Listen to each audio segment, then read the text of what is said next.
Okay, we should be live. Hello. The second day of the summer showdown is upon us. And with me, I have wrote that the commentators a bit. We figured out that Jai actually wasn't dead, so he has joined us back in the booth. Okay, so like a very wise Jedi once said, no one's ever really gone. And now I don't expect any of you to have watched any of the Star Wars sequels, but I promise Luke Skywalker actually said that. Really? Wait, sequels or prequels? The sequels. Oh yeah, those are ass. Wait, Luke Skywalker wasn't in the prequels. What the hell are you talking But about? I know, brother, I don't remember. Also with Jai, at least for the couple first rounds on the commentary, we have Warlock joining also. Hello. I'm I- covering up for Lunai, who isn't here yet. Yeah, did you manage to watch any of the matches yesterday? No, almost nothing because I was playing yesterday. Oh damn! Doing the classic play the tournament, don't do well. Join in commentary. Exactly. Yeah, scrub out on day one and then comment on day two. The classic. Welcome to the pipeline. And I think we have the table starting the setup. If you want to jump in somewhere and ask if we can stream, I think we're kind of open for anything. Is there any match we think is going to be particularly interesting? Yeah, most of the players have. Okay, what I do want to watch is devs. Because I think one of the few players who was the highest seed in the opening round and chose to run instead of copying. I think it actually looks like the only two players who were the highest seed and elected to run were our two Worlds finalists, which is kind of something in itself. Yeah, definitely aura moment. It is pretty aura moment. My vote is table passive Table mode 6. Step. Yeah, if you want sounds to good to jump me. in there and ask.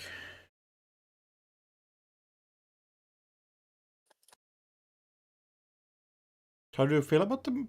Is it correct to corp or run? I think the stats are saying corp, but I know some good players are contesting the actual win rate numbers of the corps. Yeah, it's also the matchup here for Dobbs. It looks pretty good. He's playing Lu into passive mold's Epiphany, so you would expect the ID text on Lu to be very significant in this matchup. Hmm. I think that's excellent. All right. We are good to go whenever the game starts, which will be in 4 minutes. So yes, we have a little bit of time to like shoot the shit here and just check out the bracket as well as our matchups and I guess the cut characteristics, because good God, that's a lot more Anak now than we saw yesterday, huh? Thank God. Yeah. Anarch Criminal did claims not convert. Anarch claims spot as the correct deck to bring to tournaments. And everybody is very happy about that.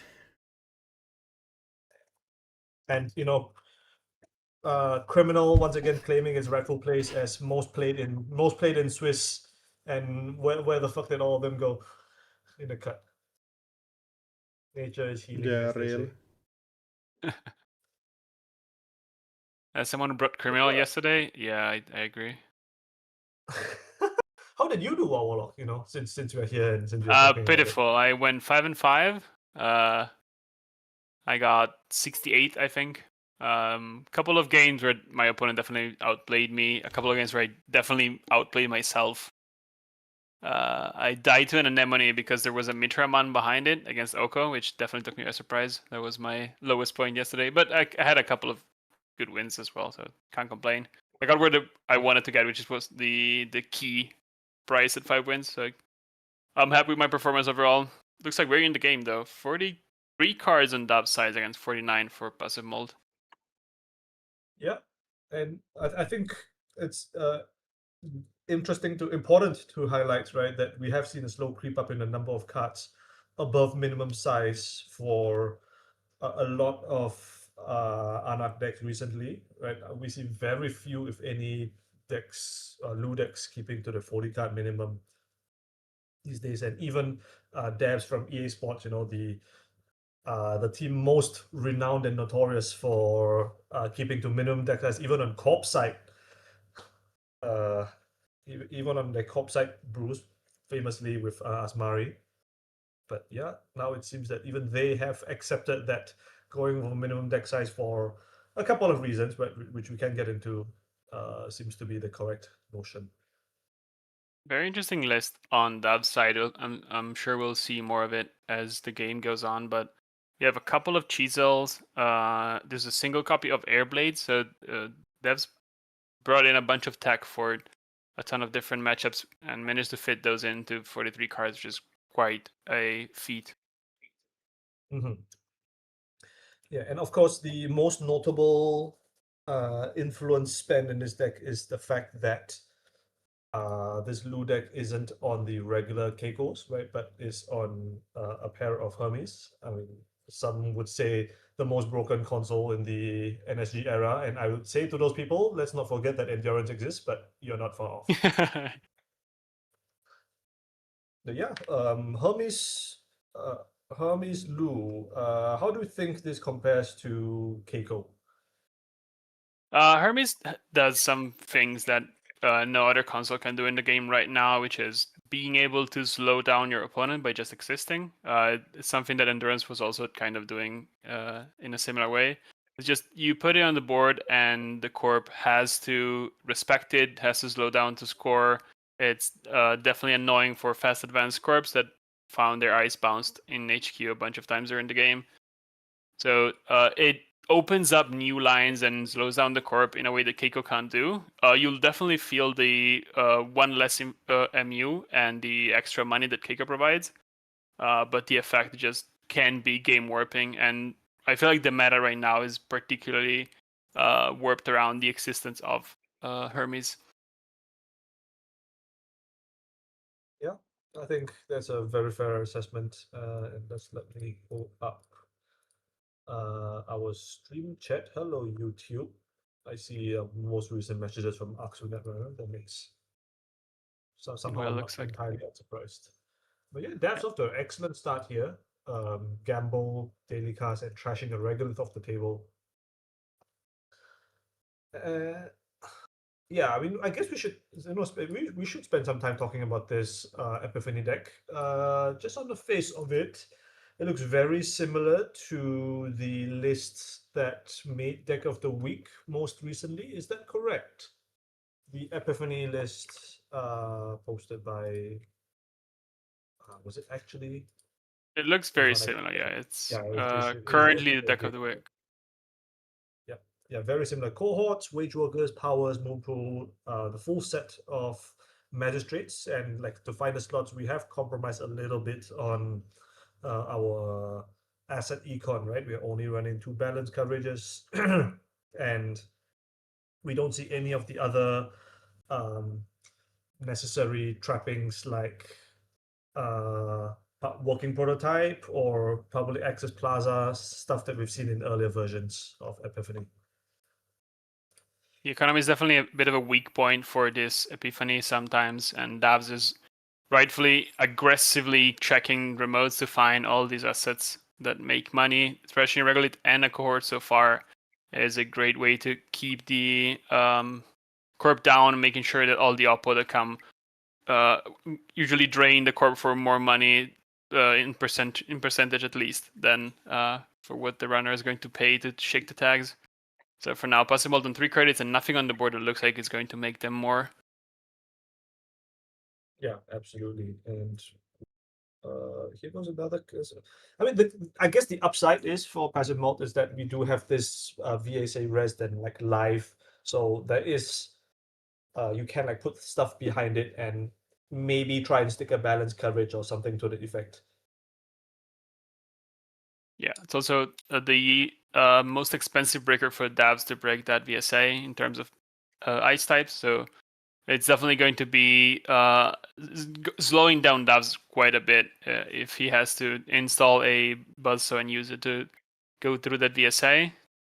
And the 2 strength are particularly important here because it's one above the threshold where Tungsten Tailor would make it completely free to run through with Breaker. So you'll never see devs pass the VSA for less than 1 credit. I think we saw a very interesting decision points that devs just made, right? The end of turn, it was the end of turn gachapon. We found a paladin for the start of turn trigger, but have you ever seen a gachapon remove a Hermes and a show gamble from the game? That is like straight unreal levels of lost value. Yeah, devs calling that the game is going to be a long one, opting to keep the fermenters in the list in deck right now, and deciding to keep the Nuka so that the draw is a little bit smoother throughout the course of the game. I'm usually skeptical of removing consoles, especially if you don't have the first copy running around, because you will run out of MU. But maybe this is the kind of matchup where you don't expect to have to install all your breakers at least quickly, and so maybe devs has the time to find the second copy of Hermes in time. Yes. Speaking of installing breakers, this is a very early Trickster Taka in the matchup, wouldn't you say? Turn 4, turn 3 technically. So Devs is saying he does expect to have to install a buzzsaw probably or something at least in the next couple of turns. If not, this Taka was a kind of a liability. Yeah, Taka can be a little bit in this matchup, that's for sure. I'm a little bit skeptical of installing it this early. We'll see if devs manages to make it pay off later on, but for now we don't have anything to spend that money on and might just end up getting trashed if we don't really have a reason to spend those credits soon. The good thing is that as long as devs install a single breaker, he can just run any server. There's a ton of servers that he can run to just spend the Taka credits. So as long as devs can find at least one breaker, he's not gonna have trouble spending the Trickster credits. Ooh, and we found the first agenda collected by a magistrate. I don't imagine we pay the 3 here, right? We just leave it and run back on magistrate. This seems like a unacceptable expenditure. And we're just leaving the magistrate. Okay, yeah, that's fine, I suppose. The downside is we are losing some amount of like low value once per turn trigger. What was access in server 6 on Wednesday last night? It was a B1001 back at that pen. Good. Well, morning, afternoon, evening, wherever you are. To the stream chat, Kikai in the chat, Pen the Penguin.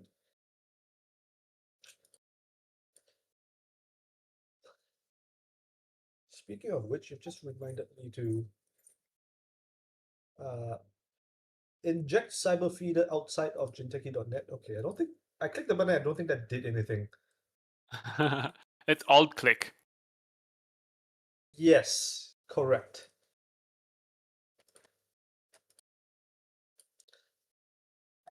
Okay, okay, here comes the buzzsaw. That is a very fast buzzsaw install, and looks like we are just challenging the wage workers. And Dev is basically saying, you can keep this magistrate rest, and he's really not that interested in going for it until the time is right.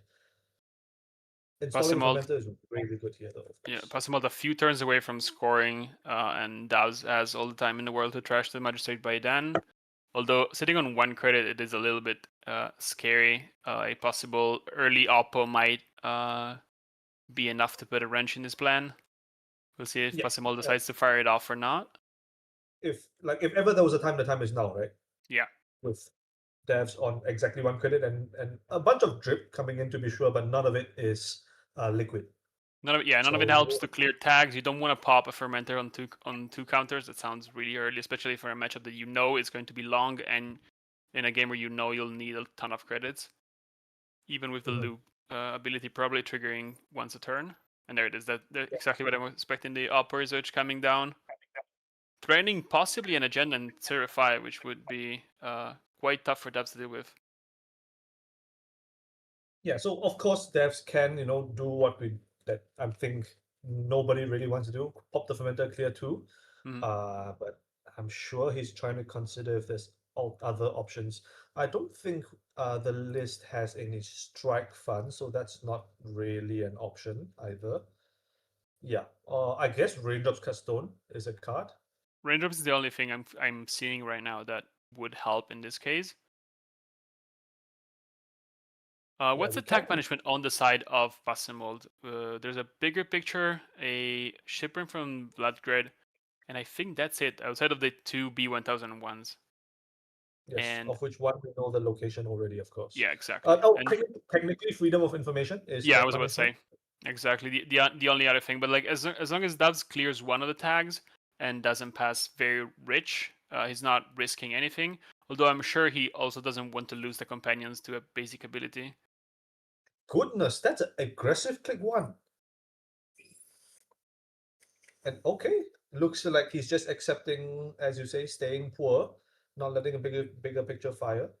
Discarding Chisel Charm, definitely not useful in this matchup. And Cohort is the rest in the VSA report. Yeah, you have to imagine that this is getting taken down exactly next turn. Isn't there? Wait, hold on. We can't score an agenda off of this, right? Oh no, it was a card trash and not a flip. Okay, but now Passimod has another vector for agenda scoring. Yeah, for people unaware, the deck is on Blood and Bloody Cities grid, and the one of the lines that the deck has to fast advance agendas is to flip a card in archives and put an advance encounter on the grid, and then use that one to score some of the 3/2s, I think, or possibly a Stoke the Embers installed from R&D. So the cord is definitely one of the priority target for Davs in this game. Yep, and yep, we're clicking to trash paladin. Okay, very valid. Yep, and here comes this fermented click. I wouldn't expect Passimol to eat the tag with B1001. Looks definitely too early. Yeah, just lets the cord go. And I'm expecting the symbol chip to just install the fermenter back on the board by the end of the turn. Oh, up's not too interesting. Double balance coverage. Very good. That's not happy about this. Oh, I think Devs really wanted to do what you exactly described, Yeah. right? Pop fermenter. It made sense. The symbol chip last turn was kind of signaling this line. It might be a little bit too late to do that. Although Passimol looks like I think if Passimod is willing to let that go, we can probably yeah, do. yeah, Technically, exactly. there is still a window, right, after the balance coverage rests, in theory. Oh yeah, it's still Dab's turn. That's a good point. Well, in either way, we're probably getting a judge call. And I guess this is as good a time as any in the first game of the stream to remind everybody, including our dear audience, that it is never a bad time to call a judge. Yep. No matter how sure or unsure you are in the legitimacy or like the correctness of your interpretation of the rules or the OPP, you can always call a judge. Yeah, judges are here to Absolutely. help you complete the game, following all the rules. They're there to make sure that everything goes as smoothly as possible. So whenever you have a doubt about something, just call a judge at any level of your tournament, from the local GNKs all the way to the World Championship. Yeah, I mean, of course, here's hoping, of course, that your local GNKs, your local meta has a trained judge on standby, which is not always the case, but I'm sure the fine folks on many of the online netrunner spaces are more than happy to help. Hello, saw the stream for context. Well, Radiant in stream, okay. So much for being an anti-judge stream. Just call judges to show off your cool place. Dalbub, you are the last person on this planet that is allowed to say that. Okay? No, like there's everyone. I want to say is guilty of making a cool play and thinking to themselves, "I wish, I wish someone else was really here to see this." Right? But if we were going to take a 23-minute turn or whatever the world record for that is, uh, I think the appropriate response should be, "Hi, I need a judge. I'm going to do something very long and convoluted," and not, "Hi, I need a judge. Want to see something sick." Judges love me. That is, I'm going to call it low sample size. Okay, I think that's a very popular buzzword around here. Low sample size. Laura says, "Judge, I'm about to score 9 points one turn. 10 minutes later, fuck, I'm a credit short." That sounds like something that's come from personal experience. Yes.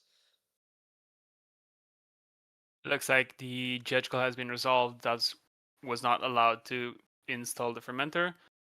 And Pasimold called assets on the first balance coverage, missed, and then called agenda and showed a stoked the embers. So we know there's a stoke as well as an embedded reporting in hand, or might be in archives right now. Yeah, that's absolutely. Oh, and a moon pool coming out. That's really big, isn't it? Right, because that burns up the last 3 credits of this magistrate eventually. The Dev's last 3 credits, and furthermore, there's a bunch of stuff going on here that's pretty bad for Devs. Right, firstly, you don't have credits to trash magistrate after that. Secondly, Trickster Taka is on 3 credits without anything behind the VSA to profitably check. Yeah, Thirdly, of course, you are the effects, right? The obvious thing. The perfect drain on magistrate is quite bad on Dabs, who was relying last turn on that fermenter to be on the board. It is quite important that there's a single moonpool in Passimol deck and that's gone. So that is one avenue of fast advance, especially in the late game when your options kind of close out, that Passimol doesn't have access to right now. But the timing of it was so important that I don't think Passimol could have passed This on is that an chance.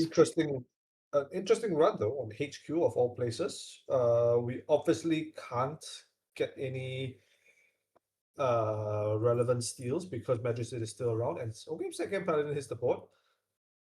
Very good. Yeah, Dab's looking to spend all the Taka credits somewhere, and checking HQ makes the most sense. Just find some amount of information. And right now, double balance coverage is just churning more and more credits for Passive Mult, who found the space to gain these credits, managed to slip through the offense of Daz, and now has enough money to probably play the game for a few more turns.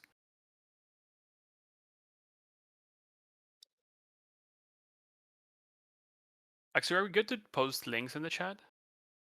I think I'm allowed to. Yes. Oh, you're allowed there to. we Yeah. go. Yes. I think at the very least mods have that right. I don't know if other people do. This is a good thing about being a mod in Atsu's channel. Actually, I take that back. There's not really much good things about being a mod in Atsu's channel. They're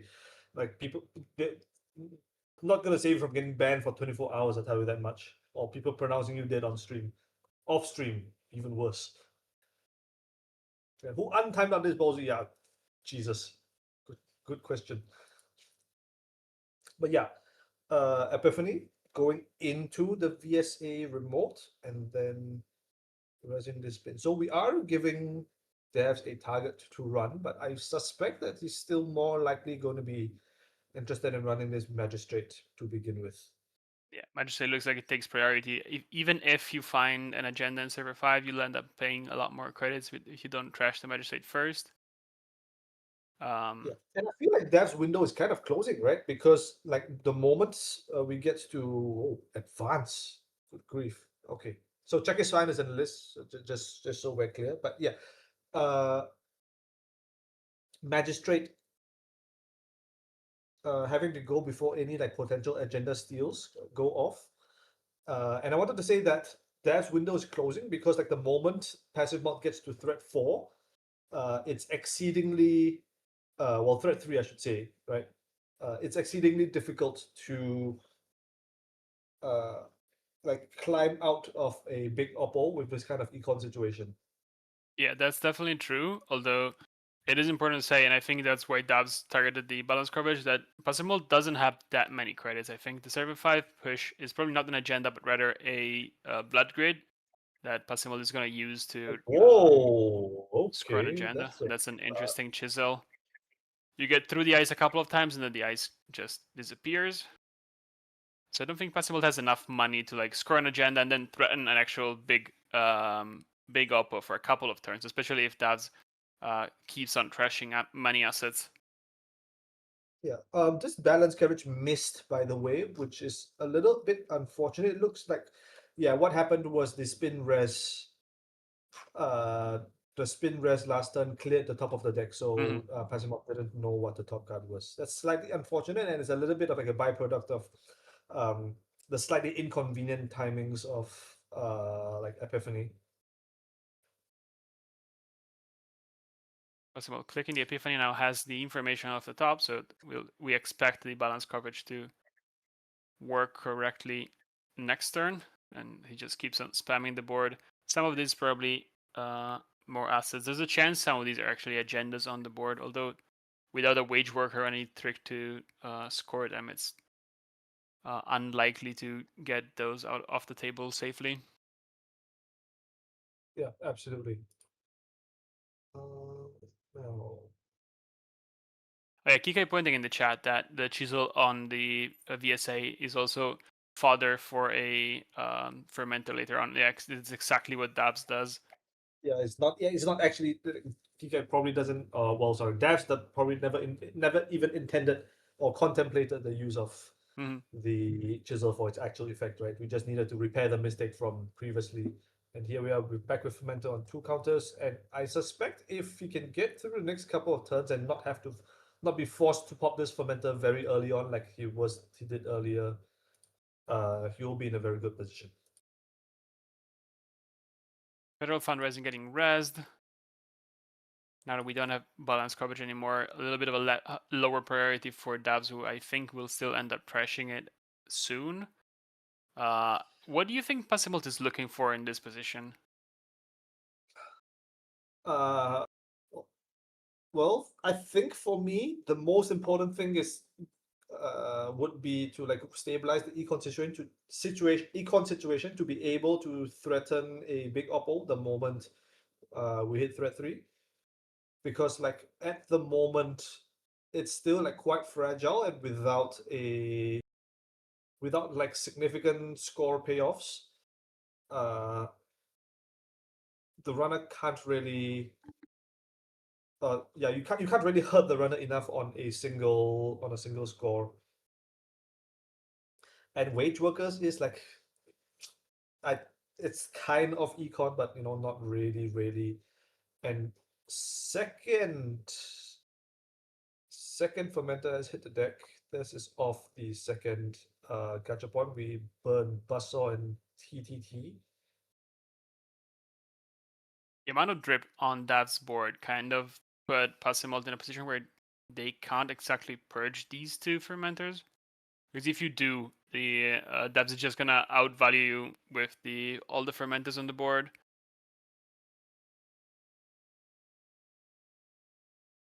Oh, Dabs No. taking a credit off of Taka by Oh mistake. we're just dumping Trickster Taka. Yeah. Okay. Not the most Unfortunately, efficient thing to do, but yeah. you gotta do You have it. to pay all three because of Taka, but because of Bazo only working with ones and threes and not be, you can't exactly break any ice right now. And we're going on this wage workers directly. Okay, this is a significant credit rail credit sink, right? Because we've already gotten the Lu value, we've already gotten better. So there's technically a little bit of a window here, but as I said, the main problem with passive mult is that there isn't just any econ whatsoever, right? We did note the lack of sustained asset econ. Both the balance coverages in the deck got killed off on back-to-back turns. Both wage workers gone, one regolith, one cohort. There's a couple more of those, I think. Yeah, but like Passimult's deck really wants to grind the runners out of resources, and I don't think that's gonna happen against Dubs. Dubs has a lot of long-term econ, especially with those companions and stuff. And Yeah. Three the longer the companions. game goes, the more Dabs I think slowly gets a choke on the game. Yeah, I think I completely agree with that. We have like one daily cast and three companions ticking per turn. Uh, I don't know if we want to count all three companions for this one because Trickster isn't kind of isn't really doing anything, but Mm-hmm. well, eventually does something. And ooh, second Oppo is kind of okay here, and I think Devs isn't inclined to float any tags now, right? Not when uh, I think this is the second and last Paladin, and as well as Fencer and quite a full daily cast on board. Yeah, so here we go. We're going credit, clear, credit, and Paladin. Yeah, that's the problem And of the position that Passimult is right now in. The Oppo definitely drained a few credits from Dabs, kind of got the turn back to Passimult, but it wasn't any push threatened on the board.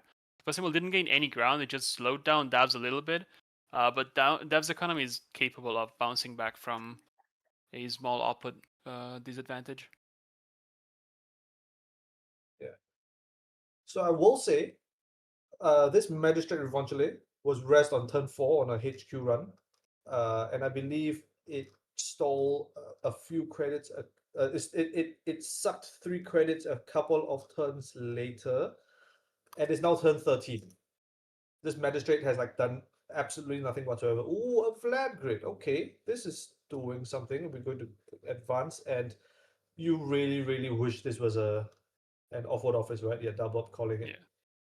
Stoke close second on what you want to score here, but the magistrate not getting any value and the credits being significantly less than the 7 that Offwood was scored. So now that's challenging the magistrate, getting it off the table. And now you have to imagine the next target on Dab's list is that Blood Grid. Make sure Passimol doesn't score any more points, and then close out the game from there. Yeah, and now we're exposing ourselves a little bit to Oppo again, but there's a couple of things working in his favor. One, this fermenter is ginormous at this point, and second, that the second Oppo has literally just been cast, right? So, and where did it go? It got shuffled back with a spin, did it? I assume, yeah. Yes, there's 2 spins removed. Each of them shuffled an Oppo. Yes. That's greeting the fermenter, daring Passimol to purge it. It's going to be 10 credits next turn, but Passimol Yeah, really can't afford to waste a turn and not yeah. put up the It's like pressure. incredibly untenable, right? Even if you purge, the companions are still taking, cast is still taking. Your board is going to get taken down, no sweat. Any 3-2 or a Stoke the Ember from the top can be scored, and yeah, Oh, Passimol finds the okay. exact agenda to score here. The best one. It's gonna give them a bunch of credits and gonna put them back in the money for a little bit. It Okay. opens up a chance for Passimol to score out if Davs missteps in the future. Yeah. So what are the fast advance angles that we have right now? It's the moon pool is gone, right? So it has to be the Vlad grid and shipment from Vlad. Am I missing anything here? If you get to stick a Vladgrid on the board, you can score a 3-2 using business as usual. Yes, business as usual, of which there's one in the list, and we see it in archive. So the Currently in third archive, spin yeah. will pick it up, right? Yeah, this circles back to that moonpool point I spoke about earlier. Is that Passimul really likes the card to get the last 2 points in his core area, and having used it earlier, it's gonna be quite tough to close the gap now. Ooh, okay. Finding a That's Crypto Crash on the interesting. board. Okay, we have to run a server now, though. We have to run something because of this trickster. Well, one of these companions is gonna buy it. Okay, looks like we're just gonna, yeah, trickster's gone. That fermenter got popped, and there's no way server 6 is yeah. This was advanced off of the first Dr. Embers, I believe, and if This might this still has be just a been B1001, right? Oh yeah, it is a B. It is a B. Yeah, absolutely right. Okay, and I guess we're going to have to find some gear checks. Yeah, there goes Rising Tide. Rising Tide And we are perfectly running. installed. We know That's this checking the is, yeah, B. as you said, yeah, B, double checking. I mean, getting rid of it just in case. Oh, never mind. Looks like an Yeah. honest Okay, misclick. I think.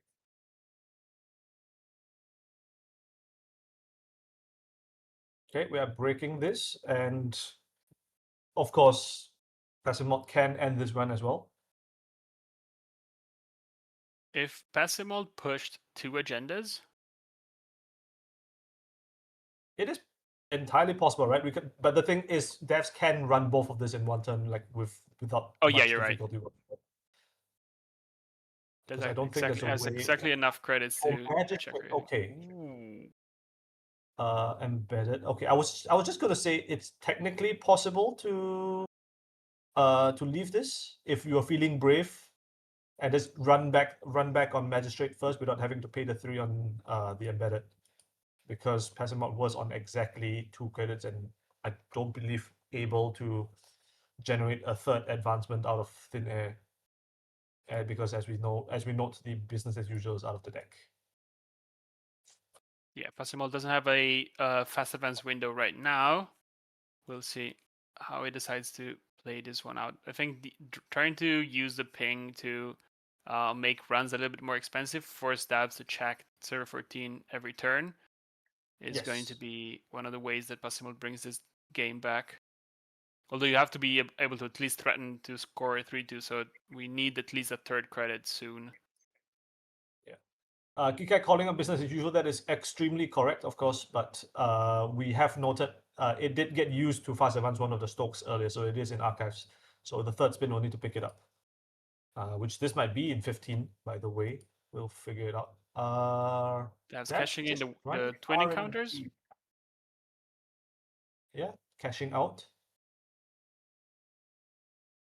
Thinking about this. Oh, Freedom is really Finds good. a freedom, and now the Hermes bounces the card in server 14, making it a little bit cheaper.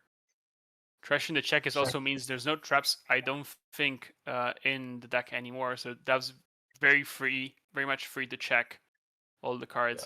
In Powers That Be, not a card that Davs cares about. It's not gonna trigger anywhere anytime soon in this game. Yeah.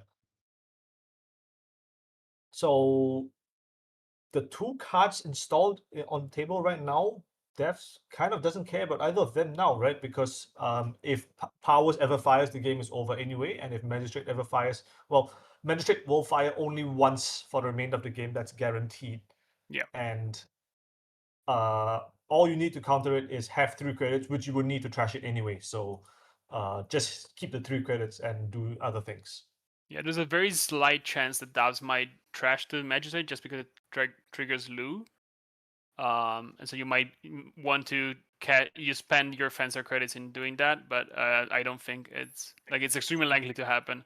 Now, Passimult installing and advancing something, probably another Vlad grid, forcing Dabs to check that and spend most of his credit cash, credit pool rather, to deal with this threat. Yep. We said install advance in this remote.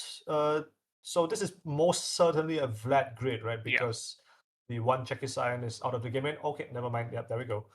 Yeah, this was bound to happen at some point. I want to say the deck was getting mighty thin. Yeah, But it's hard in this matchup to find the time to install the twinning, but if you do, you get to see a bunch of cards past the lock that Epiphany has, and yes, that opens up chances like this for Dabs.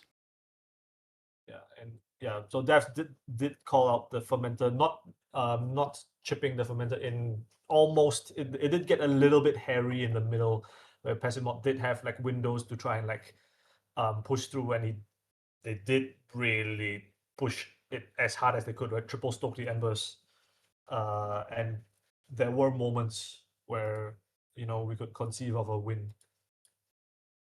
But yeah, well done to both players. So devs will proceed on in the upper bracket, while Pasimov drops to the lower bracket. Can we pull up the bracket? I think most of the games are done or about to be done regardless. It looks like we have 7 more minutes left in the game if we want to jump in into Metronome playing against Cybershark. Let's take a look to begin with. Oh, why did I mute this tab?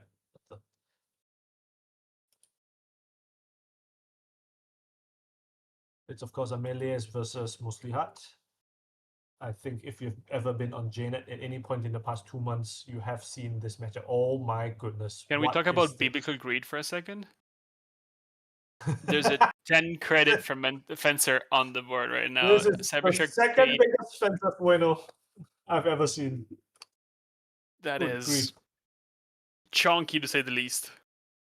Yeah, absolutely. Okay, something is going on. We are flipping an ice, huh?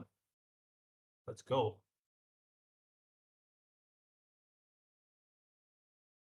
Using the Metro to gain a few credits, probably swapping something because I'm Metronome on 27 credits. I don't think she was worried about those 3 credits from the Mitra.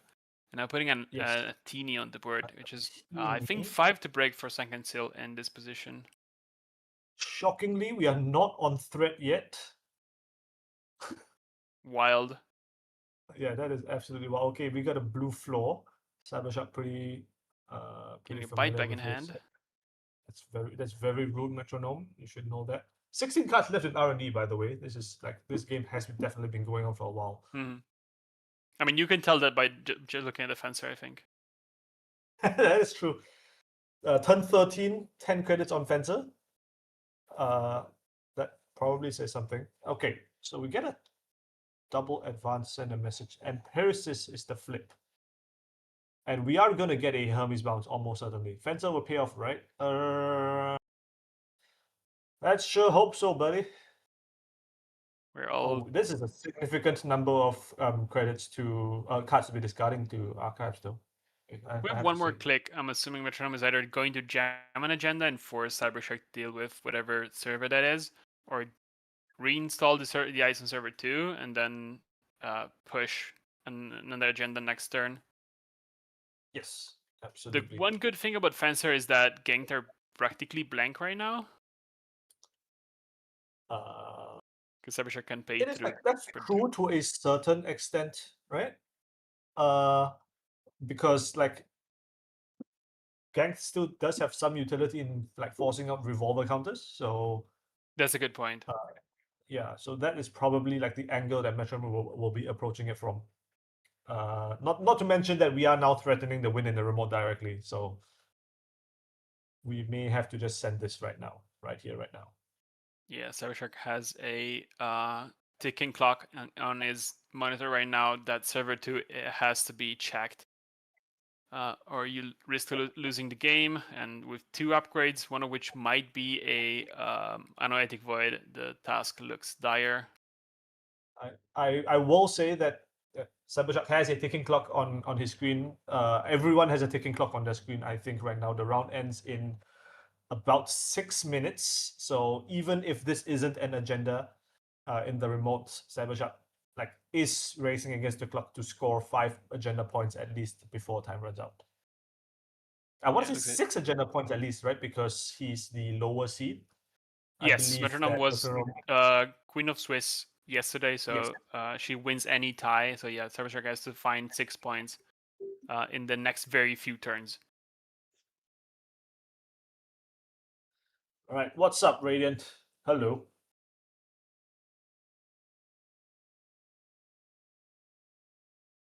Cybershark is asking for a judge direct message. This is some interesting secret information question. I wonder what that could be. Asking a question about the contents of your hand, possibly, but I'm not sure what kind of judge question would necessitate. I think most of the Muslia deck is quite straightforward. Am I wrong to say that? My only guess, and I don't think Cybershark would be asking about it, is whether how does direct access work against Melias?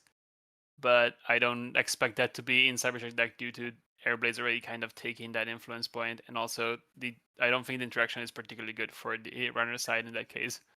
Yes, yeah, and we can see from the list that you are correct. The direct access has been taken and replaced by this Airblade, which is perfectly cromulent swap. Absolutely. Cybertruck draws with his first click and plays a concerto. Oh, never mind. Shows a concerto and plays. High view as usual. Yeah. Plays a getaway on HQ. Yeah. So this was completely paid for by the Mystic Miami. So looks like okay. Some countries just gonna pay 5 credits on this. This is of course not the most profitable run in the world, but yeah, it's barely profitable for Cybertruck to run this. It will trigger Melias. We'll see if Metronome chose to put the ID on HQ again. Okay. Well, no, it is actually profitable, right? We just tanked it with. Yeah, you net exactly 1 credit, I think. No. We tanked it with Airblades, so we actually took the. Never mind. Never mind. Yeah. Unfortunately, Concerto flipping a 0 cost, so no money gained on that one instead. Yeah. And looks like Anemone is the first of the 2 eyes here defending the remote for Metronome. Trash due to blah blah blah. Okay, what happened? Wait, what happened to this second ice on the remote? Hermes bounced it. Oh, Hermes bounced. Yeah, that's correct. So this is not a very safe remote. The Tether is gonna swap. We'll see if there's a Analytic Void here protecting it. Yeah, and the thing is, even if it gets voided, you can just run back, right? This is not the world's most. But if the next ice is a sentry, you're running desperately close to finishing your bullets and revolver. Yeah, so maybe Cybershark is thinking about letting this one fire. No, okay. We just have 2 bullets left. I mean, we can't pay through Lion's Mane, so this is not the end of the world. Okay, Empiricist is like mildly problematic. I guess you can let the draw sub fire. Yes, that would probably be my guess. Although if you let the draw sub fire, the Analytic Void stops you once again. Oh, that is very true. You have to break the draw. I think no! Cybertruck missed that one, yeah, and Metronome draws the second card, now has enough cards in hand to stop the run Analytic Void. That is not good. Oh, I think Cybershark missed the trick here. That's not good. And the pause here kind of speaks volume of Yeah. I think Cybershark died to Fuji. True. I think Cybertruck is calculating something like ganked Fuji, which is probably enough damage to kill Cybertruck, that's for sure. But I think he just missed the fact that Analytic Void is once again online. Yeah, and Metronome pointing that out. It is true that we died to Fuji here, but I think it's also more to the point unlikely that Fuji is the card in the it's the last agenda. Yeah, absolutely. Because also just have 2 cards now, as correctly points out. Cybertruck jacks out. Oh, brother. I don't know if that and was pays for Fencer. Once again, we're never letting the fish go. Oh, it's a long time. Okay, sure, I guess. All right, GG. Yeah. Damn, this not the world's best Fencer Fueno. I'm gonna have to admit. But yeah, still, admirable effort from Cybershark. I don't know if anything would have changed the calculation there. Maybe it was so difficult, right? Because if we assume that the card, the other upgrade in the remote is a ganked, which it almost certainly is, we die to the Empresses regardless, because we res it once we commit to access, right? So you can't Hermes it on the long serum steel.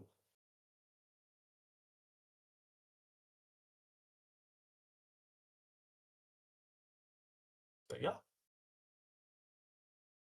That brings us to the end of round 1, right? Yeah. It looks like it's in the books now. We're missing a couple of results. Yeah, so runner. Damn. So the only comp wins this round are Minstrel on Alco versus Lu, and Metronome, as we just seen on Melee's versus Musliat. I think the latter is, I think, expected to be a Melee's favorite, and we're still Although we're missing still the results missing, from yeah, on game 5, which is Lishi the versus Tubiash. a Flood PD playing against what looks like a Yeah, I hope it's not regular a magic Melee. deck. Yeah. With three pinhole threads. Okay, we're playing real cards. It's not. Yeah, there's a Gourmand, there's a Copulation, definitely actual cards. Yeah. Flishi won. Okay, so that is 3 corp wins, 5 runner wins. That's like within acceptable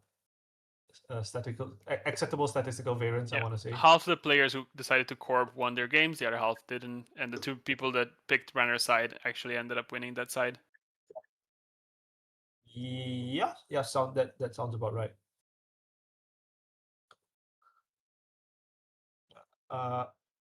It looks like the two people with Pokemon profile pictures in the stream chat are arguing about what a fish is, which is, I find something deeply ironic about that, but I don't know about you all. I mean, water types are fish, or vice versa. Yeah, Are fish water types, or fish or water types are fish? Yeah, how many people upset the seat, as you say? As the final question. Why? Wait, what went to round 2? Hold on, did we? Oh, I think someone might have misclicked something. There's a. We might have paired round 2 without closing round 1. Yeah. We gotta close it up on the last. It looks pairing. like 34 Witches, Jay Foley, and Lucy are the 3 people that upset their seed. Yeah, I believe yes. All 3 of the people who clicked runner, or who opted to play runner, won their game. Is that correct? Let me just double let me just double confirm. I wouldn't want to be giving out misinformation. You were telling me only 2 people decided to run? I think there's one more. Hexnet chose to Oh, run Hexen decided to run. and lost. Which means also Minstrel also upset their seed. Yes, so Minstrel, Minstrel, Foley, Zomzraf. No, sorry, Minstrel, Foley, 34 Witches, and Lucy. Elbumir. So we have a 50% win rate for side choosing. I'm not sure what that says about. I don't know if there's any interesting information we can extract from that, but it is a statistic. That means the game's balanced, right? Even if you can choose your side, you win only 50% of the time. Is that what it says? I mean, I feel like if the like global win rate is skewed one way or another, the win rate when you choose should be at least as good, right? So you're telling me choosing is bad for you? Yeah. I think you should just just flip a coin, right? Just like You should just flip a coin, yeah. That's why it's 50-50, you know? Because we're just flipping a coin. All right. That was something, and looks like we have round 2 paired. Let's take a look at this. Okay. I kind of want to watch the op go now. Are we interested in the op? Up sounds good. It's on the upper bracket. The only thing that makes me question the choice, but I'm down to look at the op playing against the. Okay, wait, never mind. It's a mutually assured destruction deck. I'm no longer interested in looking at the op. Unfortunately, the lower bracket is all Jinteki IDs. That is true. It's literally only MLSU and Alco. We've already watched some passive malts. We've already watched some Cyber Shark. Oh, do you want to see that? Do you want to see the lat? I feel like Sleeper always has some interesting lat stuff going on. Sounds good to me. It looks like a dynamic matchup as well. Oko playing against Lat. Yeah, I'm Table down. 10.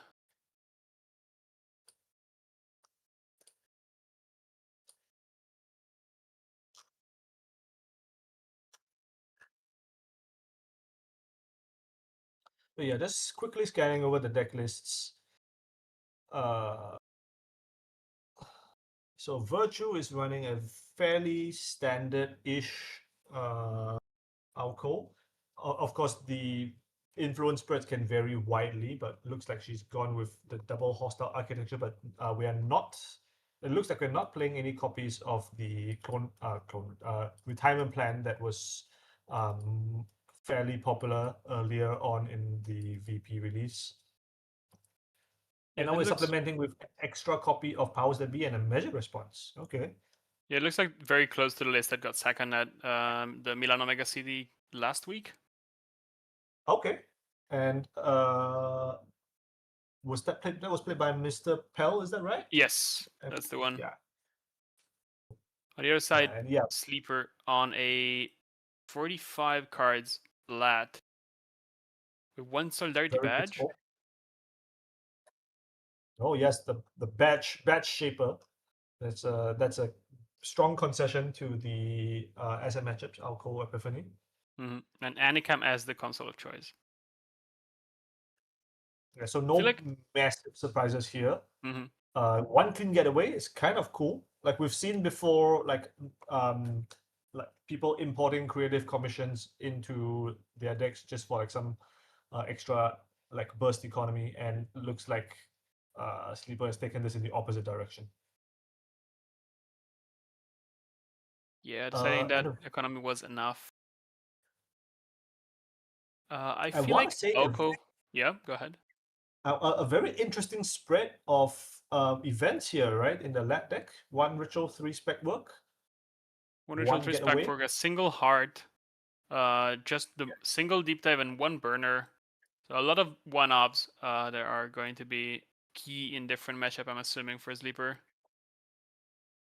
Yeah, and we'll see like how much work that this harmony puts in if it gets played at all. It can be like extremely clutch during grindier matchups, which it can happen right in alco games, especially with hostile architecture, Reaper function involved. Not to mention FUT, etc., etc. But conversely, depending on the type of game, the type of speed that Virtue wants to play, it might end up just being dead and being used as HP.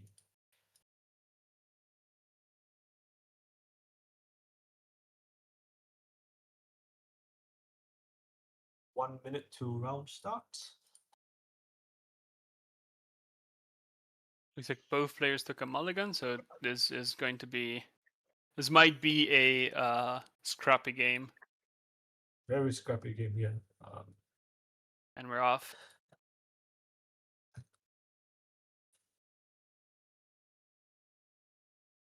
All right, all the best, both of them, and let's go. How many agenda points did Virtual Mulligan into? Looks like the answer might be like not very high. Well, we will never know for sure unless we run HQ. I don't know how interested Sleeper is in doing that. But we're going to click one ritual. The one ritual in the deck, by the way, looks like both players did mulligan into something quite good, or at least acceptable. Ayuko, one of the IDs that's happier to play with a lower hand size, playing on 3 here, but they usually go fairly low, so it's gonna be tough for Sleeper to get reliable lat counters in this matchup. I think lat draws at least in this matchup. Turn 1 Azimuth is quite good for the Shaper player here. SMC Azimuth, that is committal. I mean, of course, we know like from the list and from like just historically speaking, Alco like turn one Azimuth is good against Alco, but making the concession to like SMC out for it, that's an additional 2 credits to do so. And what looks like not a creative commission opening looks very crippling for Sleeper. Yeah, Sleeper calling that the Azimuth is going to be key in this matchup.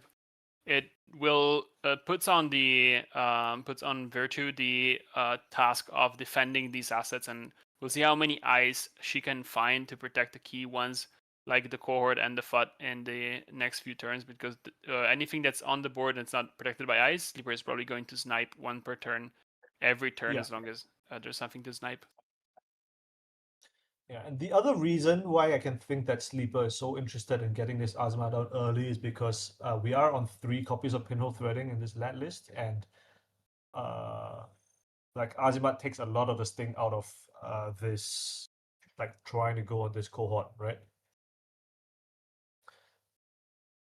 And a Yeah, fuck absolutely. comes down. Yeah, this is an excellent opening from Virtue. This is a mulligan, by the way.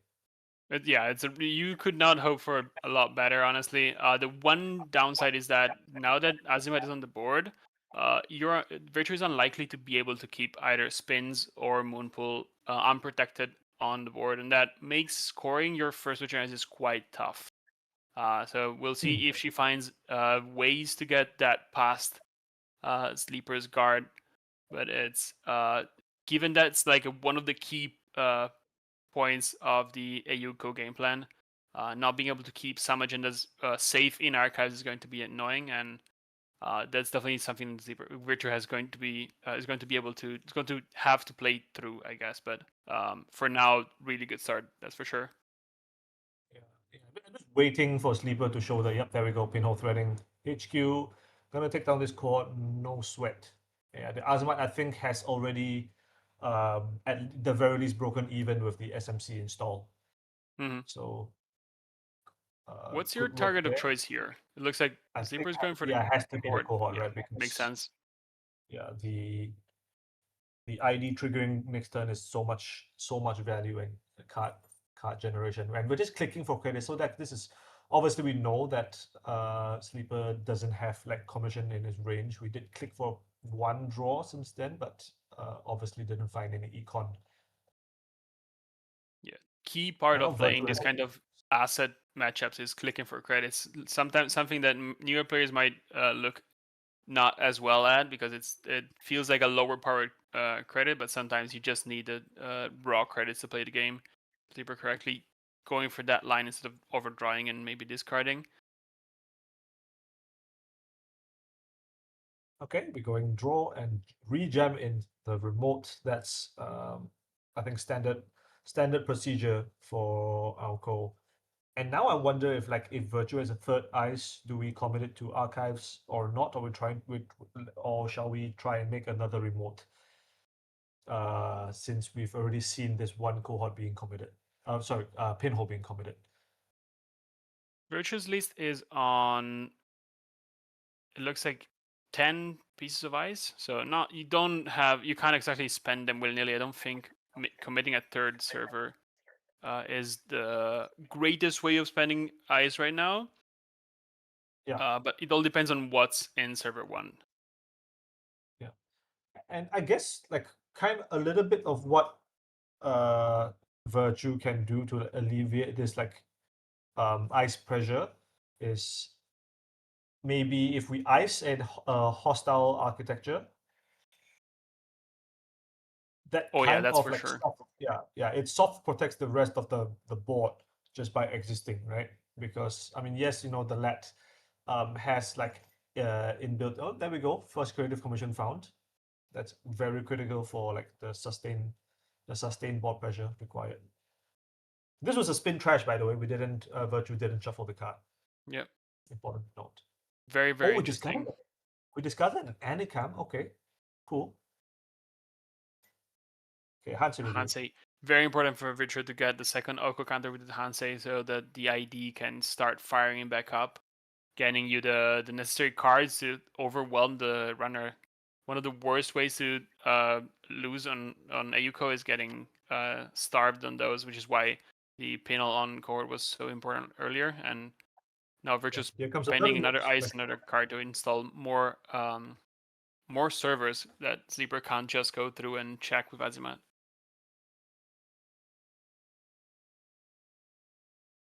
Sleeper just going click draw, and now down to 2 cards in HQ. We are not getting that draw for the foreseeable future, I don't think, unless um unless alcohol refills. And yeah, this is a very principled archive check.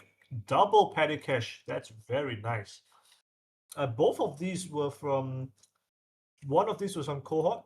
The other were from Hansei review. So this second petty cash has been sitting in archives for a while, right? Virtue has not seen fit to actually discard, fire off the first one.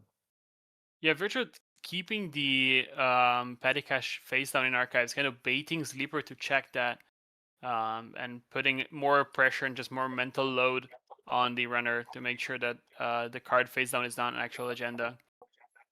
Yeah, absolutely. Oh, and double advance. Whoa. Okay, I was just gonna ask like if this was a like a really sick Fuji, but this That is this one hurts honestly. Yep. Like it's 3 damage of a FUT and install from archives, which it's a filtered install, right? Because of the alco counter. It is, yeah. And It's the card we discarded with Oko, and then one card from hand, I'm assuming. Just comes down right after. yes, that's correct. Hitting the badge as well as some more utility Oh, you're right, events the as well. badge. Yep. Yeah, that It's is gonna slow down Sleeper. really clutch. Yeah, and this is just like what life is like playing against Alcora, because you're just being hit by all kinds of tempo damage from like a variety of sources, and it's you can't. Part of the challenge playing against Alco is like because the ID forces you to interact with like a very very patchwork kind of rig, and you really can't ever. This is an interesting pre-res on the Bloodwood. Hold up. What Very is curious this? on why. Very, very interesting. Ah, quite possibly it's another Bloodwood in server 5, right? And we're trying to duck with something else. Can't imagine what That might would be be. my guess. Well, but I don't see how that single credit makes that much of a difference unless it's like Moonpool into Blooder or Oh, it's it's a Reaper Reaper into Bladder. function. Okay, exactly. Wait. Okay, it's very unlikely that we die here because of Anikam. I was just gonna say, 1, 2, 3. Yeah, because Reaper function fires.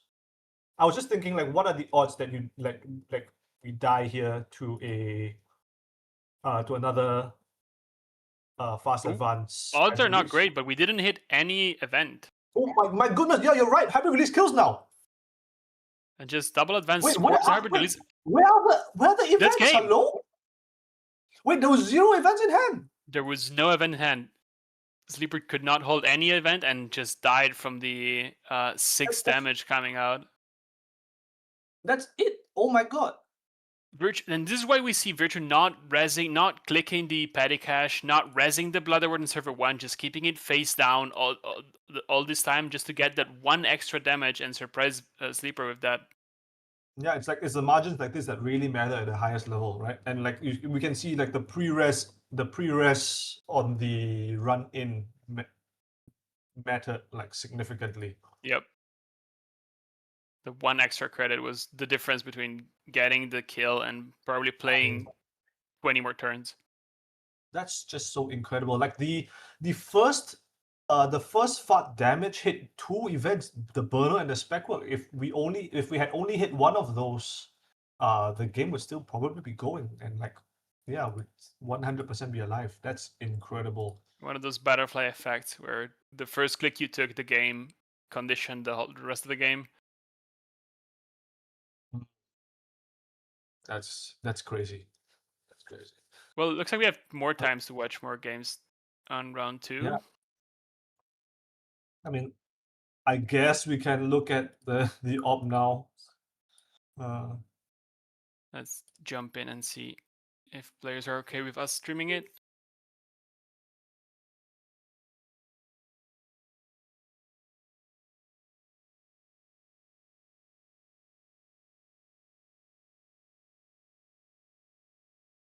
Looks like we have the go ahead from both players. So we're seeing a peculiar board. Let me just take a look at Lucy's list because I'm not sure exactly what's happening. I want to say Minstrel seems a little bit less enthusiastic about not necessarily the stream, but like just the game in general, which is like perfectly understandable given the matchup that we're playing into. Mutually assured destruction op, which is, I believe, trying to kill with a nano management into double end of the line combo.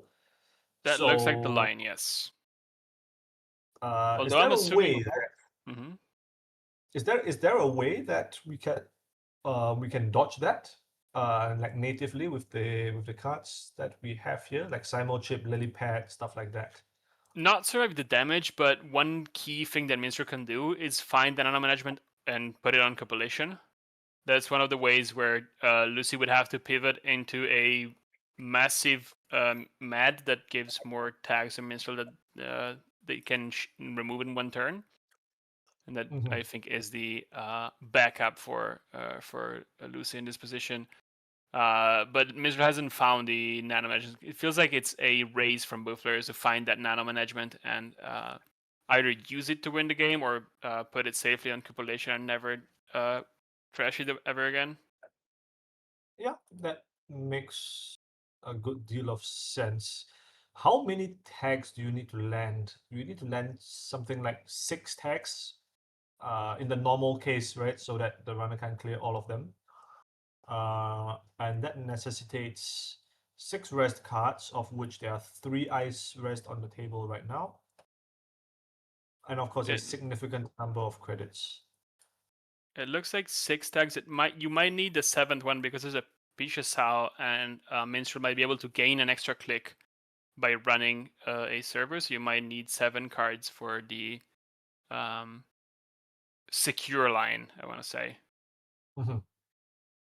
Oops, all code gates, remarked by Lucy. I'm just gonna check it out. There are, I mean, the ice in this deck is kind of like just very gear checky, right? Tithe, Maskirovka, Afsha Descent, of course, the obligatory event horizon in every op deck. It's a 64 card max. I mean, by God, TMK, if I think you're right, it is not even 64 card max. It is 69 card max, which makes it even all the more impressive that we've already found Nice the compilation. Honestly, Talangi putting in work. One slight downside for Lucy right now is that she doesn't have a 4-cost card on the board. And I think the line goes through trashing something that costs 4 with Mad to get a Bass on the board, and that's the extra click you need. Although I think with Wage Worker, which is also in the list, you might be able to get there by just going Nano Management Mad and then getting the first end of the line to get you the extra Wage Worker click. Oh, and Pinot Threading is really good here. Okay, we cut the flagship. 2 spins have already been used. And I think at least one of them didn't get any agenda. So yeah, Minstrel looks like very eager to get a cup sweep going on here. We've already stolen above the law, so probably two more agendas does it. Any 2 agendas, because this is, I expect, a 7 agenda deck. Yeah, of course. It is, yeah. Right now, after becoming a sentry, so you can shoot it with revolver. Then an actual event horizon. I'm interested in why we copped the flagship, given that we don't have any multi-access. What's the advantage of removing it from the board? I mean, so the cup itself can get this the Oh the yeah, triple access sure. in. Obviously. Yeah, but it looks like the after itself is going to do the thing. Now, do we have enough? I'm not actually sure about the like how many credits you need, like off the top of my head, which is 1, 2, 3, 4, 5, 6, 7, 8. Oh, that's the okay pivot. There we go. We are gearing up. Fortunately, missing the threat text on pivot, not being able to install one card.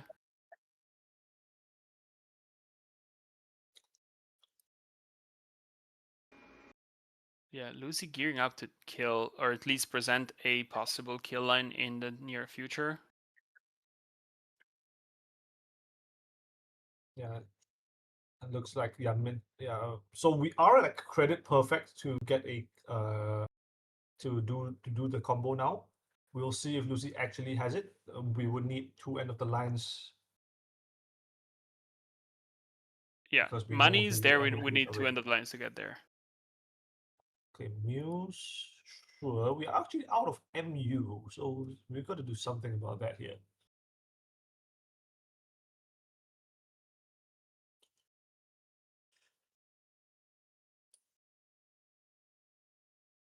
So yeah, Lucy is extremely close, as we note. And here comes Unity. That's not a very efficient use of MU, but it's you got to do what you got to do, and who knows, you might not be getting another turn.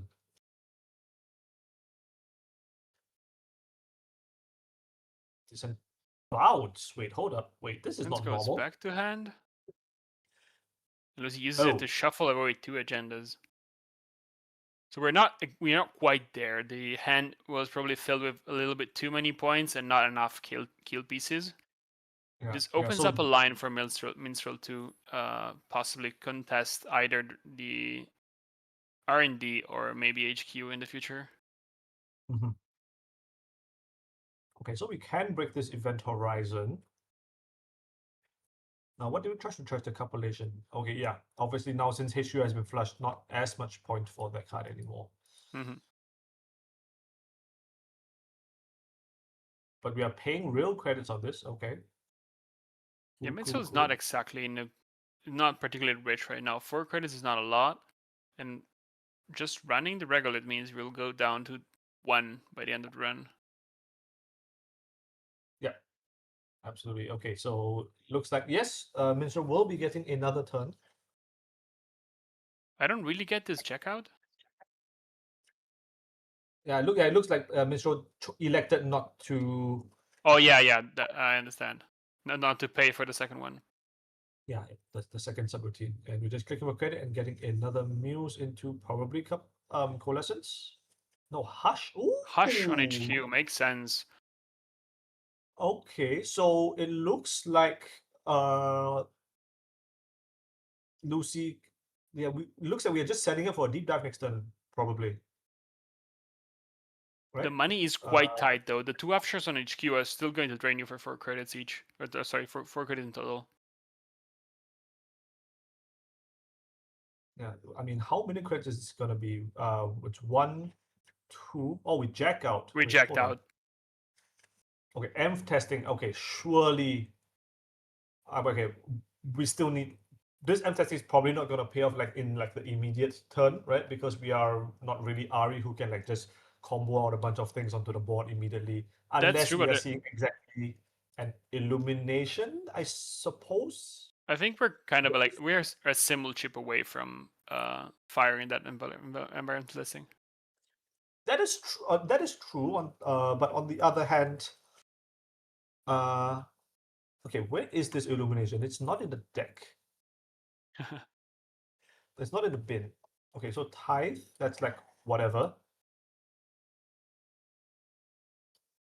How many chips in the bin? Ask why. Looks like the answer is just the one. A single.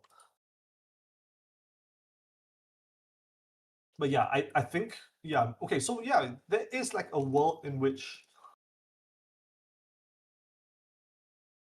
Okay, Minstrel is still not doing anything. But yeah, we're very close now, right? Yeah, both players are setting up for the winning turn. Whether it's dive or mad kill, they're both posturing around that.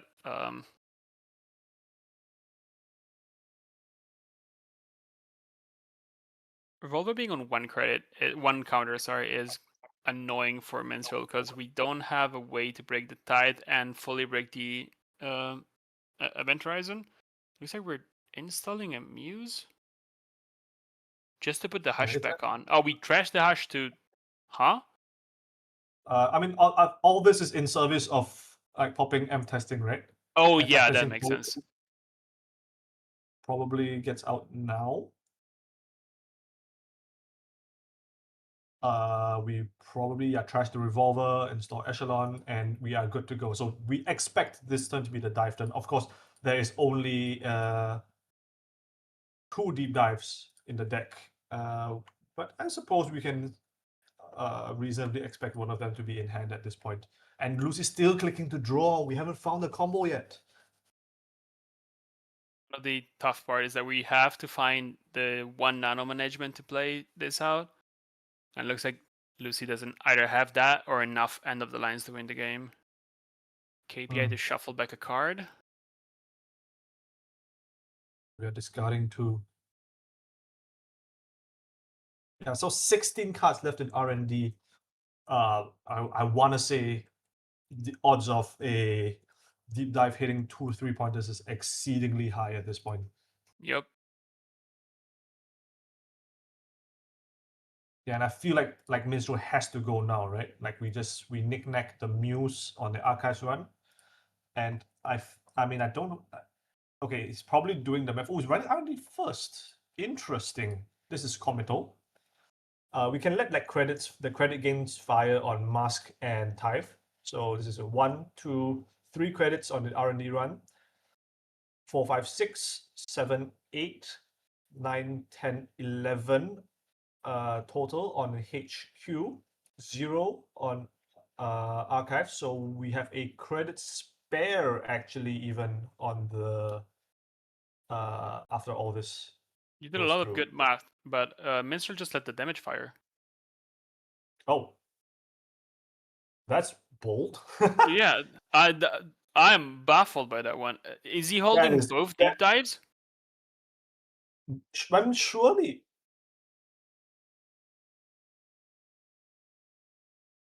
if you have both dives, you want to hold it. I guess if you only have like 1 credit spare, if you only have 3 credits after everything, you might as well take 1 damage and say you will hit neither, and then I can double dive you and just hit 1 on 1 and 1 on the other. I think that is fairly reasonable. Oh, Berserk, we steal a Berserk. Okay, that is Basalt from really HQ. bad though. That is really bad. So we Now run the odds Archives are now. really good for Minstrel, yeah. Oh, Bass is a Bass in the bin. Wait, Bane. we can't win from here, right? We can't win off the board from here, I don't think. Lucy can still combo from here. But there's 3 points in there. Okay, yeah, Single there it is. Basalt wins the game from Minstrel. The dive Ooh. comes out. Yeah. That's crazy. Every single combo except the mat. Yeah, what the hell is correct? That is nuts. Unfortunately, sometimes when your combo relies on a lot of these one-off in your deck, sometimes the R&D betrays you. It do be like that. Be like that.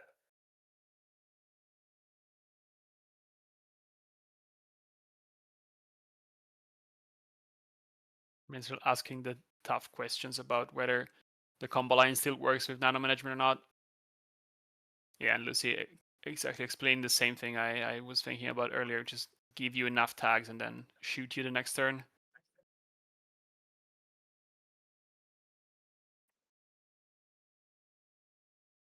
That is well, that was a game of Netrunner, everybody. Surely was. We have Right, 2 more games still going on, although I don't know how much time we have still. Yeah, let's just check the results.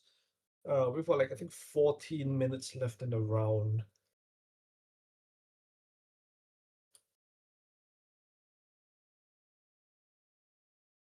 It looks like 14 minutes still going, huh? So there's a chance we might just join one of the last few games. See how those go.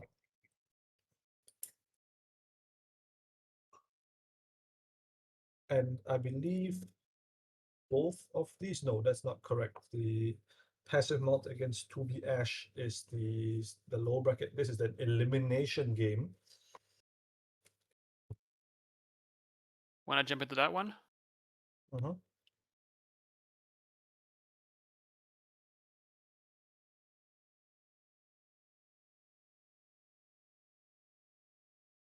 We have a AUCO board against very set up Lou. Yeah, and I mean, shouting out that passive malt is also on Hermes in his Lou deck, although it's a little bit too far removed from the game to easily count the starting number of cards in the deck. But yeah, it looks very similar to Dav's list from previous round.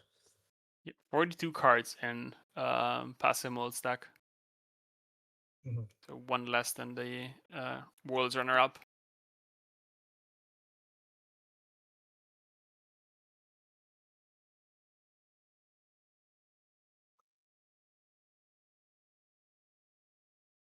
Yeah, so Tough. yeah, it looks like a almost completely set up board on the runner side. The only thing we're really missing is like a more consistent, a less click intensive source of twinning counters. But I don't think passive mod will really want to be complaining about this board, especially with the added tech of the solidarity badge coming down and a massive fermenter cooking. Yeah, the one silver lining for to be Ash is that passive mod is only on 3 credits, although the fermenter about to pick on all the way to 5 is going to change that very quickly. All of these servers cost 1 credit to break.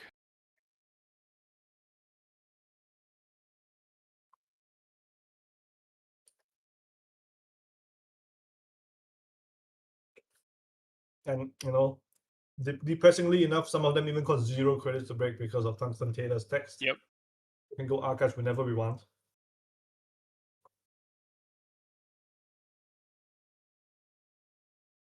Be Ash here contemplating what to do with the last 2 clicks they have. Looks like a retirement plan for Oh, that's interesting. What are we putting? Hostile architecture. Okay, hostile that's a architecture new. makes sense. Trying to grind out the runner using the 9 Yeah. credits they have. We can, in theory, do a G word pivot. 13 HP left. 12 after this daily cast comes down. So, in theory, it can be done. It is very difficult, and you are likely going to lose. But before that ever comes to fruition, but it is definitely like a more cromulent game plan than trying to win from 0 points on this kind of like runner board. And it does Yes, look like correct. passive ball. Yeah, Mm-hmm. there we go. No free lunch and Shogun. Oh, no free lunch. Okay, that's not tech that we've seen like very commonly in Lu decks, but Yeah, the Northlands feels like a regional tech. The combo Thule list that have been playing Unleash and End of the Line yes. are much more common in America than in the rest of the world, and you can see that in the influence spent on the American players, where a lot of them opt to play these 1 or 2 Northland just to be safe in that matchup. Yeah. And I think that's a very cool example of like regional biases coming into play and how they probably interact with, like, I mean, this is an American time zone showdown, right? So you would expect um, majority of the majority of players, and therefore the majority of good players that you expect to need the tech against to come into play, and that's probably what the result of what we're seeing here. Yeah, absolutely. For now, Ash drawing using a Paddy It Cash. is a little bit of a despair moment, not going to lie. And of course, Ash's list a lot closer to the classic retirement plan host architecture. No measured responses here, which possibly could have been another grinder vector, but passive mod probably, if measured responses in play, will play with that in mind. So there's just not much comfort there in either direction. Yeah, possible here in no rush whatsoever. Just checking centrals for the sake of it to make sure Ash doesn't score out with a moon pool in the near future. But the Lu feels like they could just click for credits and pass the turn back to the corp, and nothing would change. Mm-hmm. For now, checking 2 in our R&D, make sure no points are there, and finding an Ortica Cipher. So one of the few traps that the list is playing, the one of 2 Ortica Ciphers, apparently. Yeah, I think this is there's one more because lying around somewhere. And the thing is, right, because 2BS is only on 0 points, uh, it's like perfectly okay, right, to let a Regenesis slip past if you let your guard down for a little bit, right? You are not going to lose the game off of a single misplay or a single like forced or unforced error. It's not one. Yeah, it's not one card and one agenda that's gonna lose you the game, but it is a slippery slope. Letting that first Genesis go means the runner can then means the corp can then score a hybrid and a 3/2 with Moonpool to win the game. Yeah. And like the first one is by far the hardest one of the three. So making sure that doesn't happen, checking archives for 0 credits right now is something that Pasimol can do a few times throughout the course of the next few turns, just to make sure that there's no funny business happening. Yeah. And of course, more to the point, because you're up by so much in this board, you can't afford to take very safe lines, right? You don't have to like walk into, for example, potential Urtica ciphers that you don't need to.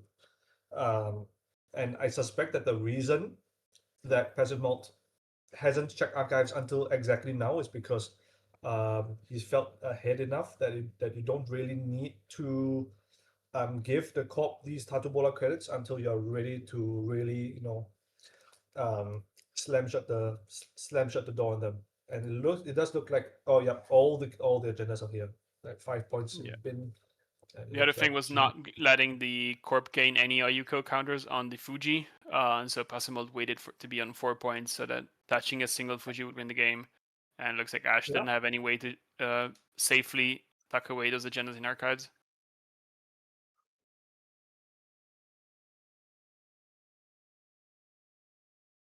Yeah, and I mean that is the kind of the duality of alco, right? Because sometimes as we saw in like the earlier game, you get like a really cracked draw with cohort and fat and like ice to protect it. And sometimes it's just that kind of just sputters out, and you only need to be a little bit slower than the runner for them to like really put the screws on you.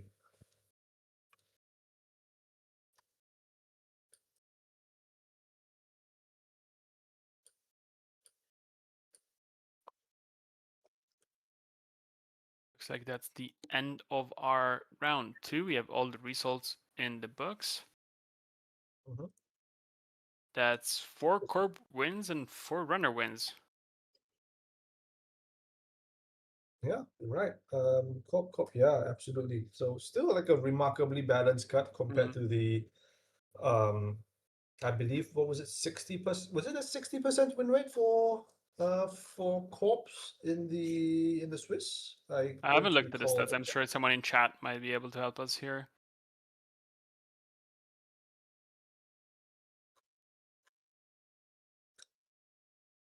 I've heard crazy numbers for its worth. But yeah, commiserations, of course, to the 4 players who have bowed out in 13th through 16th place, I believe. It's Isun, a sleeper, to be Ash, and a Hexnet. Commiserations, but also, of course, good on you all for making it this far. Yeah, absolute goal to make it to top cut anyway in such a stacked and large tournament. 192 players, let's not forget. Second biggest showdown of all time.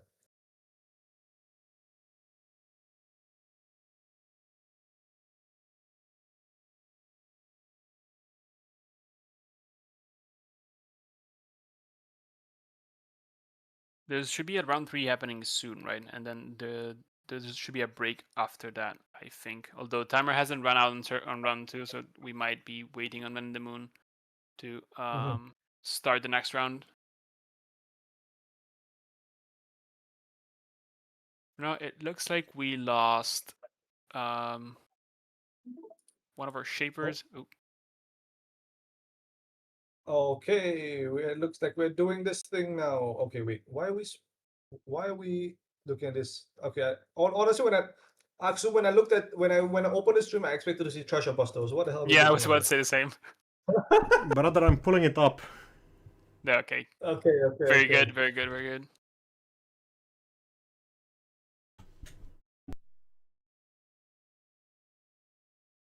Oh, we're doing keeper ball?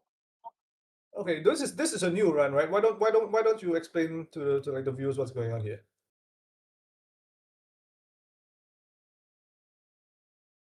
Wait, does anyone know what's going on here? I mean, as far as I know, it's like you are playing one of the 2 sides. You can see your deck list, and you click whether you'd keep this hand or not in the matchup. I see.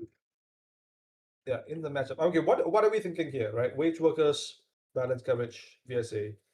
Like these are three like pretty good cards. Headline is like not as great, but uh, the text not nothing in terms of like early game tempo trades. Bigger picture is obviously just a blank card, right? So this is Mhm. essentially like a 4 card hand, 3.5 card hand, if you want to look at it that way. But Wawa, I know you've played a bunch of Epiphany. What are you thinking into Ari? It's close. I wish the balance coverage was any actual economy, like it's consistent economy. Because whiffing it is quite bad. Because my line would be wage and then the VSA in front of balance coverage, but missing on the balance coverage is going to be soul crushing. So I would probably mull this one. Um, That's but interesting. it is Yeah, quite close, I think. I think I would keep this, but I would play very conservatively and only raise the balance coverage after I got in my Epiphany counter, just so as not to expose it. Is how I feel. But in that case, And maybe isn't the hand very slow? it is, right? But we have this like VSA for R&D against like any kind of like, illumination nonsense.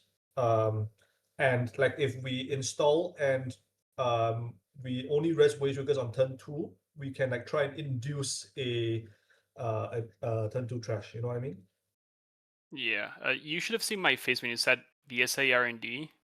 In a deck with like 8 ice, icing centrals first sounds disgusting. But I can see the illumination threat being quite annoying. Although I don't think the shaper cares all that much if you for a single ice Yeah, R&D to stop them from I will illuminating. say my experience is a little bit colored by my stream game against Pinsel at the I believe it was CBI. Very memorably, it was Epiphany against Arisana.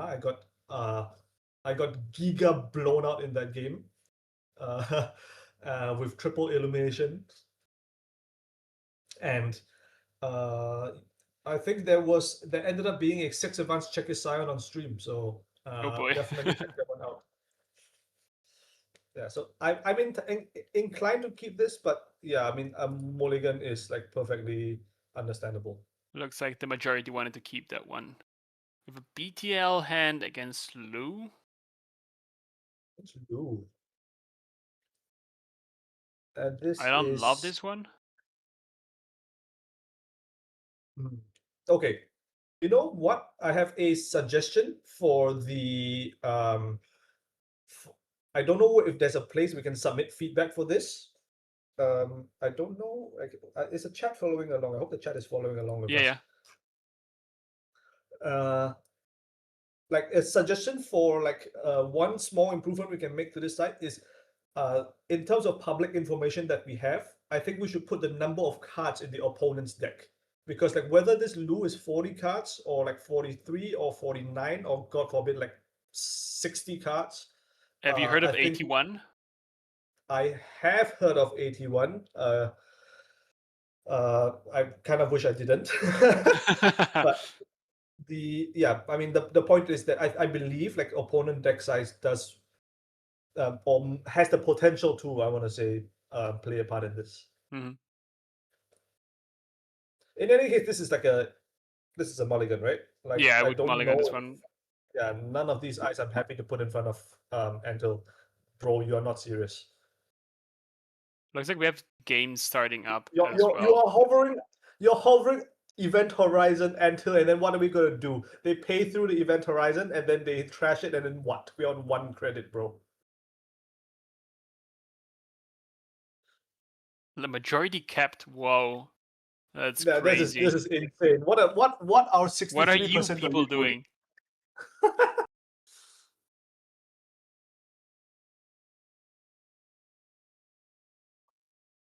But I yeah, it don't know looks like what's going on. round 3 is starting up soon. I know people have been calling for the 34 Witches PD, the kind of combo PD that Scrubs showed up with. So if you want to jump into that one, it's against Zomsdraft Topan.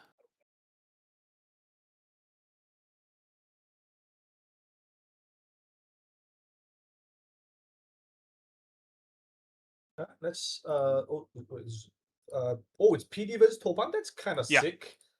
That is kind of sick. Yeah, I'm super down for this. Let's do it. Okay, just let me double check out. We're not getting a break, right? Throughout all of this. I There believe aren't there any might like be a break after round 3, but We I haven't are. checked for oh, sure. We are good. okay. We have an okay from both players to stream the game. Yeah, this is a very this might be quite explosive. Zomsdraf, of course, our reigning world champion, uh, showed up with Topan. I want to say the only Topan of the tournament. I'm gonna have to Probably. get source on that. 1 second. Topan, two Topans Two in the Topan. tournament. 50% cut 50% cut conversion. conversion. Yeah, On pretty the other sick. hand, And we have the PD that a bunch of people brought, this kind of combo PD that scores 6 yeah, to 9 points in one turn, and when it's not enough point to win, it just fires off a Neo Spike to win the game. yeah, and it's like all the parts of the flood PD deck that you hated, even more so. Yes. Like, good grief. Get ready for a lightning fast game, that's for sure. Yeah. And I guess we should talk a little bit about this, about Zomsdraft's Topan deck, because I think it's definitely an evolution of the deck that they won Worlds with last year. Of course, the number of cards has only gone up. We've put in a single Dreamer into the deck. That's There's a interesting. cacophony now. Yeah, it is a cacophony, and we looks like we are not on the twinning. Oh no, we are one cacophony, one twinning. Okay. What do we think about that? I guess it's kind of redundancy.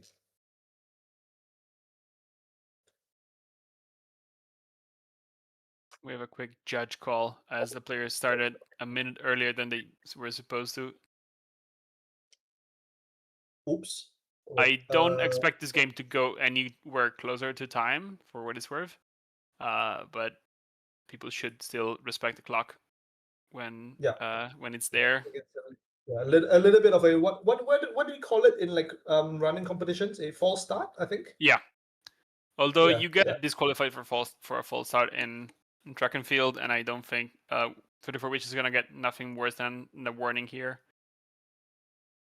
Yeah. Oh, is it actually like a straight up like one strike and you're out kind of thing in track and field? I did not know that. Most of the times, I'm not exactly sure on the rules, but I know most of the times you get disqualified for a false start. Damn. Like Because it I mean usually happens I because feel like, yeah, the track and field the track and field meta is brutal, bro.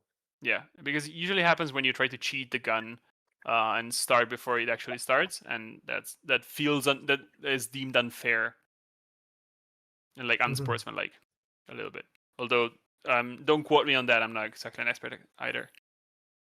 Looks like we're off now, and so I'm started by face checking server 1 and finds a human resources 34, which is unwilling to res whatever is in server 1 for now. Good start by Zomdraft actually. Just Yeah.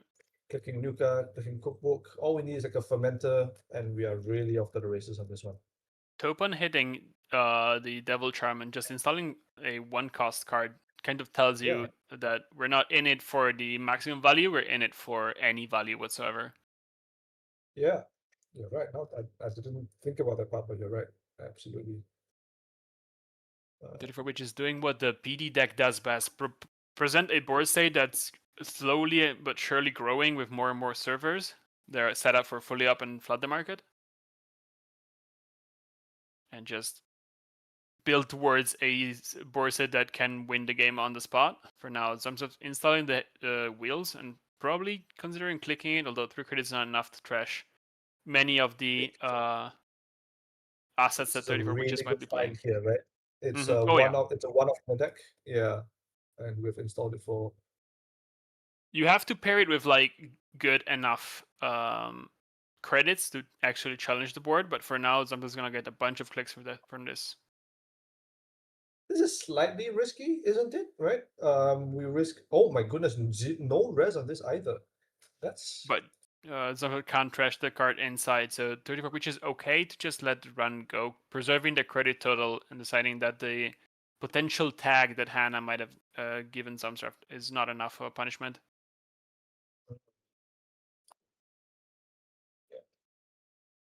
And Zombies, of course, will need to find like some kind of like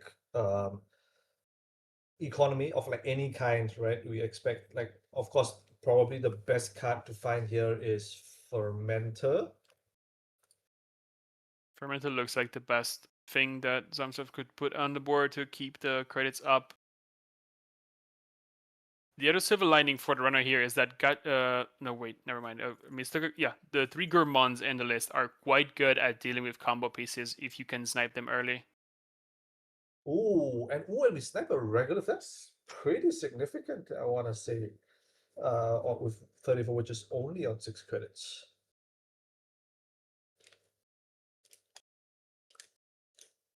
Which is Here comes the raising first a spin. Spin Doctor. Not hiding it behind server 1 kind of tells me that there's something, going in that server quite soon. Yeah, And one more server covering getting the wrapped up. ice. We literally we are in this for the short haul, and all we need is just a flop. Mm-hmm. Looks like Wage Worker in server 1 is about to get res. Server 2 rather is about to get rezzed for the extra click. It's just a red level for 2 cards, and we'll see if it's a click or 2 credits. 2 credits looks like the choice for Credits. Yep, there we go. Corp, yeah.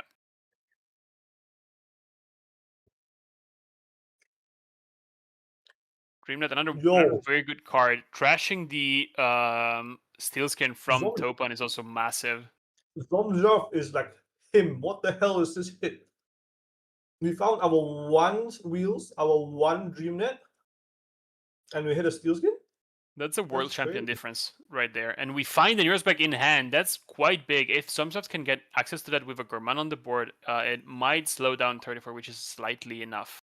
Although I think the line might just go through a PD recursion effect anyway. For now, 34, which is clicking the regular, getting back a click with Wage Worker and using it to draw. Staying on 6 card in hand thanks to PD. And the world champion on 0 credits currently.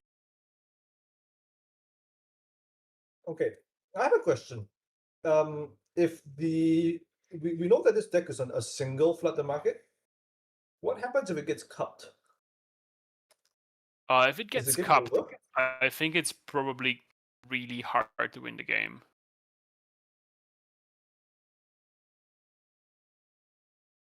All right.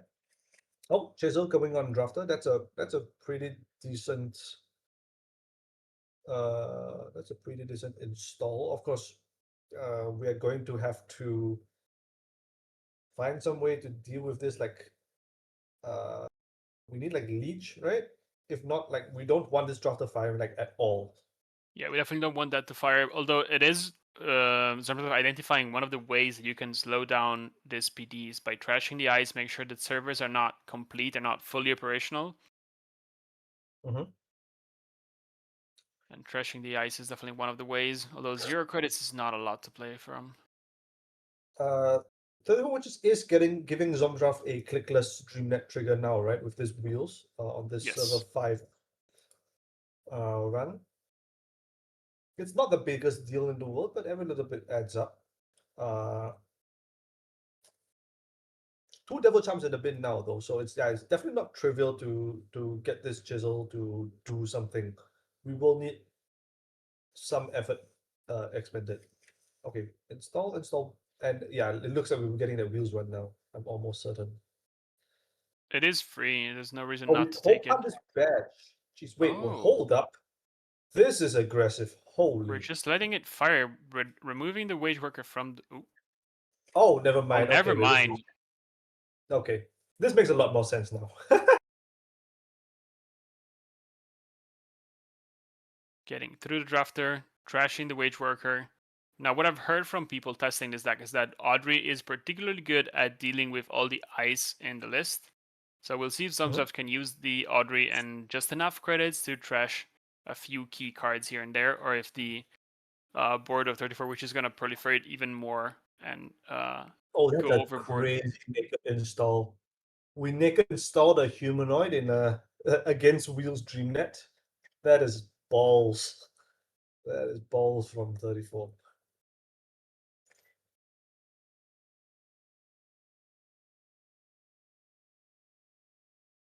And just go to install ROC into top down. Okay, yeah, top down solutions. The gas is out here. We're jamming every card in hand. We're setting up all the cards in remote. And it looks like 34, which is like one fully up away from going off. We'll see if Zomsarf can slow down the deck enough next turn, or if the corp draw is enough to get 34 wishes to win. You ever think about bringing back Apocalypse? Yeah, that sounds like a good plan. We should be doing that. No, an idle thought. Yeah. on this board. People keep on saying, yeah, you can play Apocalypse in Eternal, but let's be real. When is the last time you saw an Apocalypse in Eternal? It's not the best. It's a little slow. Although, no, never mind. I played Apocalypse recently in Eternal. It was in the Nuclear Vu deck. Okay, sure. Does Fair that enough. count? I don't know if Nuclear Wu counts for like anything. You know what I mean? It is not a particularly. It's not a particularly fair card. We're also alienating probably 90% of the people listening right now. Yeah, but fair enough. That's on you for not playing Eternal.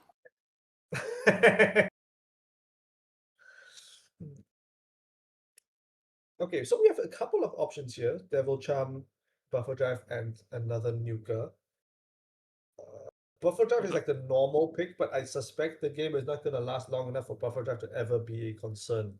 Yeah, I think Devil Charm is the one thing that, in combination with a Chisel, might slow down 34 Witches a little bit more.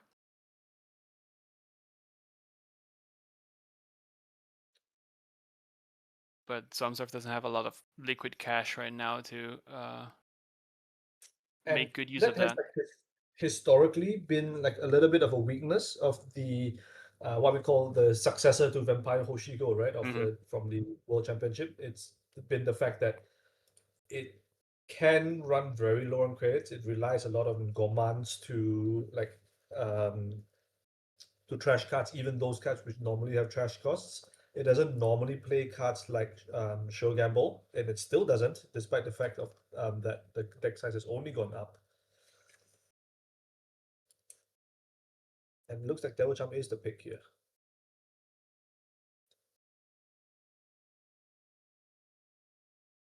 Do you think the two cards face down archives are agendas? Do you think you can force the Spin Doctor to get used here by doing that, or is it just leftover the 34 Witches doesn't need right now?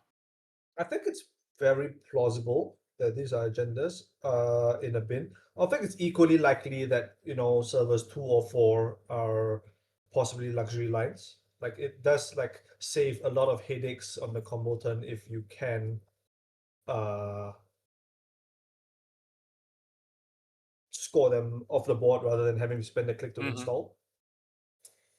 Scatterfield is the rest. Okay, I think Zongraph is not going to have much of a problem with this. I guess the real issue, of course, is if the spin gets popped as we expect that it will, Zongraph will be this Audrey will be kind of stranded without a counter.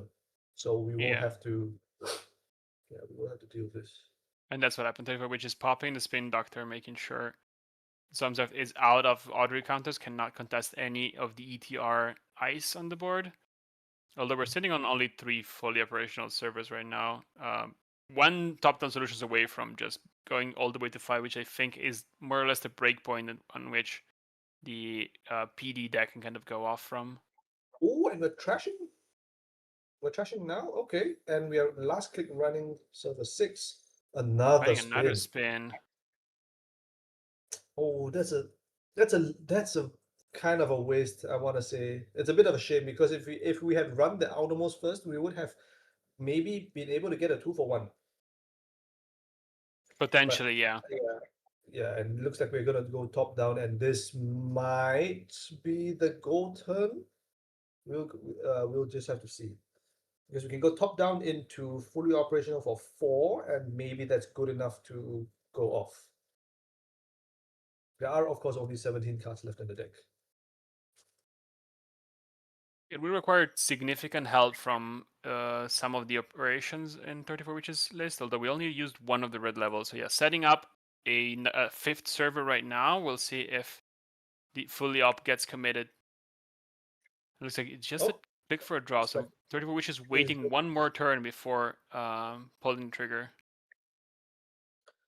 Installing outside, yeah, okay. This probably is supposed to be yep, there we go. Definitely the wrong server. There Inside, it is. and that's we're discarding 2 more cards. So we will have to steal 2 of the 5 agendas left in the deck. 3 of which cost an additional click to steal. Very, very annoying to deal with. And we don't have the wheels anymore, which is a little unfortunate, but we can understand like the urgency that Zomdev was playing with, obviously. Yeah, absolutely. This is turn 7. Zomdev only played a total of 24 clicks, or got 24 clicks naturally, and the game is almost over. And he's facing off against a massive mountains of ice and assets. Yeah, and for those who are not that aren't familiar with this particular version of combo flood, yeah, it looks kind of unsuspecting, yes, but like rest assured, everyone, that this is a like 34 just is primed to go off. I think if given one turn or on the outside 2 uncontested, we can and will see either a 6 points score into Neurospike Flatline or just a 9-point fast advance in a single turn for the win. Very, very CI7-esque, but done in like multiple stages rather than a single paid action ability window. The one thing that might have slowed down 34 Witches slightly is that you have to play around Steelskin getting trashed from Audrey, but Zomdev used all 3 copies of Steelskin so far. And so firing off the Neurospike for 6 is always safe. You're not going to see 34 Witches going for the 9 points line, although I think with the setup on board, there's a very good chances that she can just perform either line given one fully up in hand.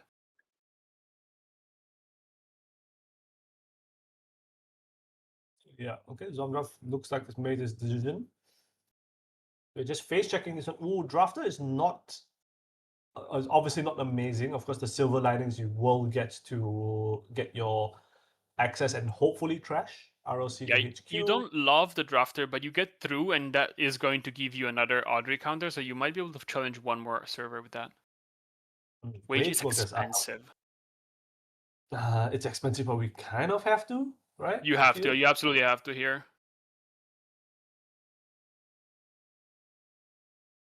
What is this trash giving us? It's just the badge counter, of course. Yeah, so we don't have really any other trash synergy going on. It's badge, it's the Audrey counter, but you don't have any more credits to trash anything else. You might be able to snipe an agenda from the board if you think 34 Witches installed it.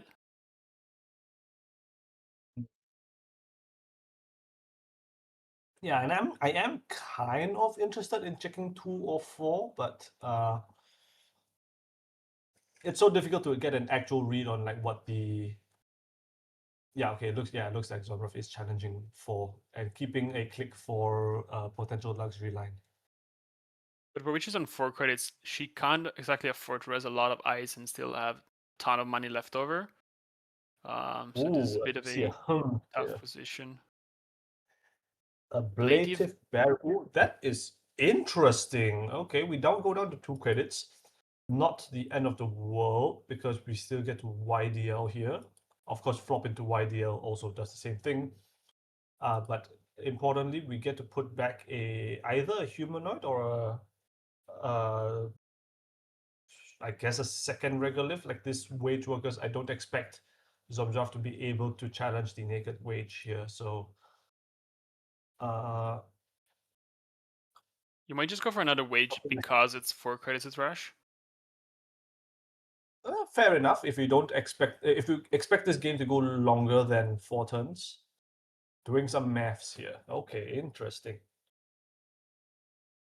This is the combo mind starting to calculate the lines. 34 Here's witches, the starting figuring out. turn. Yeah. Figuring out if she needs more turns, more setup, or if she can go off after this. Samsung has exactly 1 click left after this one.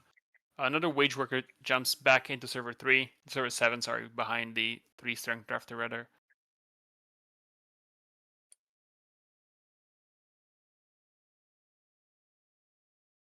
Break to the ability, we touch a luxury line. Oh, and it is. Okay. No more clicks left on Zomzraft, and this opens up the window for 34 witches, who kind of has to go now. It's a bit of a go situation. Yeah, and you kind of have to at this point, right? Like it is really, really touch and go at this point. Zomzraft is 1 key access away from winning the game, so this puts the effort on 30 witches to kind of win the game on the spot. For now, red level clearance to draw 2 cards, fishing for that fully up, or maybe something to put in server 4 to get another trigger on the fully operational. Okay, game click. Gains the click back. That's kind of expected. We install Jams and in have server to flop 4. here, right? Surely have to be flopping. Where is Definitely have it? to flop. Jeez.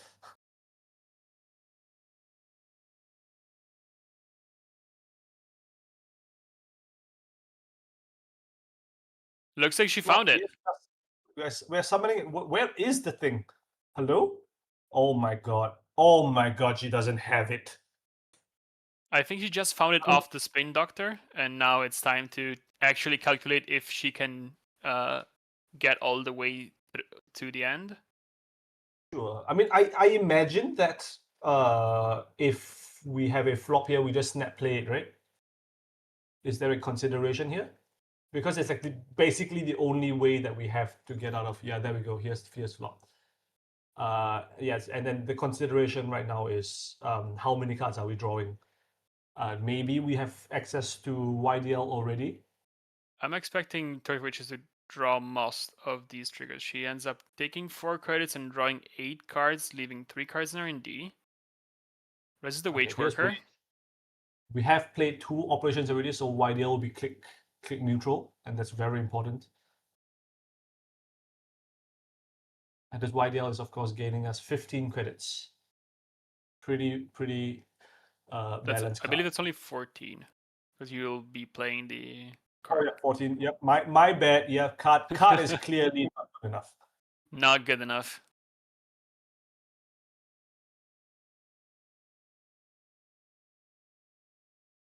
Plenty of times for 30 Witches to perform the combo here.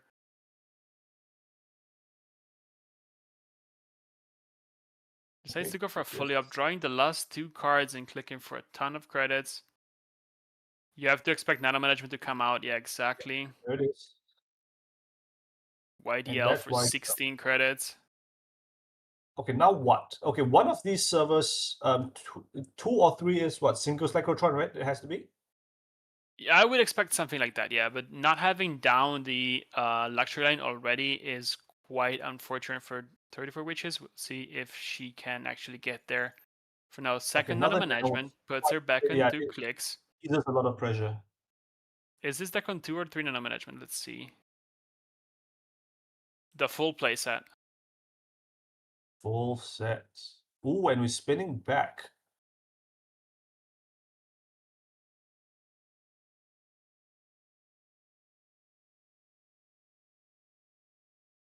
Spinning back opens up the server, but makes your floods 1 less counter. So she will have to fill the server with something.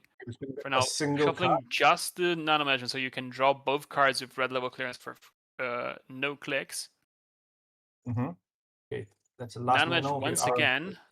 We are going to install. This is probably the single cyclotron going to server 4, I'm pretty sure. Probably. It's either that or a Powers That Be. One of the two are both kind of key for this combo turn.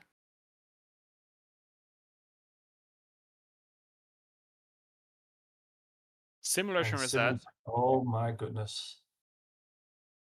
Another way that the deck has to get back a few more clicks. Yeah, so we can just put back like YDL Nano, Nano, and stuff. The full shebang. Absolutely right, prosthesis. YDL probably triple nano or YDL double nano. RLC Bass would be my other call. Although, yeah. Which is counting all the cards, selecting a single fully up, 2 nano managements, red level clearance, and a face down. Firing up the nano management and the fully up right away to get back some money. We're on 17 credits, 13 cards, 13 credits, and now double nano management once again, 3 clicks, fully up, gains more credits. 20 credits, 3 clicks, reses the Senko Cyclotron, reses the powers that be, and here we go. Yeah, here we go. And this is we've probably generated looped enough resources to end the game here. And it was Scores a it was a train. 3, right? That's exactly where it to be. 3 clicks, about 10 to 15 credits, a Melius down on the board, and powers that be installed. And then second flood gets you another Melius, and here comes the kill. Yeah, we spike you now, right? I think there's nothing that can stop us here. Looks like we're just going for the safer now. Never mind. And here's the Neurospike for the kill. 1 click to spare, 7 credits left in the tank. All right. And timing that, I think that was just a hair under 6 minutes. So honestly, pretty speedy from 34, which is all things considered. Had to go through the whole combo line using the simulation reset to get a few more clicks back. Absolutely well piloted from the core player here, and valiant effort from Zomzarf to try and find the line to slow down the corp just enough. But for which is finding that fully up at the nick of time with the last draw possible almost. Yeah, and I mean, I think Zondraf, as would be expected from a world champion caliber, did make a lot of the correct reads, right? In terms of like servers to run, things to trash. It's just, I mean, the nature of the deck that he's piloting, it kind of like by its very nature, right, falls short of the credit output, the trash output necessary to deal with all this stuff that it's being put into servers. Yeah, people pointing out that the corp took 46 clicks against around 33, which I don't know how to feel about that.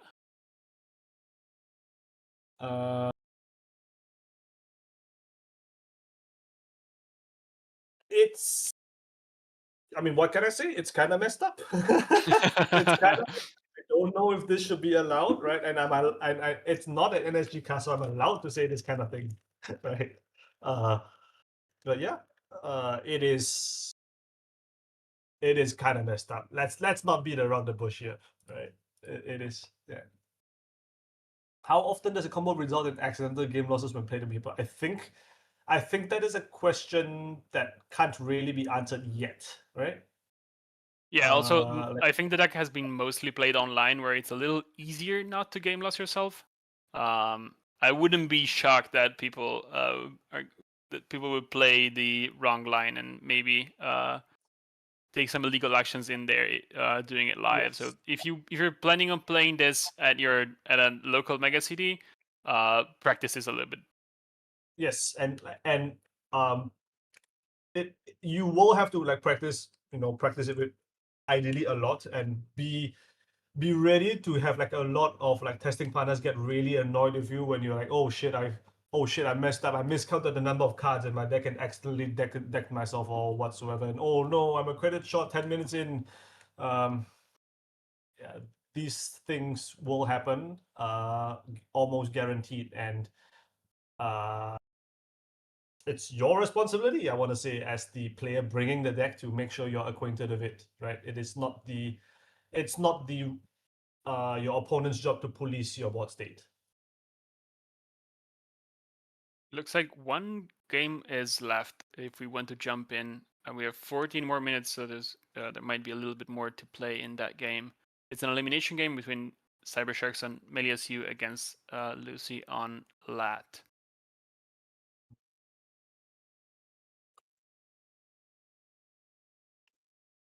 or it looks like we also that this game is also already over. Oh, never mind. I think. Wins by concession on turn 11. Looks like Lat could not get through the eyes of Cybershark at some point. Two players are amicably chatting. Get premium. Well, I think that takes us to the end of round 3. Yeah, and I believe, actually, can you confirm that this is we're cutting to a break after this? Yeah, I think it's going to be like a 53-minute break. So I will get. 53. Brother, it I mean, says so on the fucking thing. Yeah, the round isn't over yet. There's like a 12 minutes still in the round, and then the 35 minutes. So it's a bit of a No, little like bit of. 53, like raw. Oh, never mind then. It's 50. Okay. Okay. Like first off, you need to recognize when Axel is trying to like fuck with you. It's 53 because he typoed 35. No, is it? What did you think it was, bro? Oh, No, folks, it's clearly 12 minutes still left in the round, and then 35 left after that. that makes way more sense than 53. Yeah. That's 40. That's 47, not 53. No, Unless like, there's some. Why does it take 3 people to figure out how long the break is? if you check the document, it says 53. What Whom's document? is the document? What are you even talking about? The who is going on stream, you know? It's 30. It's 35 minutes. Mr. Moon said it himself. Anyway, folks, we'll see you in a few, I'm assuming. In The some timer's number of. Yeah, the timer is running out at quarter past the hour by the looks of the Showdown timers on Discord. Alright. I guess we will see people in 50 minutes. Yeah. All right. Well, I want to play some Slayer Spy now. I'll eat something, but after that, sure.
Hello, we should be back. No longer in the purgatory remain of the waiting screen I managed to set up. And with me, we had to say goodbye to Warlock and Jai, and it's going to be Self, Upper Wizard, and Aksu doing commentary for next couple rounds. That's right. You've had legendary commentary up until this point, but now it's a bait and switch, and now you get to live with me. Okay, so I can torment you with rules questions, right? Absolutely. Okay. However, I refuse to answer any eternal questions. Damn, I was just about to ask about always an offer you can refuse and melee you on turn 1. Yeah, I think we just decided you get a seg fault if you do that. Damn. It's basically. We did have that question somewhere, but I think we just decided not to answer it. Yeah, I was the person submitting that question also. Somebody has to do that in the World's Eternal Tournament just to get a ruling out of people.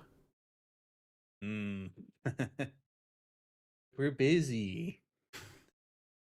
Busy writing more whack rules. All right, so we have players are about to start, and we've decided to watch Lou versus Melius U. Athisi versus Cybershark.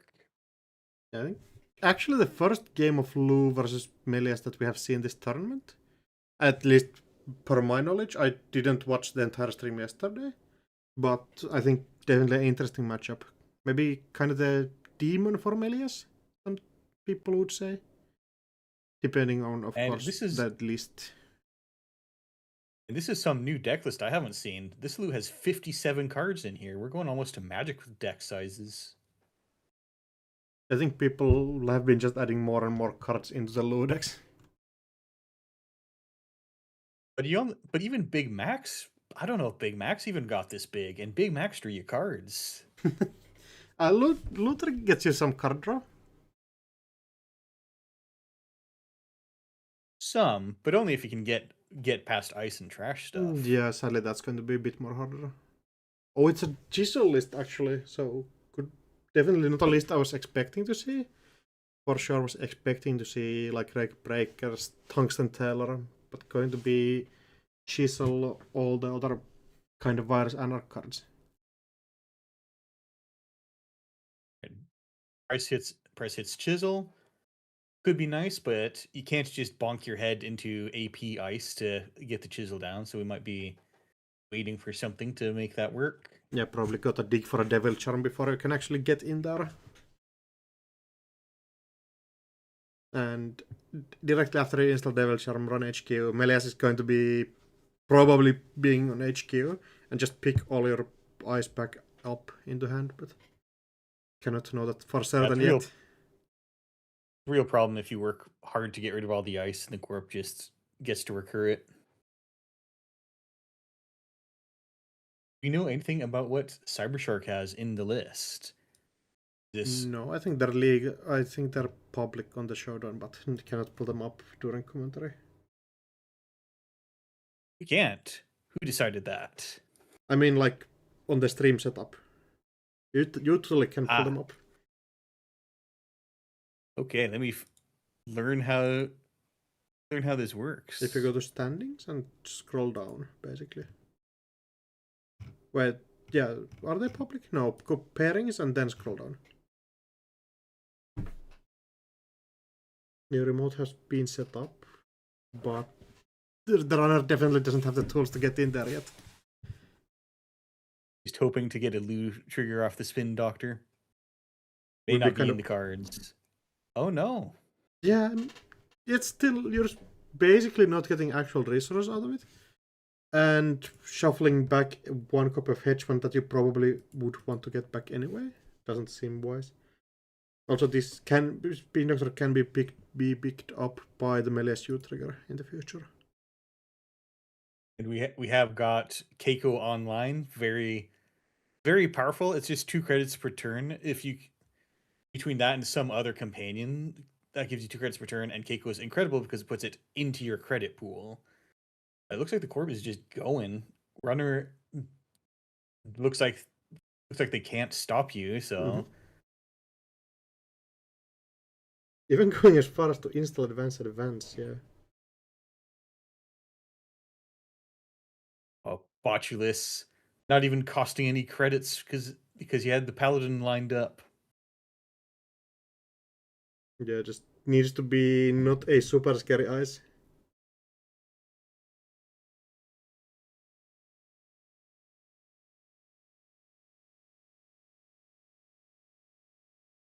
Oh, Knowledge Seeker, that's... Is that fine-ish?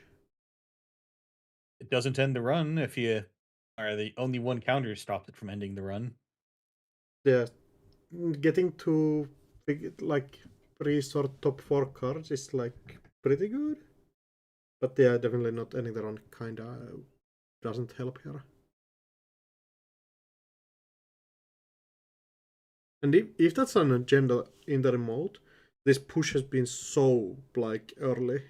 Maybe way more early than it needed to be. It's kind of surprising how porous Knowledge Seeker can be as a remote end the run ice. Oh, just But it was a very yeah. ambitious Charlotte investment. That was in Charlotte very interesting, just to get a bit more interaction baited by it. Yeah, because if you get away with that and you get to have one, possibly two hits of the full Charlotte, that sure looked like an agenda covered by a defensive upgrade. Yeah, 100%. And I'm pushing a second one in there. The Botulus is still on there though. I mean, who's a little short on credits. Maybe it's another Charlotte and you get in, fire the Knowledge Seeker. Yeah, true. But we are firing the Gachapon, Find the Gourmand. Having to delete the sure gamble doesn't never feel good, but you probably take it.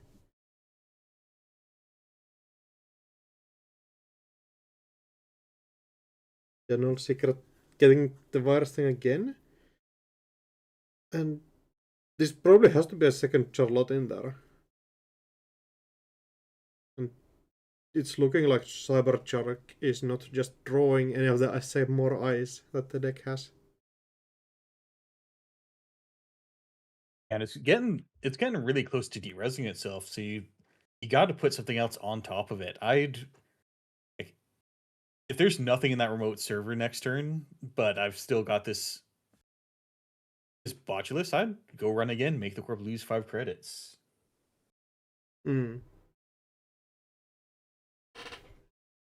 5 credits that we don't really have right now.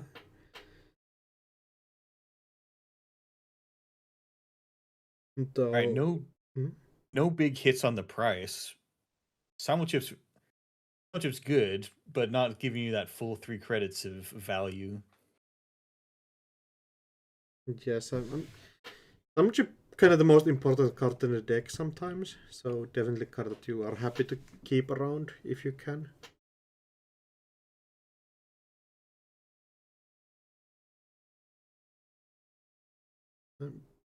And runner on just 1 credit, not really threatening much here. If we get like a second ice on server 2, this could be a way worse situation for the runner here.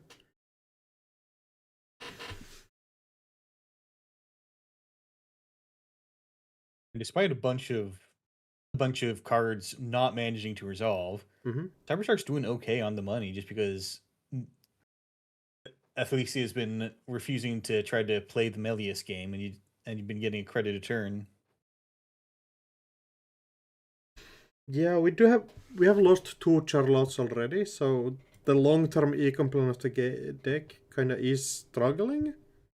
But 13 credits does let us res a decent chunk of ice still. Basically 2 big ones and 2 big ones and multiple small ones. 1.5 big ones, really. It depends on how big we are talking about.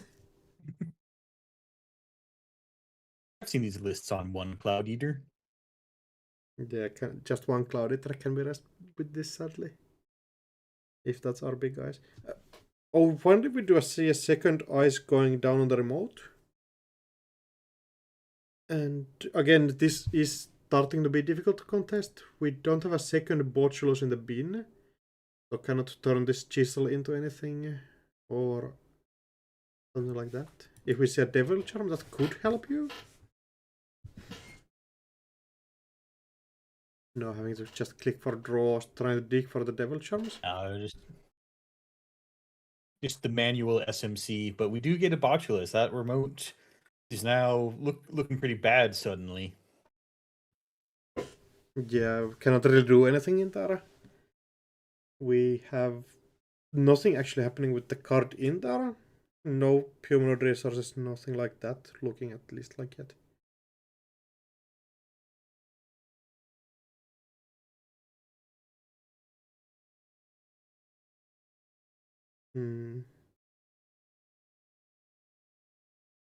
Spin Doctor not falling for it.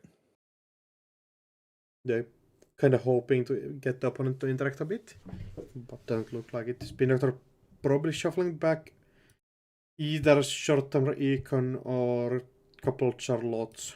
Anything you kind of need to get back into the game and start doing something on the remote. And if we draw any more ice, that probably goes on the server too, kind of instantly. I think you might also have to think about shuffling agendas back, because here we are down to 32 cards in R&D. There should be 3 agendas in HQ right now, if not 4. If Lou draws a devil charm, then I think we're gonna just tear HQ apart. Yeah, blow up HQ, just run it 3 or 5 times a turn and dig for all the agendas. Looking like a push on the remote though. The third ice going on there, and this one we cannot delete yet with other tools.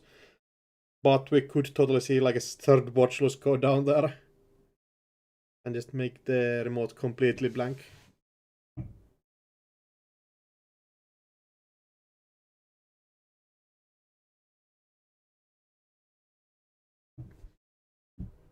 Also a card in there. No advancements, no other cards in there. So humanoid resource is the worst punish that we can get. Alright, we're finally playing the game. And it's on archives. So no recursion for the corp.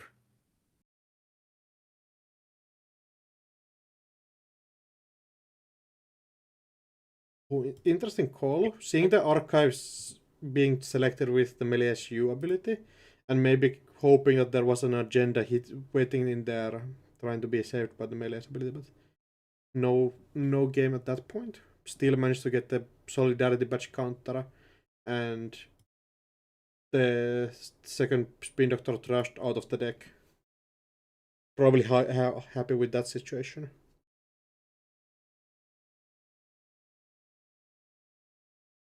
And I will have to try to out mind game the opponent, because it's a very high. Both players are probably going to pick R&D or archives while they're uniced. But if you try to actually count on Melius, then that's a 50-50 of you just lose the agenda you put in there. Yeah, 100%. Especially when you had a Spin Doctor previously. Over installing the current server too? Are we? Yeah, over installing current server to undo click. But didn't want to. Just wanted to use the command, I guess. Maybe installing a different card. Who knows? Over installing is interesting though. Did we have an agenda there just being saved? Raindrops going on HQ? And that's fun. Core probably didn't call HQ. Probably didn't. This could be a scare hit on the ice, depending on the ice. Boto, not the worst, not the best though either. Yeah, you'll get your cards back. Losing Botulus, there was the third Botulus. Definitely could see the simul chip being used. at the end just to go on the remote again with a third botulus, but just one counter maybe not enough. You only need 3 or 4 more runs to trash the Boto. Couple of face checks. We just let Table Bite and Sisyphus Protocol in there. You think that's Regenesis in the remote? If that was extremely gutsy, like try to get it on the score area. I think we probably, if we go and check the lists, probably do see 3 Regenesis, 1 Sisyphus Protocol. And yeah, just knowing that there's a Regenesis threat somewhere, so you gotta be playing safe around it and just go check archives whenever you can. I finally found the button, and there are 3 Regenesis in this list.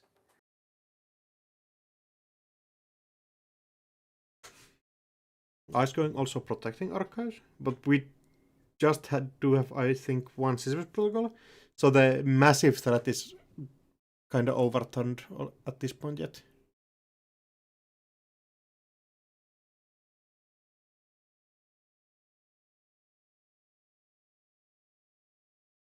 Mentor, that's what we want to see. So the runner has managed to get out of the credit hole, probably just because Keiko Paladin is 2 credits per turn. What? Oh, I see. Clicks the fermenter to trash it and turn on Simulchip. Yeah, get your Rising Tide online. Can break this Tatubola. Not switching the chisel around just to trash it. Makes sense. And none of these remotes can having any chance to stay alive for longer than the runner kind of wants. You probably have to cut your losses and take the Knowledge Seeker purge. But the runner doesn't have to let that happen. You can just full break it. Yeah, could totally full break it with Botulus. Just to keep the second one also with 4 counters. Does seem... Yeah, just full breaking it. I think this is the first time ever I have seen the place 1 virus counter on this card being broken. First time for Athleisi as well. It was Regenesis. Oh, Regenesis, it wasn't there. So, definitely, stealing the Sisyphus Protocol kind of telling that there is stuff in there. And the list is on only 1 Sisyphus Protocol, so the runner will not have to deal with that now. Yeah, probably the happiest thing about the runner's game state right now. Paladin on 3, so you gotta get something to feed it, or it's taking a walk. Doesn't look like it. You could trash something for it, just to save on credits. But a tough pick. Losing the badge, probably not the card for this matchup anyway, so totally fine to throw out. Yeah, I drew a card or 2. That's good enough. Yeah, basically gave you 3 credits when you didn't have to trash the Paladin also. Install advance on the remote. The remote is not basically safer than it was last turn, so does look like a Charlotte push here. It depends. We swapped in a new piece of ice with that Tattoo Bola.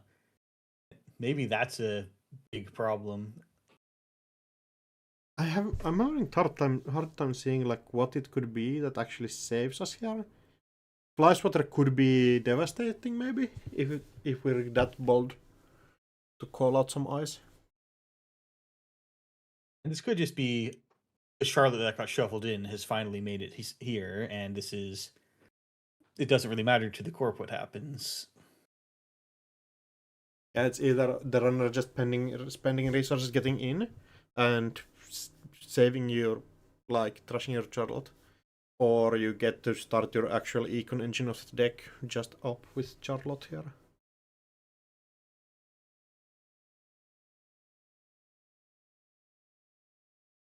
Now those agendas probably are starting to pile up.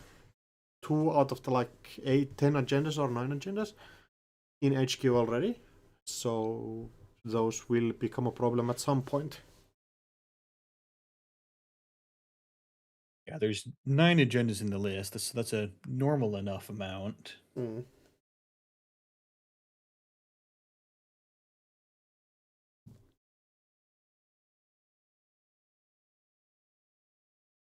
First click Nuka. Get your tools that you want to get installed. Right, free twinning. Finally managing to get something to spend all those paladin credits on. Yeah, sadly doesn't get the paladin counter this turn, or the twinning counter this turn, but probably just has to take it with the free twinning things. Not a Charlotte, getting 2 advanced. At least he was hoping for Charlotte. Regenesis Fuji? Oh, really? Ooh.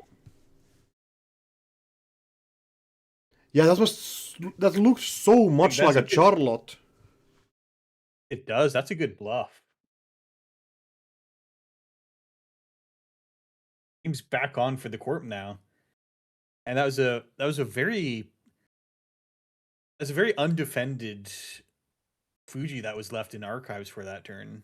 Yeah, basically couldn't do anything if the runner actually wanted to contest that turn. But that's kind of making it look like a Charlotte a lot. Looking at the runner's board that like there's 4 counters on Paladin, so you probably want to like drop with the Nuka, install stuff. And yeah, just 4 points, a massive swing. The evaluation bar probably would switch around massively here. Now measured responses online, of which there are 3 in this deck. The runner doesn't even have to get anything out of their runs.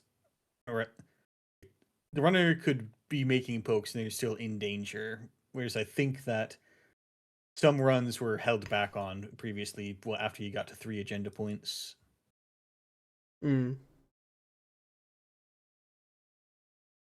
Chisel Archives? With a pinhole also. Oh, double value. Get rid of the Archives Eyes. Okay. And also get the pinhole in there. Just go check what the card is in server 2. Calling that Melius U is probably pointed at R&D.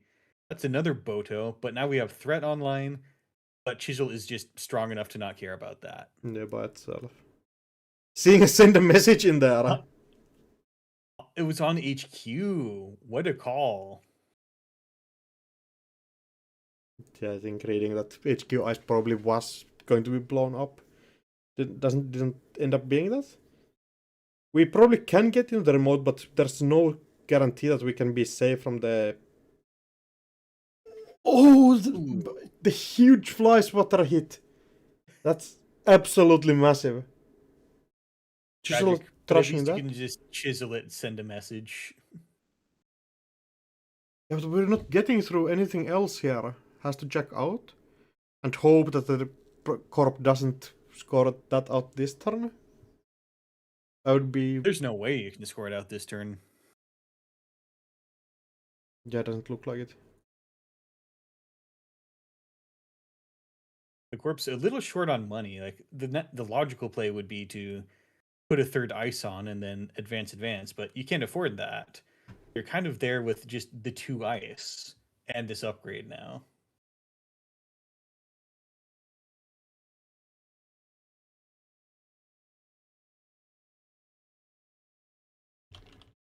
I'm looking at where are the upgrades in this list? Okay, there's 2 voids and 3 Lacostas.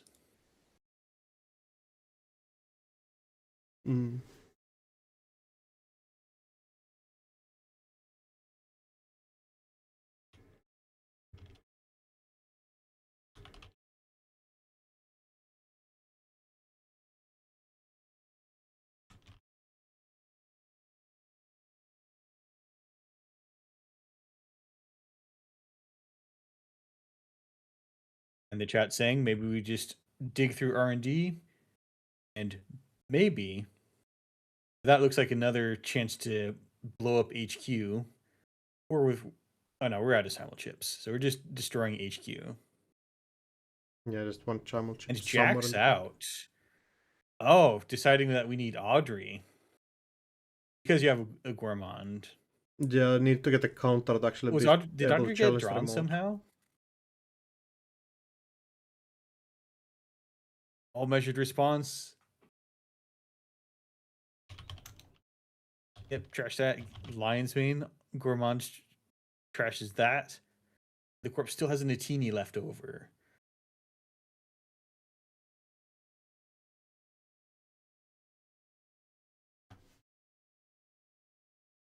Now, one measured response went down.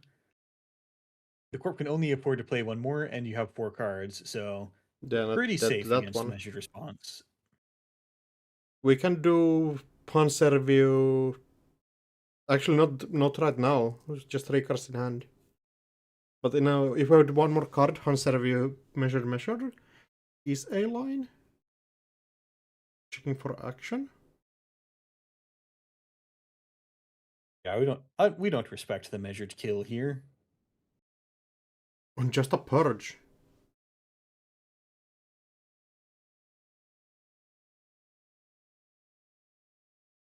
I get to do some very important Audrey counters. Yeah, or kind of letting you actually get into the remote.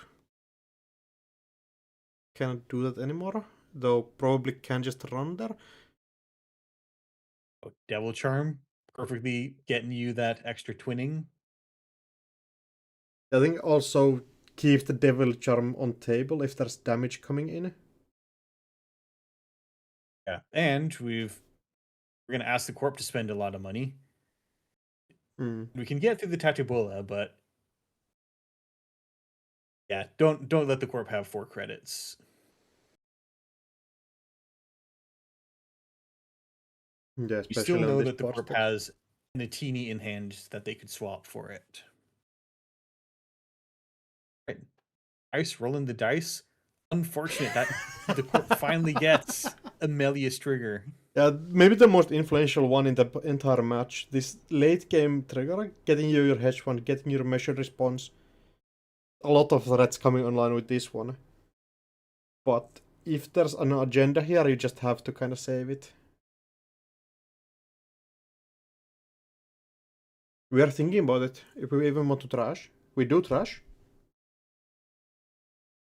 Picking the face down card could mean that they saw an agenda on top. Yeah, that sometimes is like a tell about it. Ooh, 4 to trash La Costa.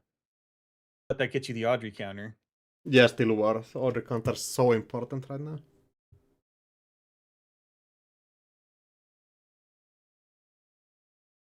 Now Cybershark in a slightly worse position than last time, because now there's an Audrey counter and you have 2 less credits, and the Botulists are about to count up to 2, which gets through most ice.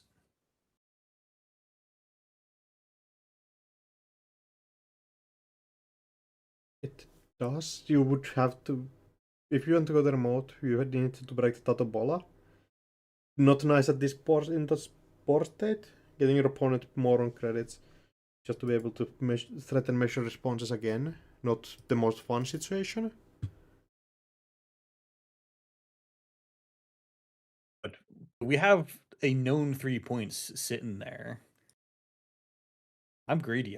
I'd think it's worth it. It's kind of not going anywhere. You can run R&D, then go remote. I think there's... Oh, there it is. Double advance. So threatening out to win next turn already. We definitely can get in here, but I guess question is, can we survive a second like attack?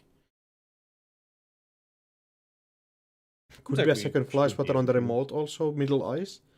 That is not known yet, so... Gourmand. Running to just check HQ. Calls the server wrong again? It depends who you're talking about. The corp called it right. That's true. Well, you have to like know who you're talking about. Rushing one. Oh, there was Fuji in there. 3 points is enough to win now. That's not. That is notably not a agenda for the Audrey, so maybe cannot get in there anymore. Tatubola so huge. Yeah, you've got the Rising Tide. You got the Botulists with 2 counters. I think this has to be a fly swatter or bust. Could it be Analytic Void as the second card on there? Are we using Total Bola action?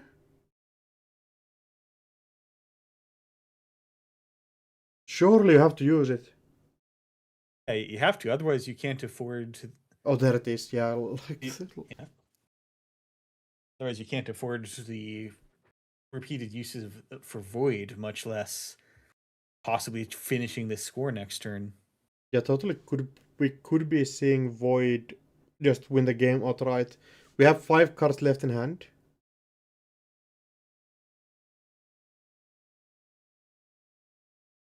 Null Shaker has to pick and choose the subroutines. Breaking everything?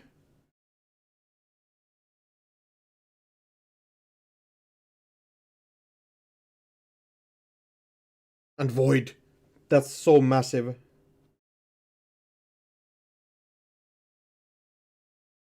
That is Void. Corp's going to pay up 2 cards, 2 credits.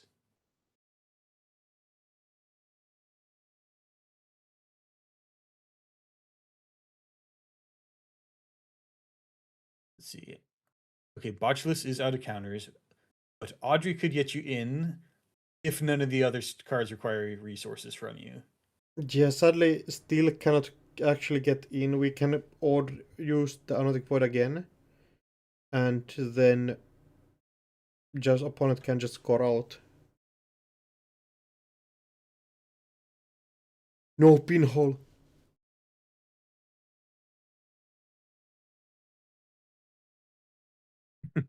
Oh, imagine drawing a pinhole there and going undo click. Getting away with it. Yeah, I think we're going to see like run R&D and hope. Yeah, I think you got to run R&D and hope.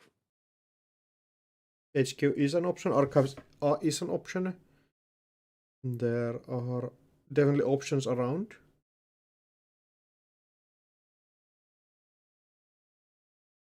But just has to choose correctly. Yeah, so your options are you force the corp to go down below 2 credits. Choosing archives. Imagine if we discarded some.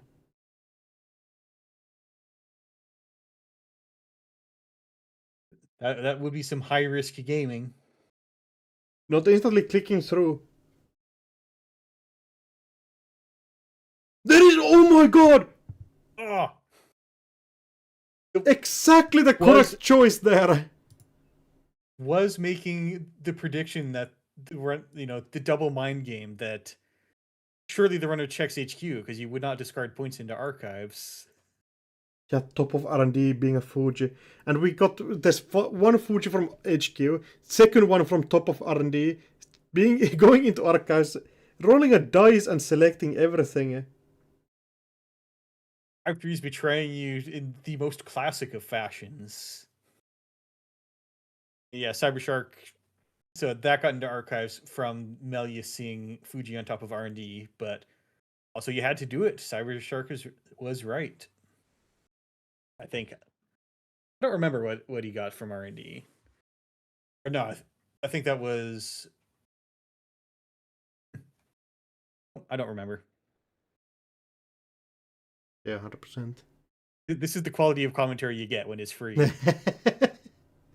Yeah, better pay up for commentary premium. Okay, I think we can jump into passive mult against Metronome. That game seems to still be going on. All right. And looking like Metronome playing multi-tier with Swift, kind of an interesting list against Epiphany Analytica, just on normal assets. Kind of an interesting board state being set up here, and Passive Mult threatening a lot of different ways to win the game in the future. Yeah, it looks like the game's going pretty well for Epiphany. We're here with assets and points, and still have 9 credits in the bank. Oh, second transfer? No longer that many credits. 6 credits in the bank, but who's counting? Yeah, still a sizable amount.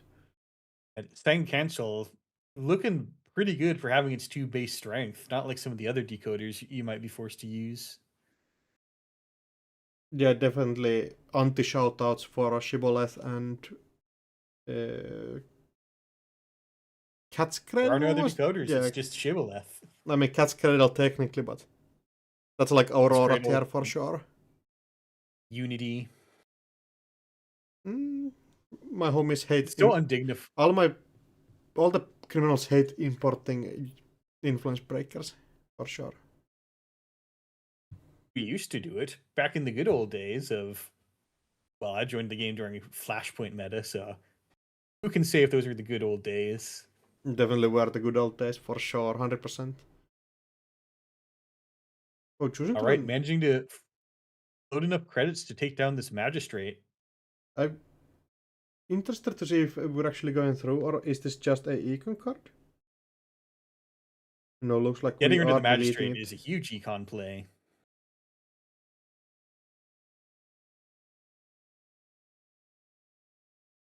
Yeah, you got to pay for the thing No, because that's... you get your career. No, you just like click through, continue.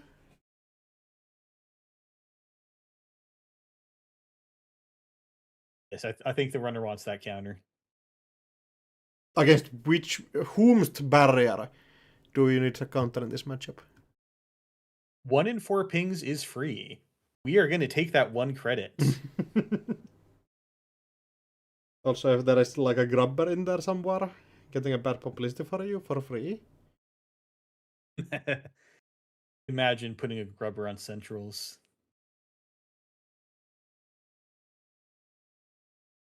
Sometimes you just have to go in HQ again. Check it, Sion.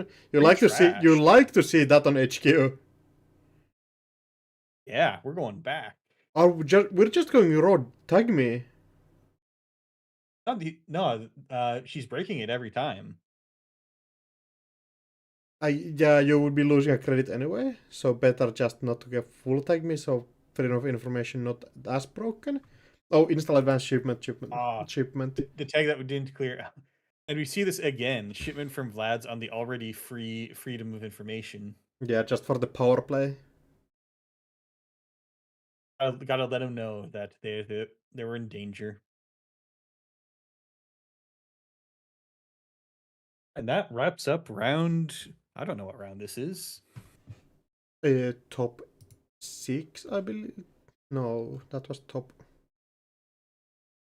1, 2, 3, 4, 5, 6, 7, 8, 9, 10, 11. This is some kind of elim. Top 12 being wrapped out. We see a couple people being eliminated, and I think continuing to top 6 already here. No, top 8 currently. There's only 6 people playing this. Wait, my thing is not refreshed. Okay, so from top 6 to top 4 right now. No. Wait. Top 8 to top 6. Top 8 to top 6. Right, Man in the Moon is just Man in the Moving it. We got pairings up already for next round. We got Zomzraft versus Fleecy on Epiphany versus Lou. Lou's going to be very excited about that. Or we have Epiphany versus monitors Dusty. Magdalene with Minstrel. Yeah, it definitely has to be an Epiphany game. And question just is, do we want to see Epiphany versus Magdalene or Epiphany versus Lou? I personally have not seen Magdalene this tournament yet. Okay, we can definitely sleep at all the right times. We can take Passive Malt versus Minstrel then. Alright, let's get in there. Yeah, just have to wait until the game's up, yeah. We'll start up a game of Slay the Spire. Never again. Just because you didn't draw a single attack on that boss fight. I mean, the worst part was that I played like defend before it, and then I played the card and I was like, oh. I just could have killed the big thing on that turn, but unlucky. There it goes.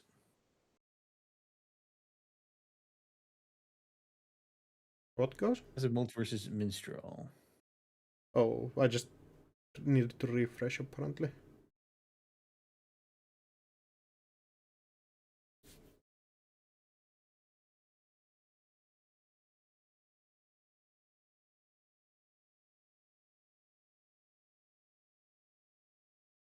Michael asking, how can people actually win with Epiphany?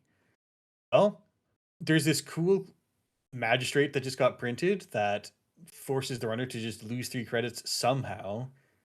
And if they get fall behind on credits, then this can form a nasty lock on the game where you score an agenda and you just keep putting the runner in the hole. Yeah, second answer is like just don't queue into Lou. That helps a lot. The other matchup that we're not watching, they did just queue into Lou. Unfortunate. Try to avoid it. Yeah, best of your abilities. Though that is the current world champion, so still not an easy matchup for sure.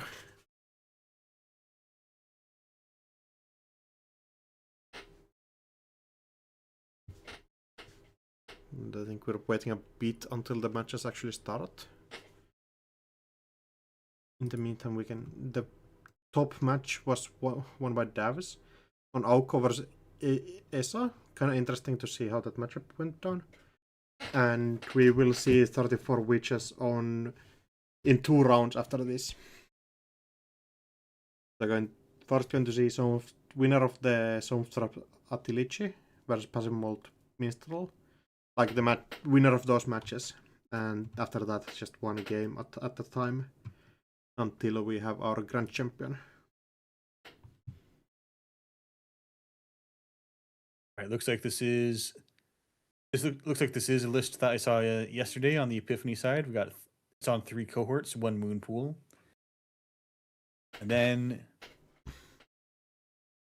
having a look here, looks like this is on 2 deep dives. And a lot of those temporary breakers, we got Euler and Propeller over here in this Magdalene list, and 1 stowaway. That's very exciting. Wait a minute, this is a 69 card runner list. Yeah, the bug of bigger than needed runner decks kind of infecting everybody, it seems. I was just telling someone that people are just you're just going crazy with deck sizes.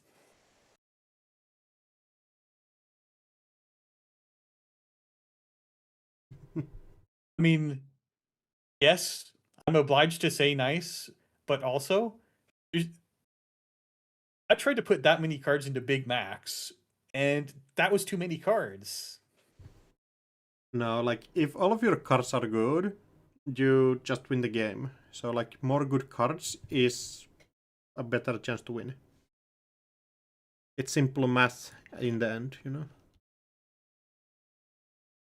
I mean, Netrunner has spoiled me all these years because I don't have to shuffle huge decks like Magic players do.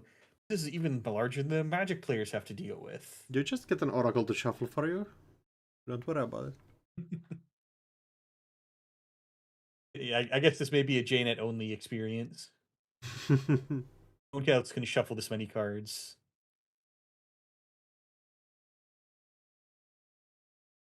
Yeah, it's kind of interesting that we actually can play Shaper with this large of a deck. It's... I have to know how this functions. Apparently pretty good if we have gone to this point already. Yeah, I mean, I've never gotten this far into Top Cut, so who can say? Why are we listening to me? Because you know a lot about the rules, apparently. And yet here we are not talking about the rules. I've cheated the system. Let's start the game. Just install 3. Make your opponent figure out what's happening. It's Shaper. You don't need to respect them.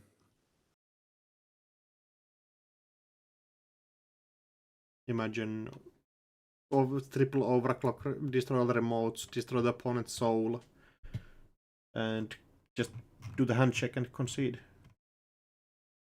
And in this huge deck size, the runner does not have room for Azamat. Wait, really? No Azamat. Imagine like playing 69 cards and not having an Azimuth in there. Just dropping a hedge fund into run instead. Fundraising got to go. And maybe Fermenter will just give you more credits than Azamat. I mean, it does tick quite quickly. Kind of will.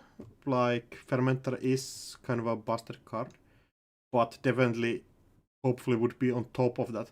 Oh, and missing Regolith Mining License and Wage Workers, that's so many credits coming in. You can unload the whole Regolith, and then you've got 7 credits of trash costs sitting there on the table.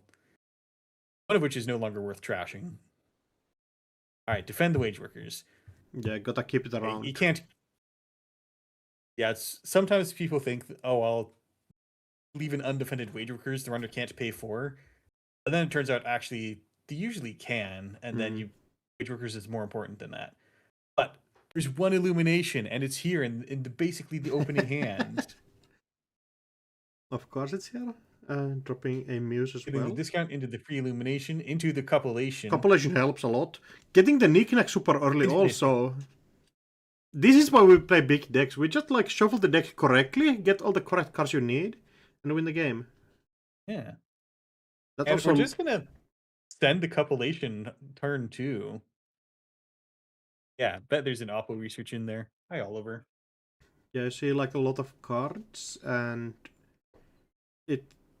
seeing the Oppo there is like important. You know what you need to play around.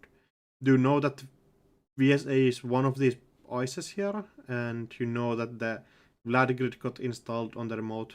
So kind of a lot of information coming in from that copulation. Still not sure if that like you would like that just to be information trading, but definitely you have to make it out to be what it can be. Look, we moved basically all the cards in play around that turn, and that's maybe more important than whether you stole any agendas. The real agendas were the friends we made along the way. Going HQ?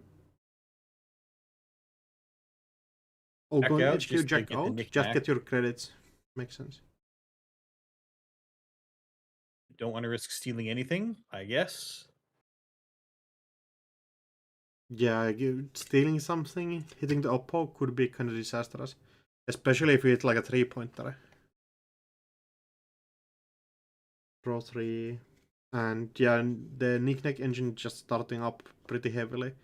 Will be dripping us 2 credits a turn for the long, foreseeable future. Now we have secret rules knowledge. You can take the coalescence credits after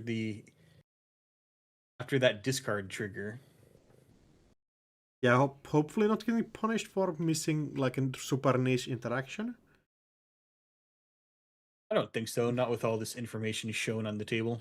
Or just a purge. Interesting. Getting the spec work. We're almost down to normal deck size. Playing real fast. And playing VRcation. We did always think that VRcation... Well, actually, people did not try a whole lot of VRcation in Magdalene, but with this many cards, and you're not going to play them all, might as well VRcation. Yeah, definitely. It's like your... Christ.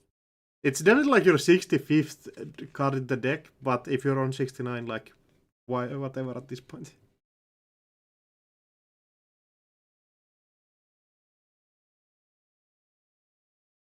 Spin Doctor also coming out with multiple new remotes.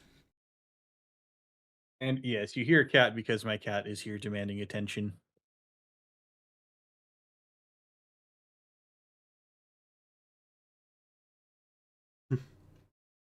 I definitely appreciate it, it looks like. We're just here for our ASMR Netrunner. No balanced coverage. It like Corp's already wealthy. Yeah, you definitely need to take care of the money cards, but with court rolling already, it doesn't feel easy. Has to take it out. I mean, the Corp has to do a lot of advancing still. No agendas are scored yet. And just this engine is just continuing to roll along. It's really looking like we just draw the correct cards and get all the econ coming down.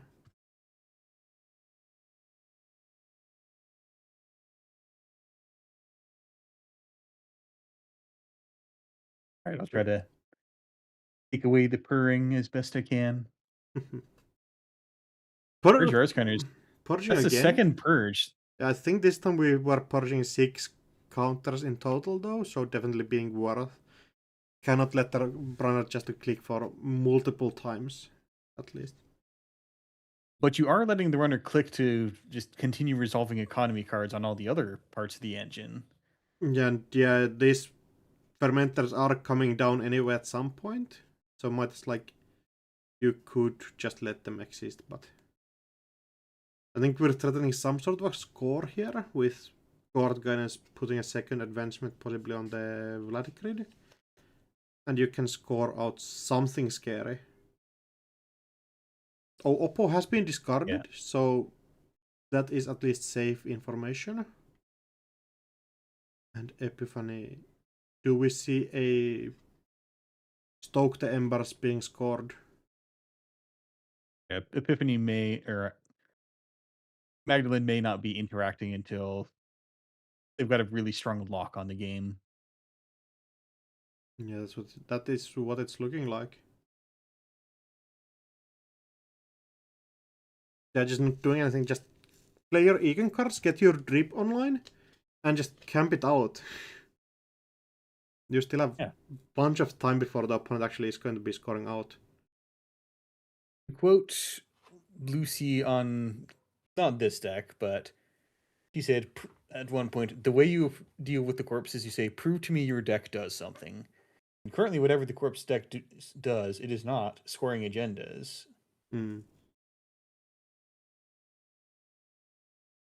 Yeah, this Vladimir just being deleted instantly as it is threatening something on two advancement counters. Ping is kinda annoying. I don't think we can trash everything on this run, but...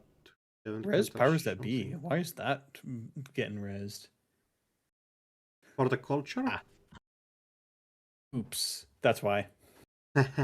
Yeah, probably B1001 on the second remote. We can just get back in there, right? That kind of saves your opponent just 2 credits. Give them a free clear, have them get everything nice. Oh, Stowaway gets you 2 credits. Now you can trash everything. And 2 fermenter counters ticking in. Self-modifying code being dropped online. Yeah, next turn we're right back at the situation that prompted the corp to purge virus counters, and you can't keep doing that. Technically you can, but counts to 3. Doesn't look good though. If you purge on 3, you're taking only 2 out of 3 turns, and that is definitely too slow. Yeah, new remote being installed. Kinda the ping remote is a liability at this point, just granting the runners more credits than the corporations on the runs. So seeing double install Oppo Research, runner is on 2 credits, going up to 4. And can clear 2 Runner and does run have somewhere. Runner does have a Muse to sell. There's a Muse, daily casts, a lot of drip coming in.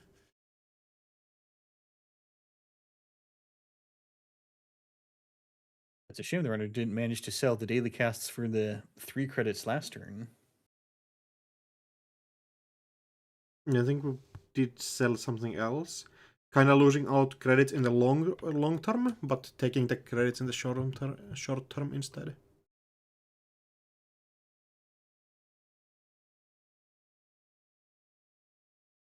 This is B1001 and leave it there. Maybe you're going to trick the corp into clearing your tags for you. Got to make sure you don't fall for that. Embedded reporting on the table, just passive mode trying to sneak it out, not working out though. Yeah, the runner had enough clicks left that if you cleared all the tags for the runner, you just clear the tags for the runner and you still lose the agenda. Yeah, not worried by itself. Spin after getting back Oppo Research. Now that the corp runners like Econ is almost broken, but 2 fermenters looking scary on the table, baiting you to purge here, but again, The You run would of be decon is wasting your entire fine. turn. He's got the coalescence ready to unload and sell, and if you purge again, then you're really just losing a third of your own turns.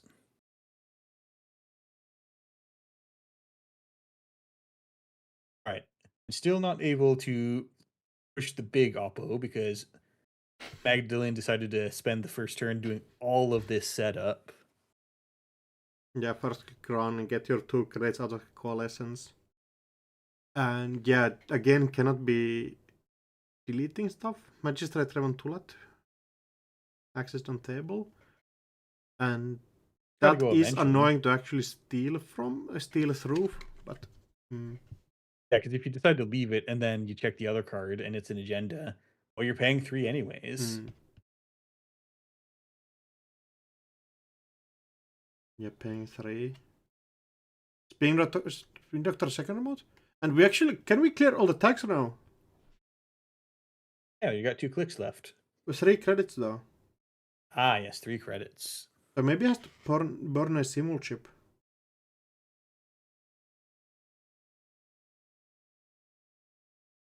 No floating 1? Knick-knack might... we might lose the knick-knack. Maybe. Or wrong one. Oh, wrong one.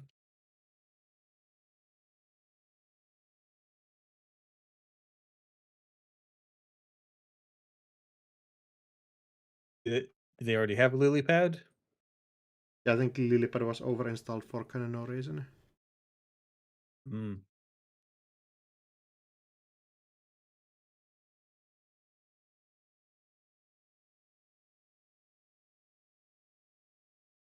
Oh, we discarded Exelon and Lilipad as well. Oh yeah, that's... Yep, that makes more sense, and yeah, you can fix that because that's definitely a pretty clear misclick and not something where you're making claims that you still have a card in your hand. Yeah, getting +4 crates instead of the Lilipad. And yeah, install Echelon. Even more breakers coming online. And this tag really needs to do something.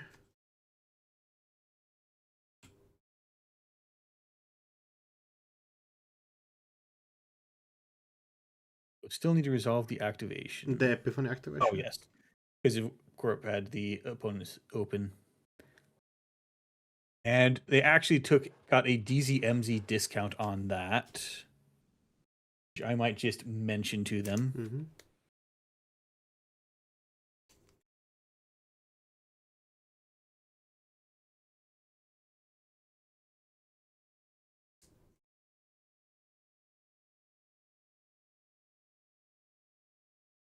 Actually, did they install the program last turn? I might be just wrong. Not sure. Hang on. Yeah, we did. Somehow I just assumed that we didn't. We didn't. Spend a coalescence. All right. Professional commentary, jumping in, disrupting the... Utterly professional. Oh! Bigger picture. Ooh, that's horrible.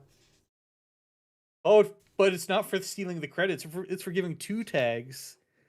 2 tags? We might be about to get a shipment from Vlad's. Okay. Do we have a second one? Do we have... What is the tag punishment? If we're end of the line, that just kills?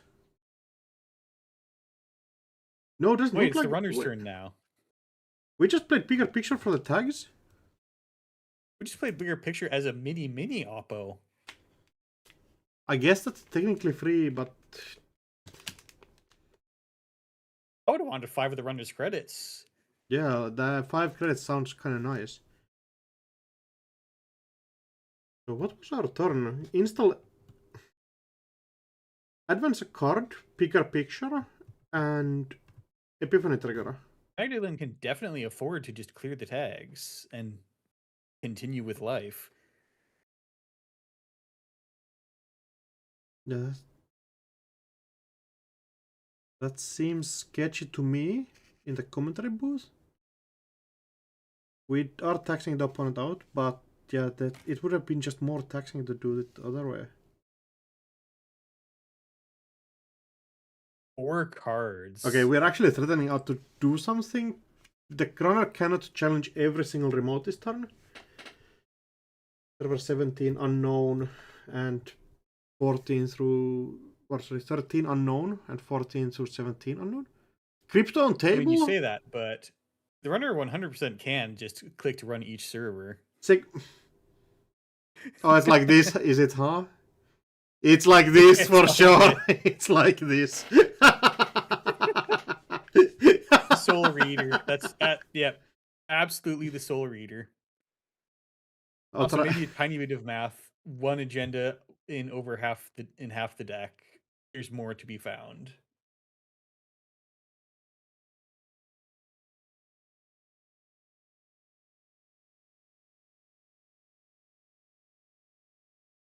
Yeah, 69 cards, like 32 cards left over.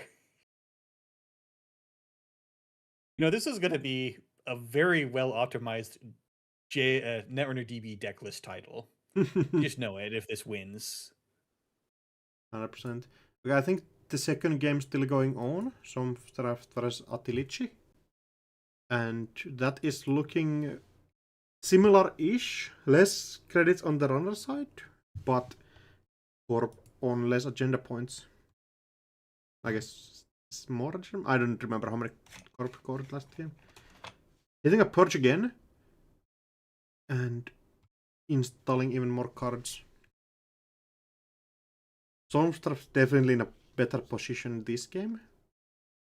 A lot more remotes on table and unknown, just everything unknown.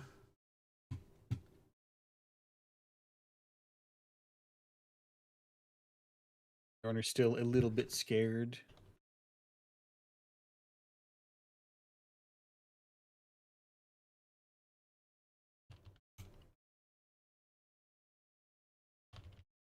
Turn face up.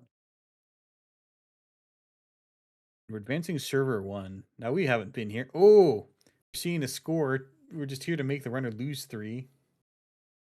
Scoring multiple Let Them Dreams. Has this ever been done?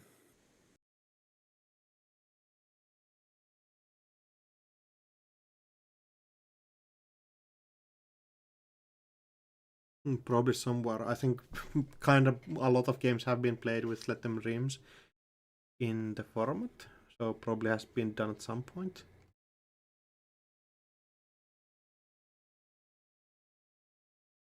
Now we're waiting to see what we're going to do with any agenda we find.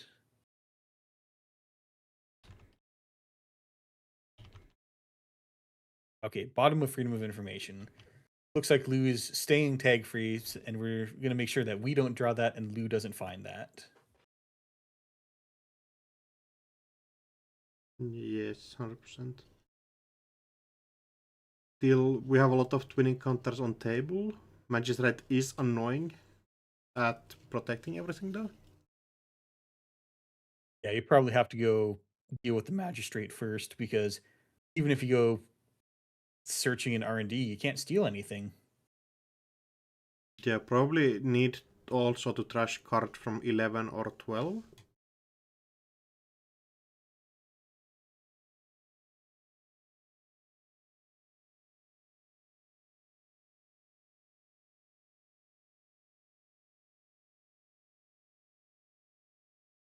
Yachapon get us something. Probably. Got the Rising Tide, I believe. Oh yeah, it shuffles just everything back. Several 2 forest. Oracle Think Tank? Not what you want to see. Not what you want to see. Yeah, a little short on credits for that one. Oh, but you don't have to pay it! You don't have to pay! Magistrate. Yeah, you don't have to pay. Yeah, get destroyed out of your own combos. Now you can just make the corp score that. Yeah, that's so good for the corp. And now we can clear out the board guidance, and opponent Zomstuff is in a tough position.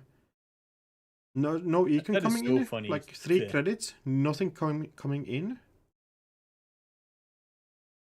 Card games It's so being fun to trashed. be able to dodge the Oracle that way. That's hella funny, yeah.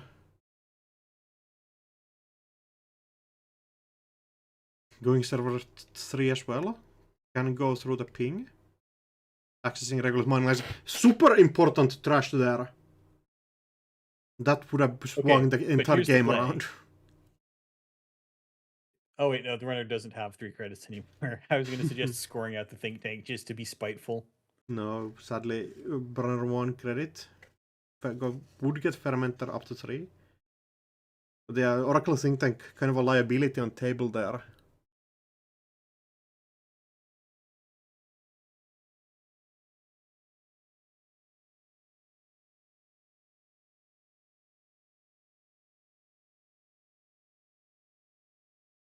You know, technically, the corpse in the lead on the points. All you need is a little bit of money. Yes, sadly, I think Lou is. If there's not like install 3, Lou probably in a pretty good position. Can pop fermenter and clear this magistrate and get a lot of accesses on central servers this game.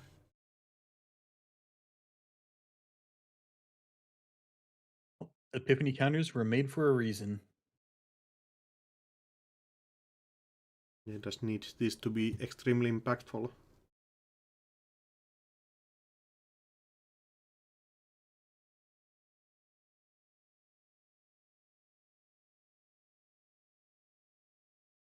Oh, we're close. This could be the install 3 you were talking about. Oh, business as usual? Just to clear. Ooh. Are we clearing the Audrey? We can do no, both. Clear the Oh, we're clearing the fermenter. Oh, you can do the both. That's so wild, yeah. Yeah, we're at threat. Gourmand saves us though. Oh, Gourmand. And this might be a winning amount of points on the table. That could be. Not sure if you want to go check server 1 or server 3. If you get like a core check Cyan, it's extremely Jover. But like you can go check HQ, check R&D. That is a line. If there are 3 pointers, you just win the game outright also. Going HQ. Right, you can sweep HQ. Then you might just get to know that if this 1 point wins the game or not. Yeah, would be cheap.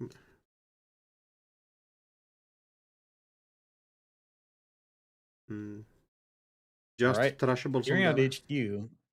Lots of Audrey counters. Cash in a whole lot of twinning counters. Ooh, there goes 5 points.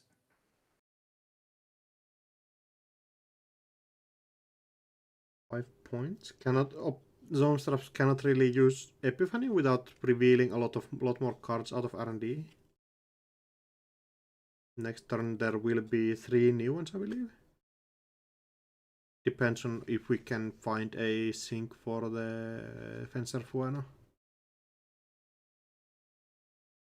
And we're using the cohort guidance program. That gets you further in. Like the cards R&D's fresh now.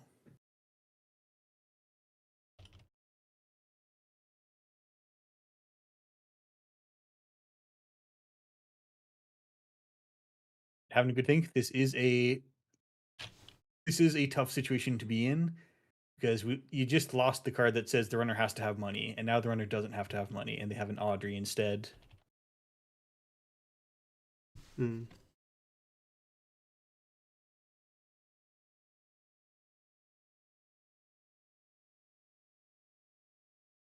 Using the Epiphany. Interesting. Oh, if server 3 is shipment like the Vladimir City Grid or Vladimir City Grid, I think we can score this. That's hard. That'd be 3 of your 4 credits. I don't know what else you're doing from that point. Hope that the cohort works out. Oh, Epiphany is from position 1, so R&D open again if we get multiple more cards on the table. one into the Chisel server. There is a line with something like pop fermenter run server 904. Or maybe even go and trash the court guidance. Just like anything basically here. So if you're lucky, maybe you found another magistrate. See 2 in the discard pile. It probably does have a 3 in the list. And that could help. And advancing server 2. Yeah, it does look a lot like Vladisibir City Grid at this point. And that one you kind of need to take out before Zomstraps can score points. Though, if there are points being scored with that, the server 2 is still around. Not sure if we can like score multiple things at a time.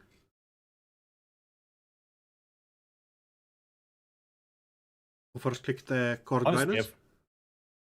I've got my suspicion that looks like a Chekist Scion. Yeah, the cohort guidance is the only card moving the corp forward, so if they lose that, then they have to start doing everything by the basic action card. Is there a where you click for a credit first? Oh no, yeah, if you press magistrate, you're not really like threatening anything, and I think we are seeing 3 new cards here.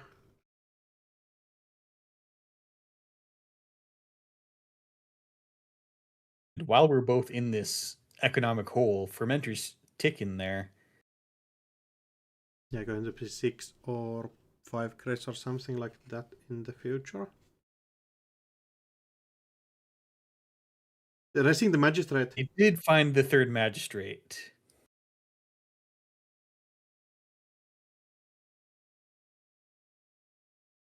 Accessing 0 additional cards though can be just click for credits, be kind of safe.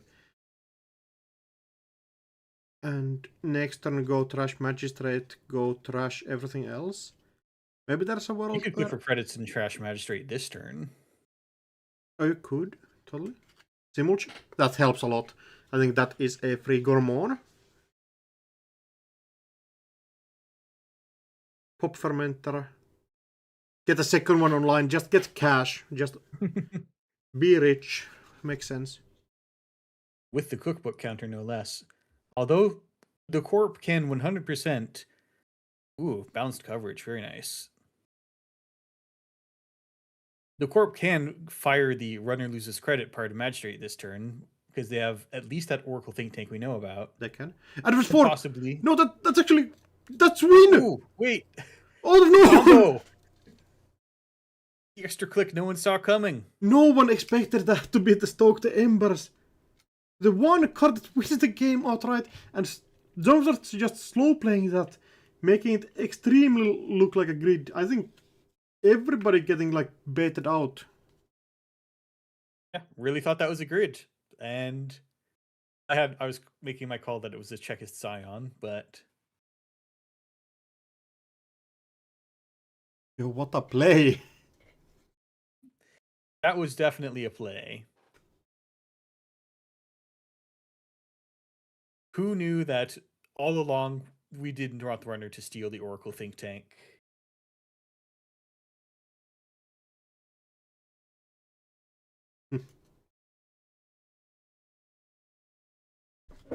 Alright, I think we might be continuing pretty soon into the next round. Yeah, we're trying to push this and just go to the end. Yeah, so Zom's draft continuing, playing against Minstrel next round.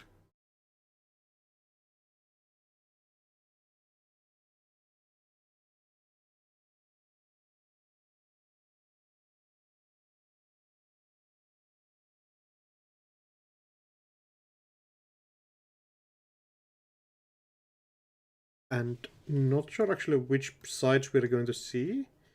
Minstrel has been playing, I think, one runner. Pairings are up. We know which sides we're going to see. Oh, hype. Minstrel on Auko versus Zomsraft on Topan.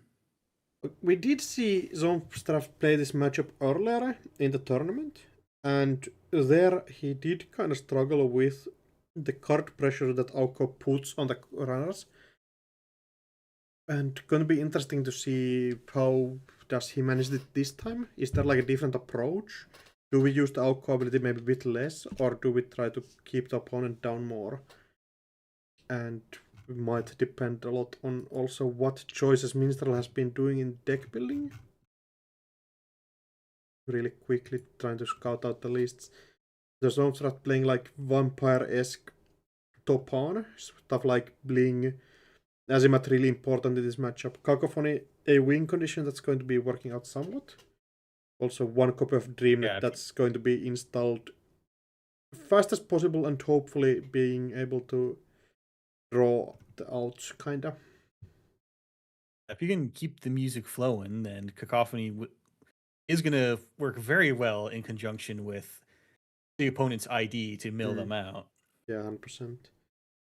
On the other side, we do see a Let Them Dream Auko, stuff like Regenesis hybrid release Let Them Dream, and spending the influence in that department. Other notable assets, Wage Workers, Hostile Architecture, a lot of just must trash assets on the table that we will be trying to push to our advantage, making the opponent kinda be taxed out. The ice suite, extremely light. I think the biggest ice that we have costs 3 credits to res and basically 3 credits to trash. So definitely on Minstrel to push it out before Somstrat can get set up here. And of course, one measured response for the runner to worry about. just for as a cherry on top of the cake. Oh, Game is up. All right.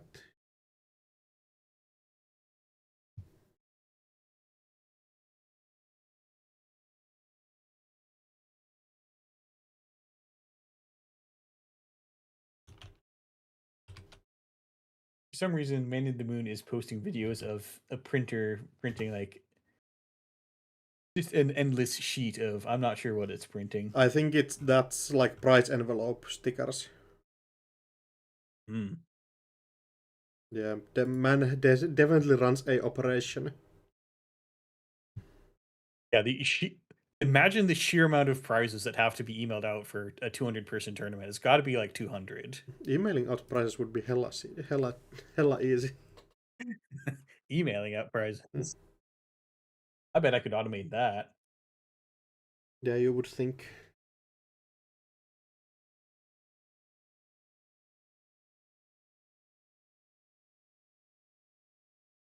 We're in. We get to zoom in.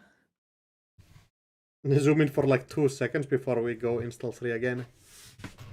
But I guess we have to provide the stream the most clear pictures while we can. We do. And Is this the finals? Who can say? Wait, there's a bracket tab. Yeah, still not finals. We still have at least 3 games of Netrunner to come. Basically, lower semifinals, I believe, is what this match is called. Winner of this match going to be playing against 34 Witches, and winner of that match challenging to fight against the world's runner-up, Davs 131, waiting in grand finals, just taking a bit of a longer break in the middle of the games. And going to be a tough mountain to climb here. Actually, don't see where Zomzraft is on the bracket. I guess that's waiting to find out the result of this is match. playing right now. I mean, he's playing right now, but I don't see where he is on the bracket page. Really?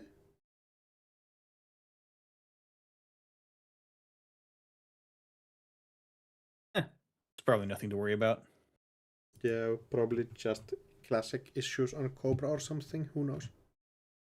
Apparently, Minstrel having some connection issues. Hopefully, we can manage to get those sorted out. Yep, I think worst case scenario, if your opponent can't connect within 5 minutes, you win. Yeah, technically. Hopefully, we don't get to that point.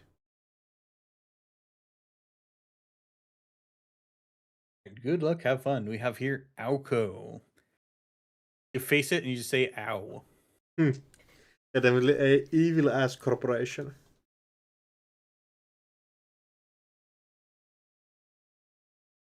Looks like we have been managing to set it up. Plus 2 minutes to the clock. And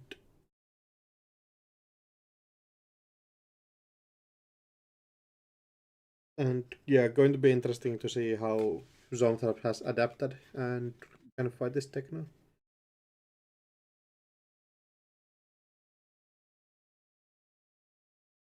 New remote being set up with this extra card also on the table. Just fat being installed. Just going to be attacking really early. Push all the advantage while you can and make Zonthrop deal with all your cards on table.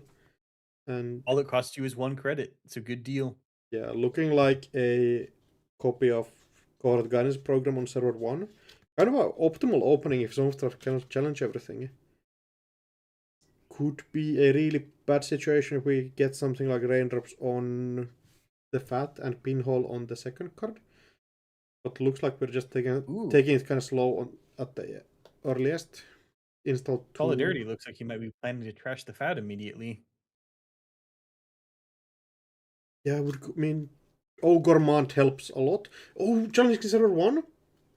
Just checking the other one? We legit might have been dead there, right? I mean, losing your exact last 3 credits to the white space. Yeah, that's feels so like tough. Hits white space. We have a steel skin. Never mind. Nice. We were living for sure. Still, that's extremely bad hit. Now if we see an ice on the Fat as well, that's so bad. Doesn't look like it. Front company, that's extremely annoying. Has to tax multiple runs in a turn as well. And if you like run HQ can't even go for a Fat. and access a Fat. Fuji, it's Jover, so. Minstrel doesn't have the credits though. I think what you mean to say is Bladderwort is online. That's like this pretty good silver lining, to be fair, yeah. Dude, we first got to find a solution to white space. I think that Bladderwort is staying. That's looking like. Yeah, checking out instantly. Jack out. All right, we're chiseling. We found a solution to the Bladderwort. Yeah, that does look like a good option. Minstrel on 0 credits. Zonthrop on 0 credits. Everybody just kind of like extremely poor right now. And yeah, it's again on Minstrel to like start figuring out the situation and be able to like clear the table out. HQ runs going to be extremely taxing. If you access an agenda, it's going to be a tough situation. Having the Solidarity badge is huge. You get to keep the cards while you're doing this desperate fight to keep the assets under control. 100%. Do we see the same turn as the Corp? Click for a draw, click for 3 credits. At least Zonthrop does have the Paladin Paimon clicking in. Going HQ. HQ Gormon going to trash the Fat. Yeah. Not risking touching a Fuji. Just jack out before you touch HQ. But Front Company has cost so many clicks this way. Yeah, definitely has costed clicks. Those not being converting super hard yet. Zonthrop on 1 credit and Minstrel back in the econ already completely. 10 credits. And can start harassing kind of effectively here. Why not asking, is Topon effectively blank versus Alco? And so far it is. We at least you don't directly give your opponent we got like the Gourmand, or like the Chisel was installed by Topon maybe? I thought the Chisel was installed with Paladin credits. Oh, could be. Still, Topon is like, it's usable. Luckily Topon doesn't give you Alco counter. If that was the case, maybe it would be completely unusable. But yeah, you need to spend your credits for a lot of different things. So sometimes the Asset Tech is coming online. We have a Fencer now. Oh, Buffer Drive also helps a lot in your econ gameplay.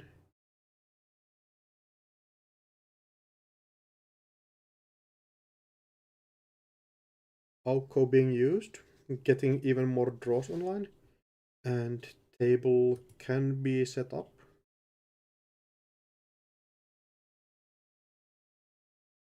New remotes being popped up, and definitely does need an ice somewhere. Ice HQ, interesting. Makes sense. And if didn't choose to ice R&D, front company would have been a real pain if you'd done that. But server 4 might be important. Yeah, definitely probably would have liked ice R&D as well if we just had the ice.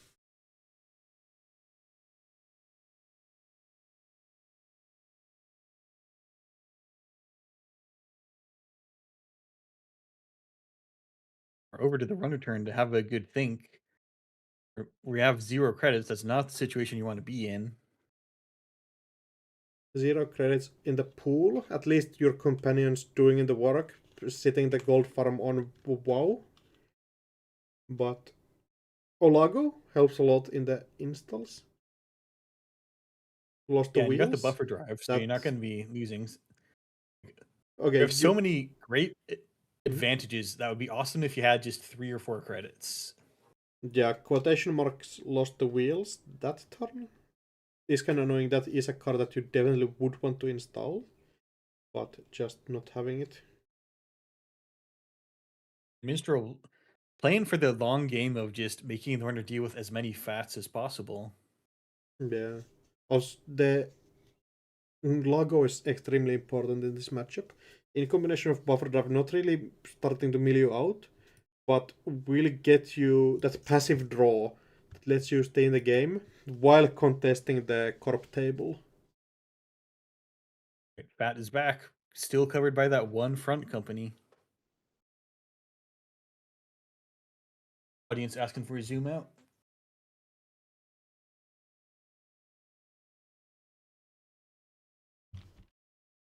That's a bling. That's a little bit more card draw, kind of, and that was Topon Din getting you the strike fund off the top of the deck.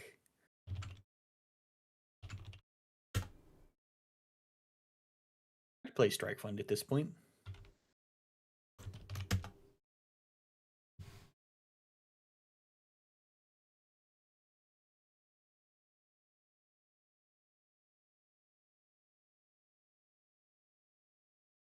I don't think you can. Maybe you run R&D and then go check the front company, but real struggle to contest the corpse assets at this point.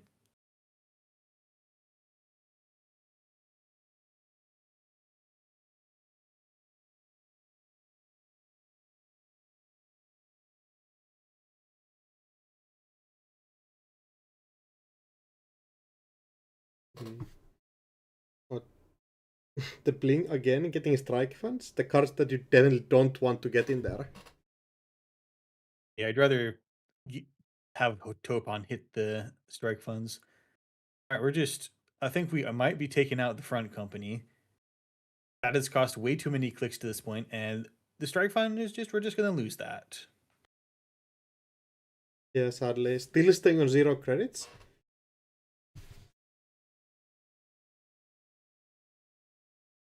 We're playing a whole new different type of netrunner. It's called You Have 0 Credits. What an ID that would be. Yeah, one of all timers.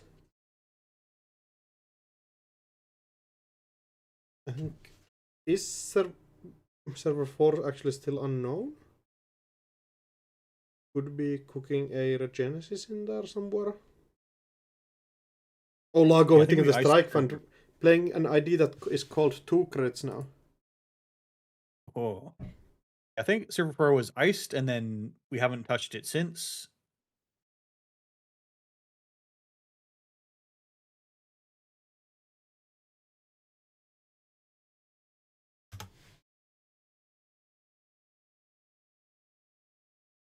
And front company is back. You hate to see it.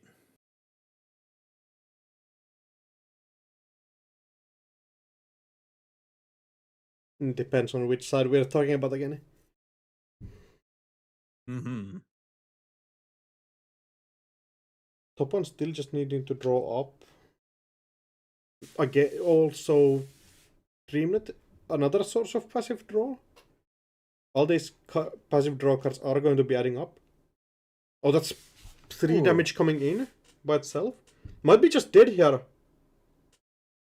Overdrive. Getting some cards back in. Blood doing damage. Install advance just kills. If you got a blood in the water. If I have blood in the water. Even have blood in the water. I think we have hybrid releases, which might be it. Not playing it instantly? Yeah, we have hybrid releases. Install. Oh, Lago actually saves you. Never mind. Oh, the corp may have been aware of Lagu, and we were not. I would just, even if it doesn't kill, I'd send a 3 net damage. Yeah, and sending the damage in while you can just make your opponent's life miserable. Does not have it yet though. But we are pressuring a lot. Archives, if there's like a Fuji in archives, you really cannot go check in there. And not really happy to check HQ or R&D either. A lot of pressure coming in, and Stormstrap's just sitting on 2 credits. Zomdraft has been very cautious and jacked out to make sure that he doesn't accidentally take a bunch of fat damage.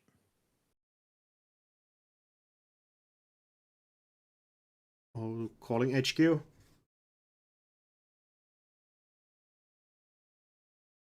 Anemone! That is 3 damage by itself already. Devil Charm Strike from being lost does get you 2 credits. And I don't think you can access here. No, definitely not. And I'm certain that Zomdraft wouldn't take the, maybe I just don't access. Yeah, Zomdraft knows to jack out.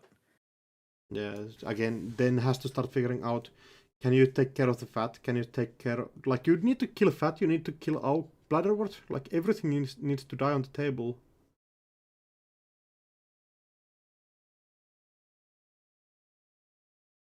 And I think you take down the front company at this point. Yeah, kinda, maybe. I feel like that's what's been costing you all these clicks. Oh, risking death by second anemone. One credit in the pool helps a lot. Yeah, okay, that gets you the Dreamnet draw. That gets you the Solidarity next turn. Huge gains. Not dead on table. Maybe needs to kill the Bladderwort. Just drawing up. Oh, Bladderwort is going down. Again, going down to 0. Yeah, this will slow down the corpse. Oh no, the corp has a cohort. Oh, cohort. Perfect cards to get out of this hole. Yeah, just bouncing back on Econ. And now Zonestar cannot go HQ just because Anemone is going to be damage. Cannot go R&D because R&D might be damage. Like, everywhere is just so spiky. Yeah, but unfortunately, you have to pay the front company tax because that's still there from last turn. Yeah, but just couldn't trash it. Like, if you go and trash the front company, Bladderwort is around. Bladderwort will murk you if you let it. Agendas are going to be piling up somewhere. We are more than halfway through the deck already. And 5 face downs in archives. But Agendas is looking like a threat that is coming in some point. Also, is it just me, or did the runner not take the buffer drive bottom that Botulus? I think we just wanted in the bin for the simul chip purposes.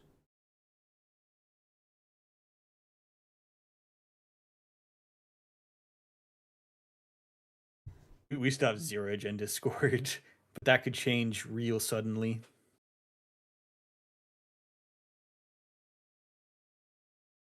And again, so many threats on table. Fat being rolled out. Board guidance going to be generating much value. Front company taxing you out. And HQ. Runner's board is incredible. And if they had like a breaker and 4 credits, I would think that the corp is cooked. Yeah, would switch a lot of things around for sure.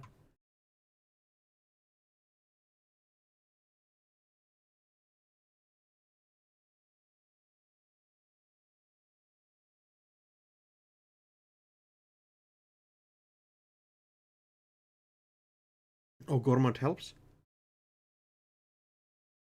Where are we running though? I run R&D, just yes, that the corp can't afford it. Yeah, R&D prob would totally be the option. Like run R&D, check out again. You will be getting a bunch of draw from the Gourmand. Pinhole threading helps a lot. Will eat 1 damage out of this. And which card are we trashing here?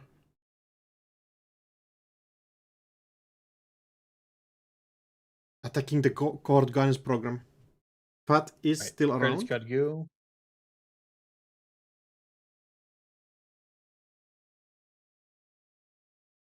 But now, even though you paid the cost, now you can't get rid of the cohort. It's going to tax you another click.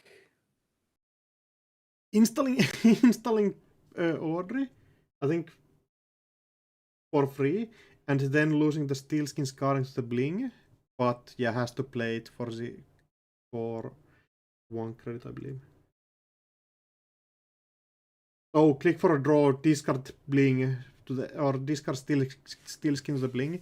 Bling getting exactly the wrong cards here. Mm-hmm. Right. Petty cash. Now it's about the only time where you're saying, "Thank goodness this is petty cash."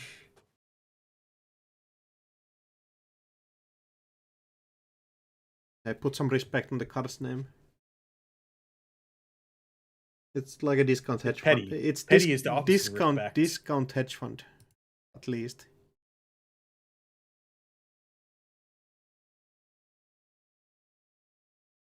And now taking a bit to think. Even though it's looking like a tough situation for the runner is starting to stabilize. We have an order coming in. We can actually start breaking ice. And we have so much passive draw coming in. Basically, if you trip drawing 3 a turn, you will just get enough cards to basically have... You can click for credits at the end. Yeah, this is starting to look stabilized. Even while the runner's account has said 0 for the entire game, there's just more and more of the stuff on the table. And maybe that's the Topon difference. You can just have 0 credits and function. I think function is like maybe a bit overblowing it. I think we have been dragging along and like limping across the finish line if we can manage to finish this out. Oh, Hybrid is being scored. Will be tanking some damage. Buffer Drive Devil Charm lost. Devil Charm probably going back in.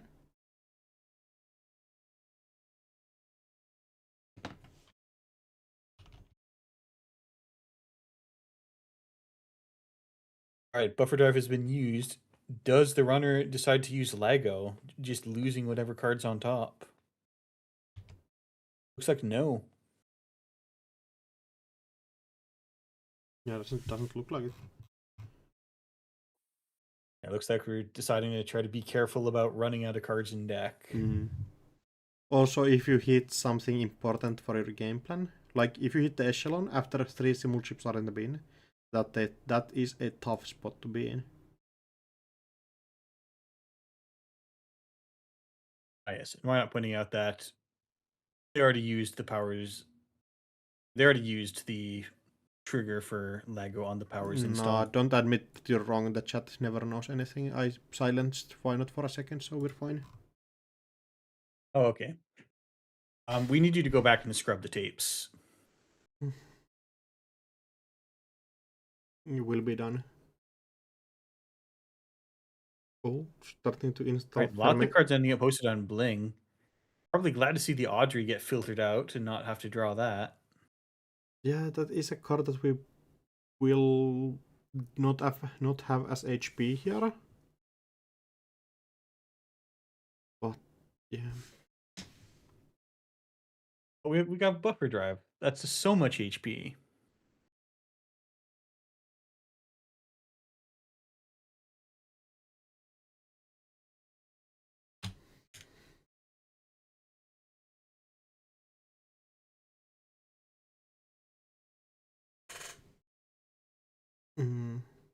Does need some outlet for this Paladin.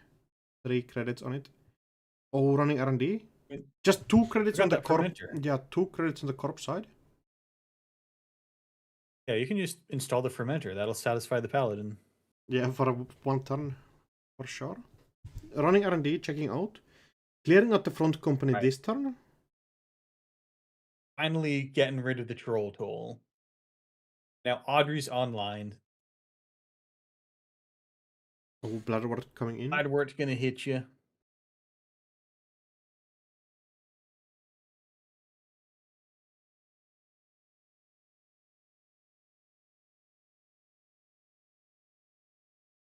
And Corp's kind of fallen behind on the scoring plan here. We're at 13 cards in deck and 1 point. And it's like, I don't know what the corp is supposed to do here. Like, you can't be, you need pure credits. When you install it, the opponent will just get even more logo triggers. Going to install 2. Minstrel making me zoom out. I'm getting old. I can't see so well.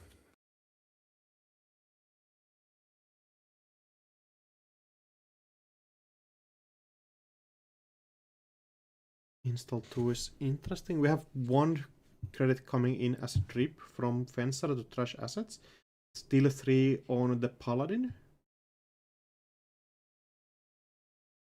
But the options on table are challenging us. If you run the wrong card, you might be in a tough spot. Just 3 credits on Minstrel's side though. And you can probably get rid of that fat. If you can come up with the credits for it, you can definitely get through the ice that's protecting it.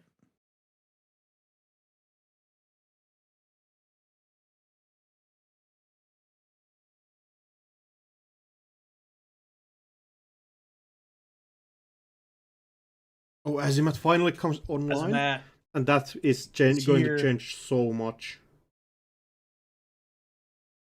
Semoxamoon? No, that's a card you cannot get through. Fracture. I mean, you could. You got 4 cards. Mm. And I don't see a Rising Tide in the bin. Yeah, it just has to either take 3 or letting fire. Maybe you just do we eat? Just bounce and get rid of the no, just bouncing, yeah. 100%, just sending it in. Bouncing off the Semoxamoon, seeing Minstrel going down to 0 credit, and instantly going out, taking out the Bladderboard. And managed to actually go, I think, most credits that Zomsurf has had in the entire game.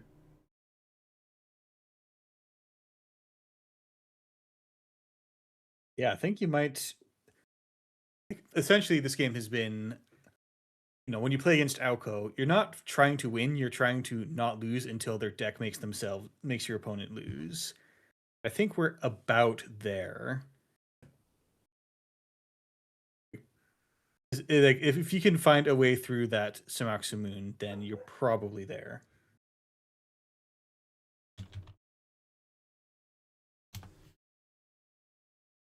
Yeah, Rising Tide somewhere in the deck, probably.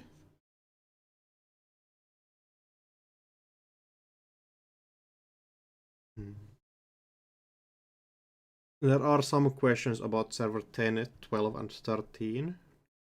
If you like run... Not actually playing Rising Tide. Wait, do we have Fracture at all? I'm reading. Can't search Fracture in these deck lists. Looking at the breakers with... And yeah, just 2 copies of Order. No actual breakers here at all. Yeah, I think your Fracture is going to have to be Chisel. Yeah, Chisel and Devil Charm kind of in combination. Managing to get rid of this fat, just eats 3 damage of the Semoxamoon. We are maybe running out of cards in the game though. Like, the grinder is starting to look realer than it has looked in the game. Though I think we really don't need to be playing that many more cards. Oh, going archives? Ooh, just checking. What do we got? That's just win, 7 yeah. points. That's 7 points. 7 points by itself. Yeah, that Genesis just have to be somewhere. Couldn't really score anything. Couldn't get a Genesis online, and yeah, just 8 points in archives laying about. Well defended by the front companies for most of this game. Yeah, 100%. Like, extremely well played by Zonestrap. Like, it looked really dicey at some point, but managed to snipe out the correct cards, just challenge everything correct. And extremely well played, yeah. And Zonestrap will be going in, challenging a... I think I might be, like, somebody please correct me if I'm wrong, but I think 34 Witches, I've starting to seeing them like play online tournaments kind of recently,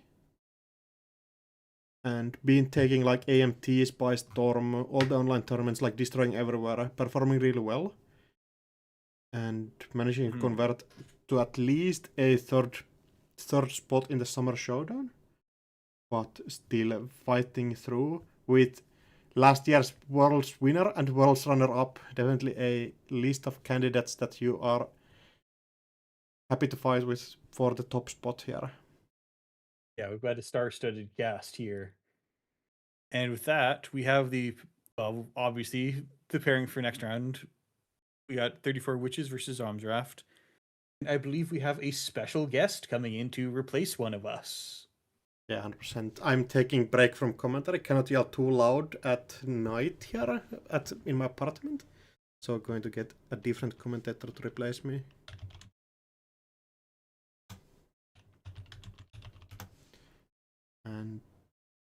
And we definitely should have had them in the call before we started this. Yeah, probably. I wanted to be professional, but you jumped the gun, so everybody can blame you for this. All right. I'm really just bringing down the Axu stream quality. 100%. All right. Hello, Geosark. You want to introduce yourself? And you two can totally take the floor from here. Hello, hello. Geostark here, ready to take the last matches of the day. So happy to join the Cephalopoda, and hope we will have a really good match for the end. We've brought our strongest commentators for the finals. Yeah. And we have the game is created, and we've got Zomsraft on Topon, once again, the list we just saw, and 34 Witches on Precision Design. And if we have a look at the deck list, this is the Neurospike combo list, where you're trying to score maybe 3, maybe 6, maybe 9 points in one turn, and just kill your opponent with a single Neurospike. Other than that, this deck was created in Scrubs, and in fact was Witches who had the Neurospike. So before the original version didn't have the kill line, so I think she's pretty used to that line. Came directly out of her mind, so I think it will be a really interesting matchup. And Topan in lower finals, incredible. And Topon is, as we saw last game, over the course of a very drawn out game, you slowly bring online all of this drip that's gonna just suffocate Alco. Here you might die on turn 5. You got to have a much faster plan to deal with this. Yeah, this deck can go really, really fast. And we're starting off with a very early Your Digital Life. Topon starting with the free Bling and a Strike Fund. So Bling is going to be pseudo drawing several cards this turn. And it's hitting both the cards you don't want to see, the Steel Skin and the Strike Fund. I'd rather have those get played automatically, but I guess we're just going to take what we can get when playable cards land on the Bling. Yeah, I mean that's the variance of Bling. You never know what you're getting, so but you try to make the best of it. Wage workers. this deck wants to install as fast as possible. So I think it's really important here for the runner to take that down if possible. Yeah, Wage Workers enables both these 4 install turns, and it's an asset for the Flood the Market, and it's gives you the critical extra clicks when you're doing the combo kill turn. Yeah. That's why we are running 3 of them. So pretty expensive also for the runner.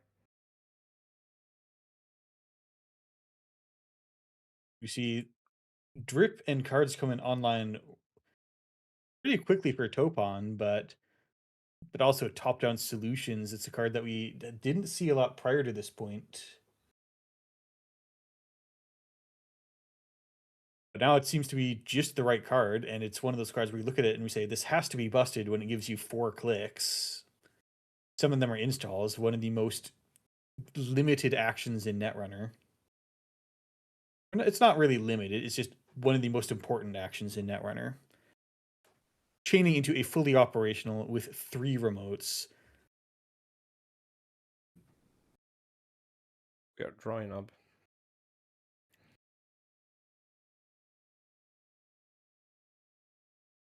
Oh, top down. That's good.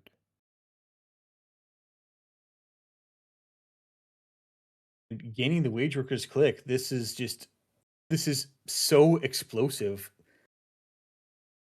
I don't know how many credits you need to have, but if you play one more fully operational at this point, then you're going to be set for life. Yeah. We saw in a former round 34 Witches pulling up the combo from 1 credit. So this deck can do this kind of jumps in credits that 34 you Witches can playing never this trust, like Corp is poor. Yeah. 34 Witches, saying, what a start about this deck that already threatens to kill you on turn 5. Yeah. Yeah. I think it's a pretty difficult matchup for Topan because you install a lot, but you are losing tempo if you use the ID and also the variance of Bling. And this PD is just installing, and it's able to finish the game in 4 or 5 rounds, 4 or 5 turns. So, that could be good. Blowing up the whole server. All right, losing Audrey, but now you have Devil Charm Chisel online, checking out some of the new servers. Because while you could diffuse this flood the market kind of deck, that takes a lot of credits, and currently the only thing exists is a Wage Workers, and that's just so many.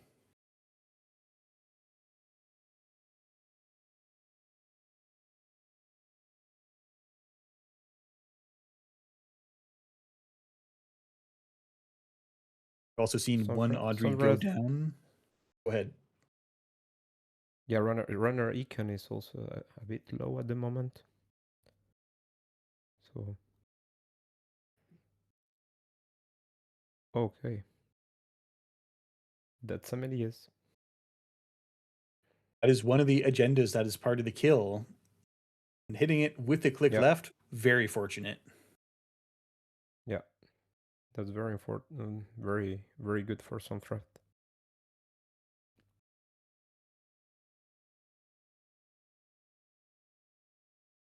Okay, big think. Yeah, that usually means I think I have it. Could be time. It's impressive given that you just lost one table Melius luxury line. Yeah. Yeah, but at the end you will draw the whole deck, so you will find the other 2. And here we don't even need it. I mean, we can. No, because we have Lago. So yeah, if we go for the Neurospike line, we need both.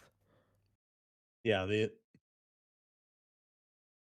runner had a little more HP than they looked like at the start of the turn, but given that we know we can easily kill off of a 6 damage Neurospike could still be dead. Draw 10. I think we are going. Here we for it. go. We are going for it. Yep. Then you play possibly your Digital Life to get the money for the rest of the turn.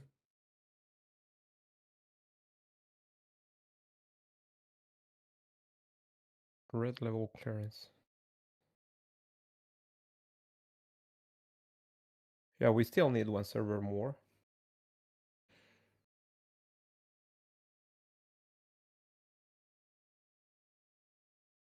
Probably spin. Yeah. Yeah. Clickless, draw, and spin. Possibly getting started on that 5th server for flood the market purposes.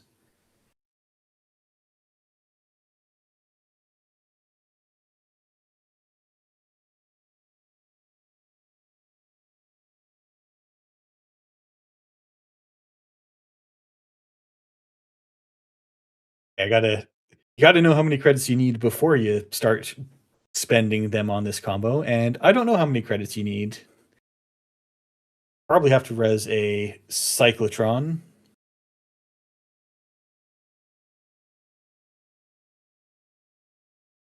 Getting an undo, no information revealed yet, so no big deal there.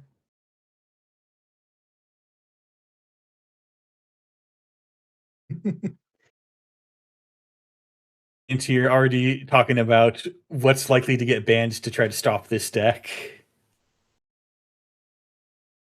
Yeah, it was a discussion on the Scrubs server, and they was speaking about flop. Probably, like, it's been very long on the pool.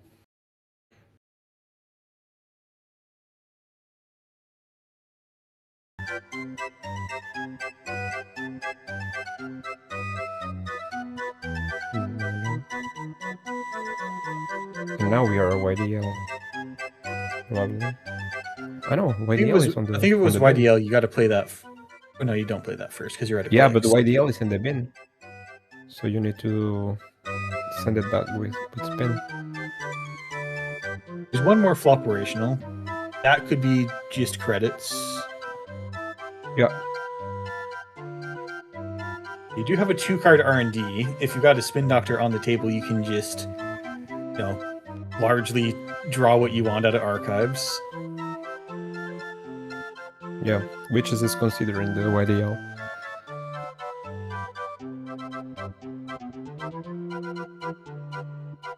The audience asking for the Axu eval bar for the runner's chances.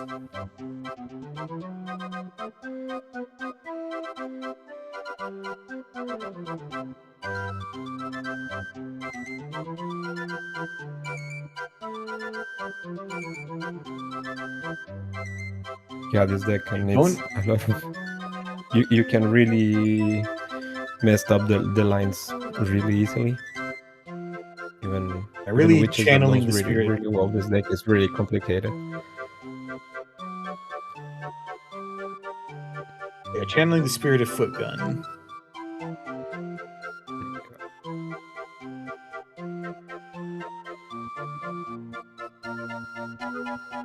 Nano.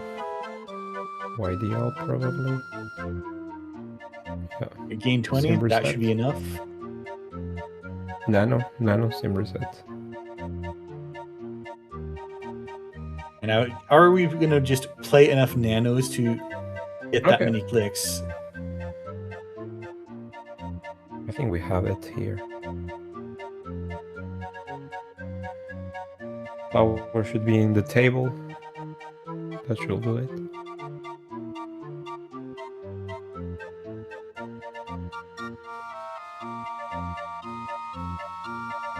The powers will get you so every luxury line that you score will get you the click, which will get you the click to play the next flood, and then the powers will get you the next agenda installed on the table. So it's basically click neutral to power up the amount of points you've scored. In fact, you don't have to murder. You could just score to 7.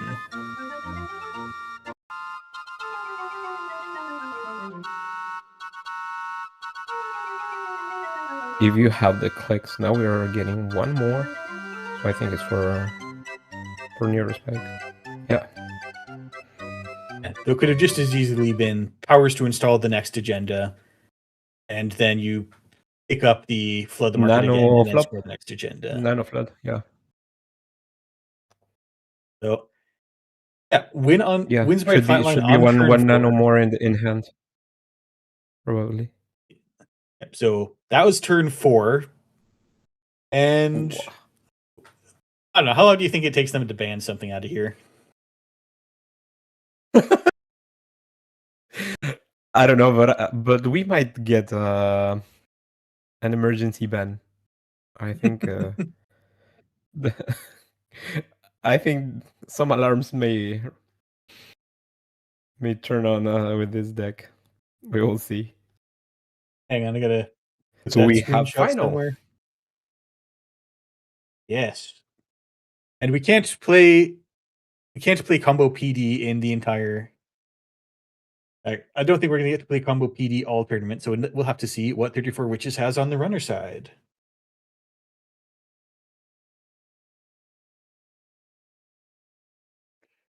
She's on ESA.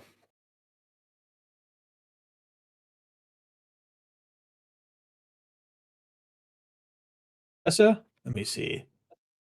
Hang on. I'm attaching that screenshot somewhere.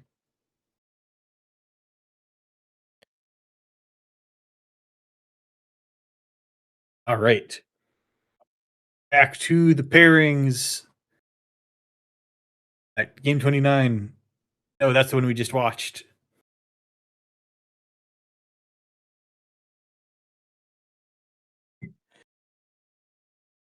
The audience is calling for a UN resolution. I don't know. The UN's let worse things slide.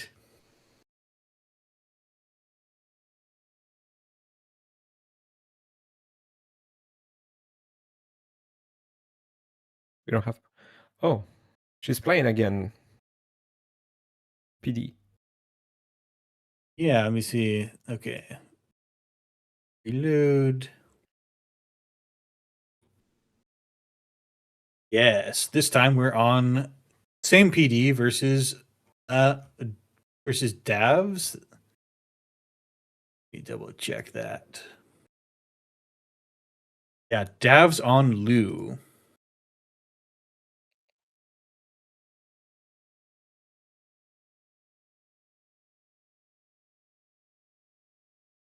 Let's see. We got 2 pinholes in this list. That might be enough to, you guess where the cyclotron is. This looks like Yeah, Loon normally is good dealing with wide decks. A turbine. Yeah, this looks like a turbine doom rig kind of deck, except we have had to downgrade to Tungsten Taylor.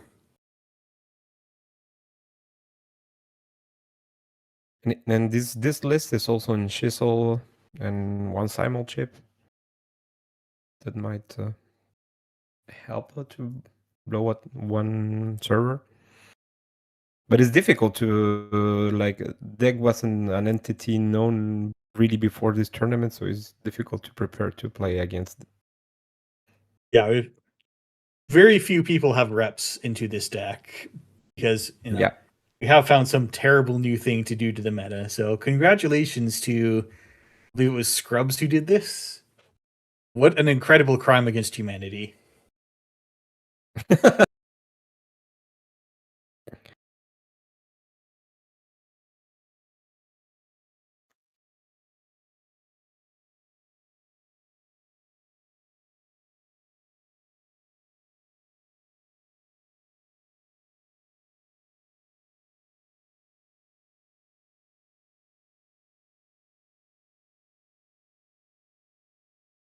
And we are repairing? Are we repairing? No, I think we will have there's like an 8-minute break. Apparently. Oh, there's a break. Or like 8 minutes to let the players like settle down again. Okay, then we should go on a break too. All right. I'm gonna cut it on a break and we will be back at half. Oh, hang on. I see in the Showdown they can start anytime, no timer. So No, Perhaps but we're like not ready for a break. there's on the Showdown general, okay to take 10 minutes. All right, we will be back at half. See you then. So we will be back on the half, basically. Right. Excellent. Right, go grab water, go do everything you can in the meantime, and we will be back in like 7 minutes.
Alright, we back.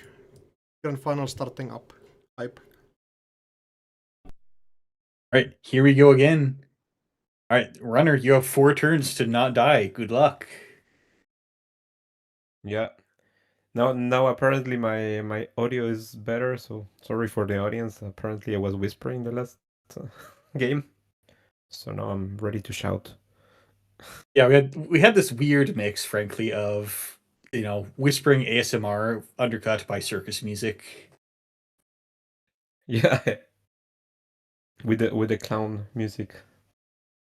But for that one person for the combo. The one person that likes both these things, I bet this was an experience. Ooh, turn 1 humanoid resources.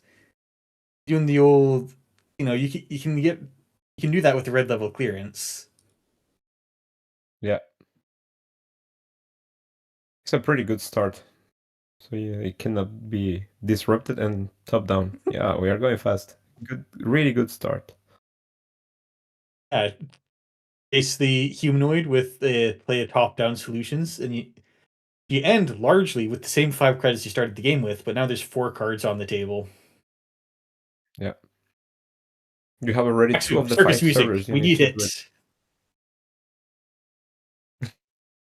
It's not the combo turn yet. You have to wait.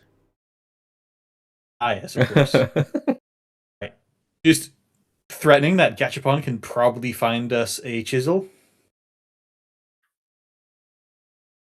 No further action. Not gonna throw this ice into it. And wage workers. Alright, critical card. Lou does get the card draw. But also, can you do it again? Oh no, we're taking the regolith. Oh. Right, Fermenter looking like a very relevant choice here. You're gonna need money to clear all this. Yeah, I think it's a really good start to take down the wage workers, but we also bottom down ourselves on the money side, so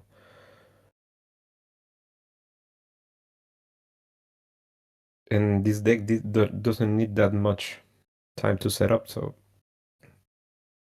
plus now we have money, so I think it's a really, really good start for PD here.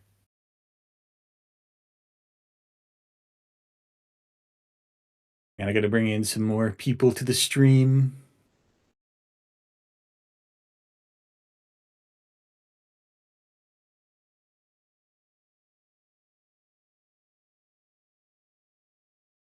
All right. We're here. We're pinholing. I don't think the corp's going to flinch on the doctor. I think the wage workers is critical and has to go. Yeah.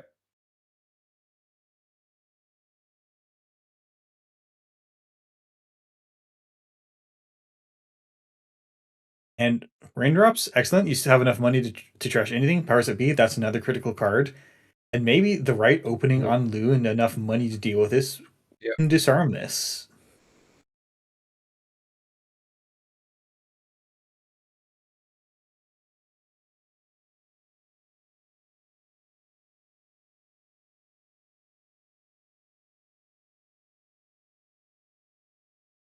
Right, operational.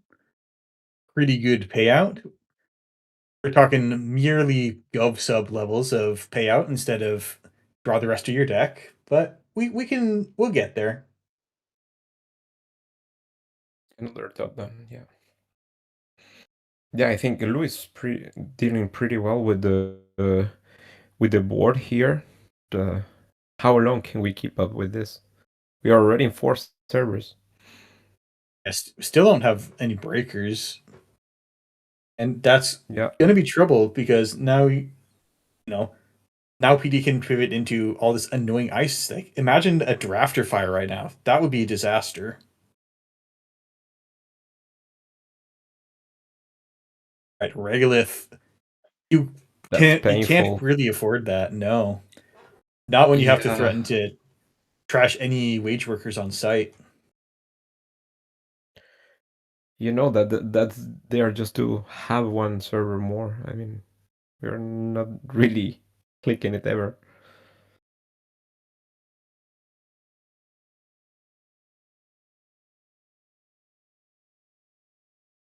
Ooh, big digital life hit.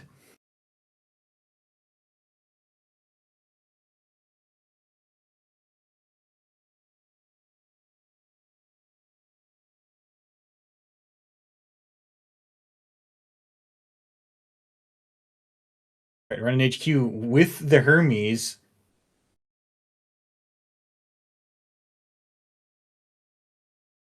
Unfortunate. Touched the wage workers and did not have the credits to get rid of it. Big think. Yeah, It's turn Hermes 6. might be good in this combo. Davs might have made it 50% further than the last Anarch, but the corp is still thinking, can I murder you? And it's feasible. Yeah. Maybe the third wage workers has managed to sneak by.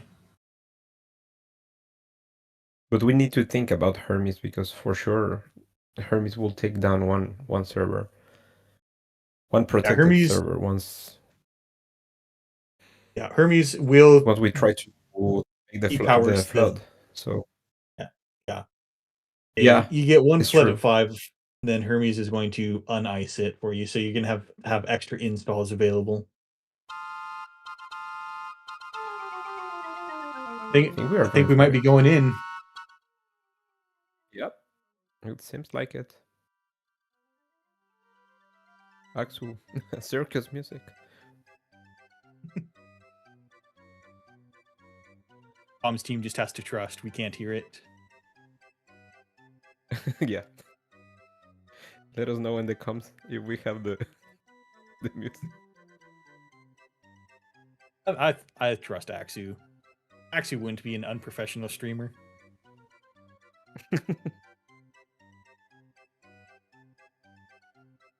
There we go. Draw 10. Normal, fair, netrunner. They should give the runners draw 10 as well.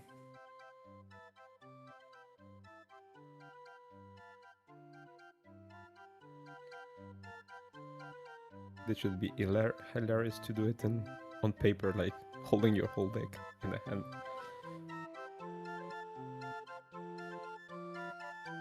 Yeah, at this point, you might as well just have your cards face up on the table and you start trying to work. You get a little you might need a side table to work out your combo. Right, we're starting on the math because this combo does, at least last game, involve playing like 2 or 3 nano managements, and that stuff costs money. So you got to make sure you have enough money to play those. Yeah. And one day we may have all the math internalized if this deck survives long enough for people to play it in another tournament.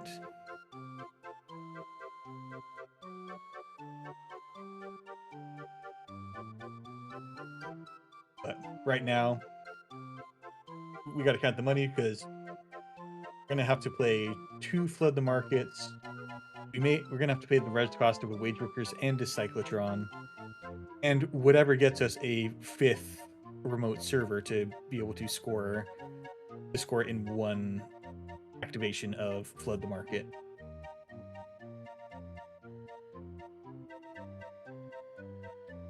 I think RLC or we have already 2 on the bin, 2 top down on the bin.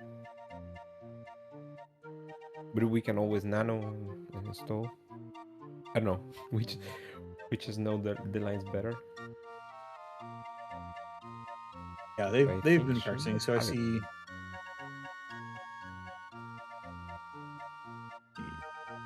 You have a lot of different things in the bin. I'm gonna go take a quick look at the deck lists.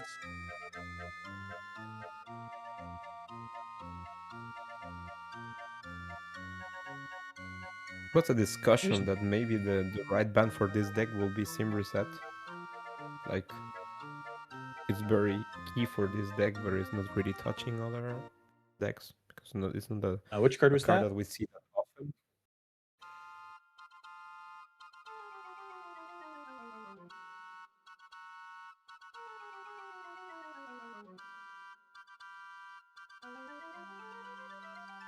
The suspense.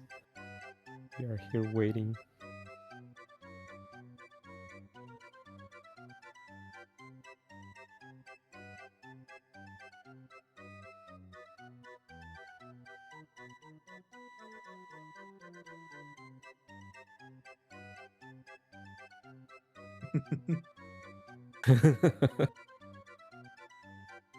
Actually, 100% has another great music choice. Yeah. All right, Simulation Reset. We didn't see that one last time. Yeah, but it's pretty key for the deck, and that's why was this discussion on the Scrubs Discord about that as a probable ban for the deck, because it's really a card we don't see that often, but it's really key in this deck. And it was tried in some Jinteki shells, but and installed in non-agenda. Red level clearance. Red level clearance is also kind of an enabler for this and a great many other things. Yeah. Okay, so needed the wage workers to get clicklessly on the table so that you could cash in the click from playing 3 operations.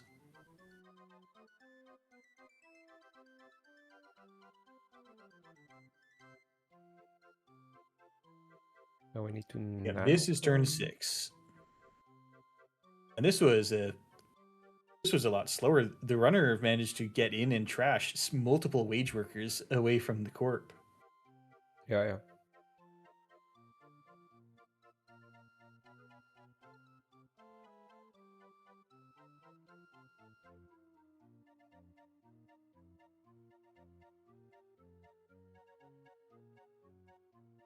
That's not what we want to hear is the runner.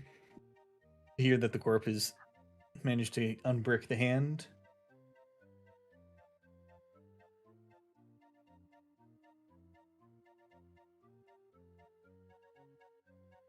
And now you got to be careful, because you only have 1 card left, and you do just lose if you go to draw more.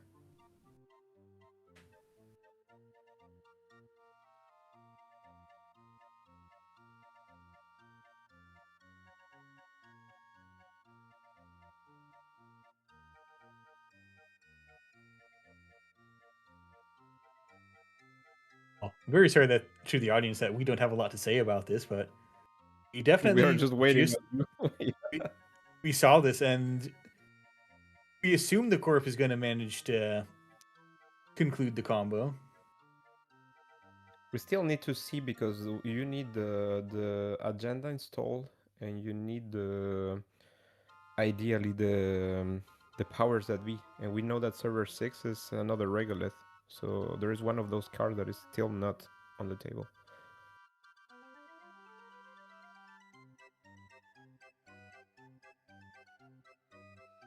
The corp still has to navigate through Hermes. Yep.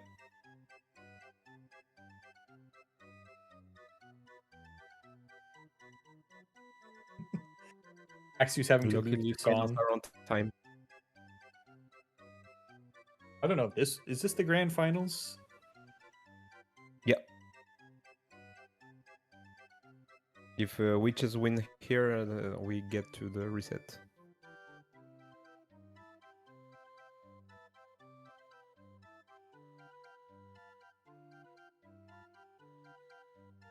And yeah, the runner has done an admirable job to slow this down. Like, if you've managed to get into a game and trash 2 wage workers by turn 6, I don't know anyone whose economy survives that. And now the corp still has the Hermes on the table, posing a significant problem to the deck.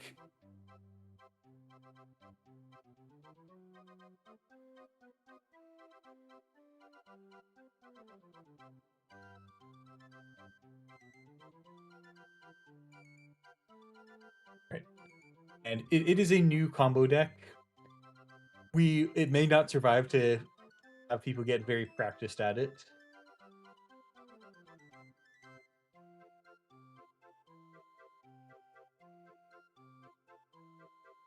And we see here that you should be really, really careful with your lines, because I mean, if you do something that you cannot take back, and you messed up one line, that could be the end for you. So which is here taking it really slow to try to think about everything, and don't lose to a miscalculation of clicks or money.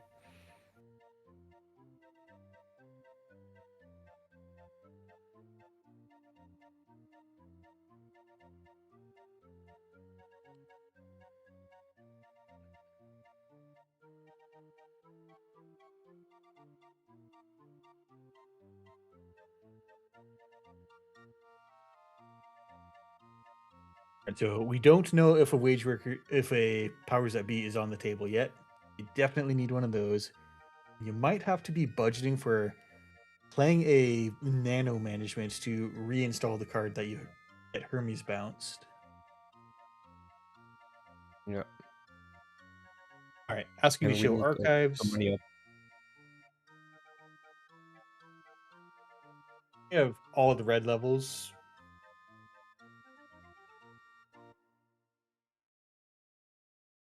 And a YDL. All right, chat is attempting to count to 10. I respectfully do not believe in them.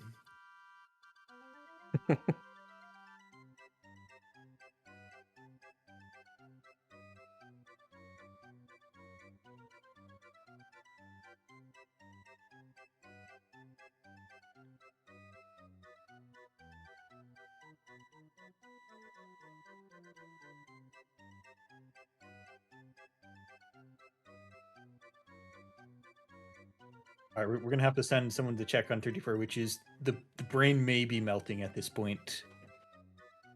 Yeah, it has been 2 long days of playing, and I mean, she had played a lot of games with this deck. As funny as it could, brain draining to play these lines like 2 days in a row, that many games. And you need to find the perfect line for one last time to reset the finals. So I can All right, back goes red level understand clearance. Looks like a powers that be does need to get on the table. Yeah.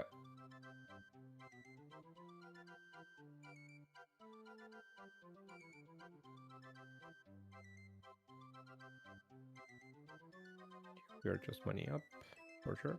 Fully operational. Still a bit of a struggle with clicks and recursion. All right, we are going. Okay, the money is probably online. The doctor is going to send back Earl. probably some click neutral tool, and Yeah, probably RLC if there is no the 3 in the bin. yeah, how are you drawing cards clicklessly at this point? RLC? Oh yeah, I guess one got into the hand.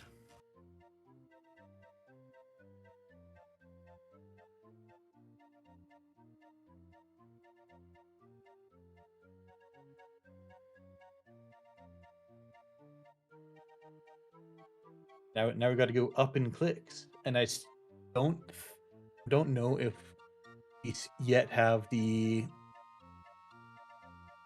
powers that be on the table. We've just been spending that to shuffle and draw and gain money. Yeah, we still need to install 2 cards for sure.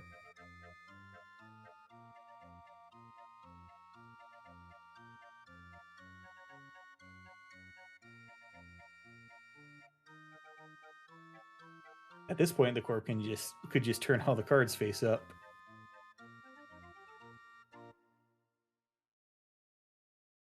We do have the what the actually, what are you doing? Actually, telling the chat to spam this lick for combo to brick.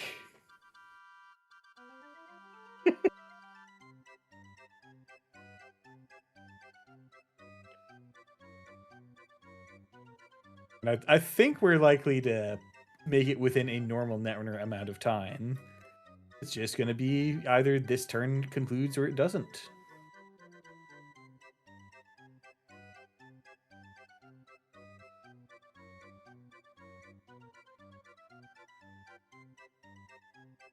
We're installing one ice with this RLC. We might have it. How many nano there is in the bin? There is 3 nanos on the bin. And we're running out of extra clicks. Yeah.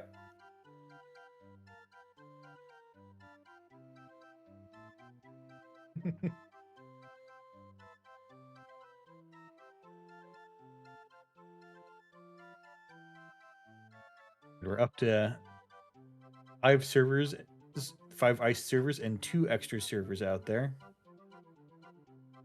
Might be credit perfect. I'm not doing the math. You cannot make me.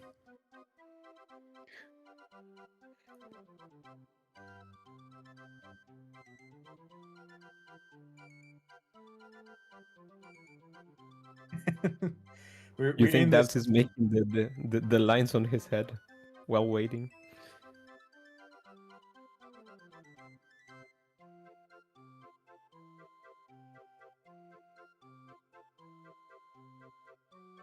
Alrighty, you can't let the combo players just bluff that their combo is not going to brick. You gotta make them do it. Ah, yeah, Bass. That's the other way. This can get one click more. We have assembled our own nano management. For 2 cards instead of 1, we have gone up 1 click.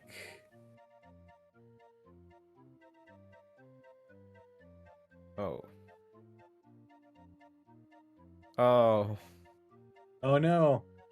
that's sad. I'm guessing we need 1. So we got. Yeah, we need 1 to res the powers that be. And then we need to play 3 credits per operational and 3 more for not operational. 3 per flood and 1 for the nano management. So we needed 9 at this point here.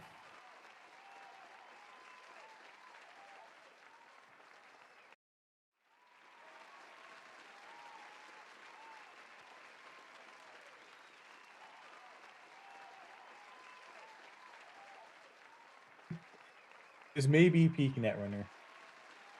Yeah, it's such a weird final. Like, this turn has taken really long. It's really a difficult combo to perform. But you know that if you blow it, then game is pretty much over for you.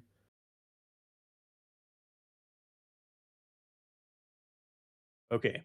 We may, which is talking as though she may have an out to the Hermes.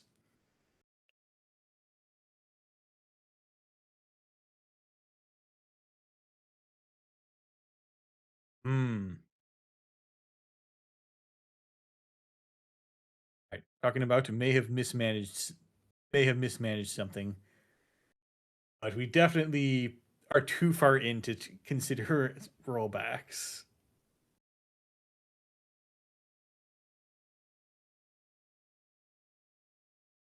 Oh, damn. That's okay. We got 1 clean execution of the combo last round. And a very good screenshot to send to OP and say, ban this sick filth.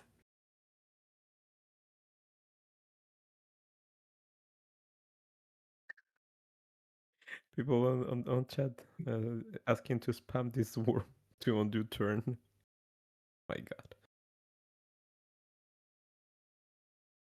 No. All right, and runner manages to mail out the corp. Good job. Unconventional strategy there. Yeah, congrats to Dabs and Witches. I mean, a bit sad after 2 days of playing Netrunner at the highest level with such a difficult deck. I think at this moment should be really hard to perform the combo. So well played to both players, and congrats to Dabs for winning the summer showdown. We have a champion. We do have a champion. I trust because I have not read and interpreted the brackets correctly to this point. Yeah, Dabs was Also in the higher part of the bracket. He has been waiting for some rounds now, and so we just needed to win this to force the reset. But yeah, but also good job to 34 Witches because we pulled this obscene combo deck from out of the most depraved minds Netrunner has to offer, and managed to pilot it for 2 days without getting brain melted until this final match. Yeah, really. Congrats to both players for such a big long tournament. The tournaments itself are already very demanding, and playing those kind of decks even more. So congrats to both players for making it this far. And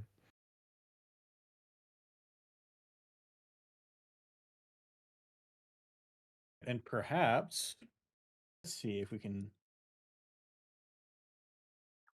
We'll see if we can get the players in here. Yeah.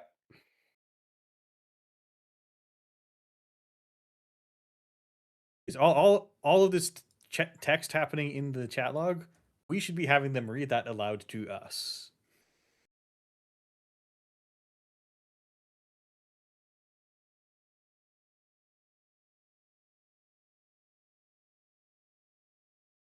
Is Dabson Axu, third for Witches coming? you know, Man in the Probably. Moon controls the server. I bet that this can be made to happen.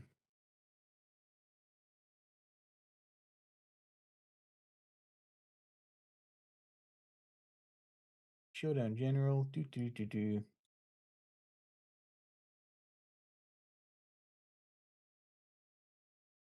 Heck, we could.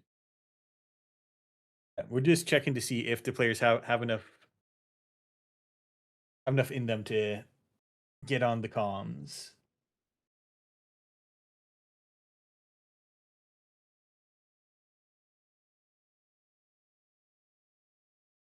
That was Overall, really fast, long. very long tournament. Hundreds of players require quite a few games in order to get through.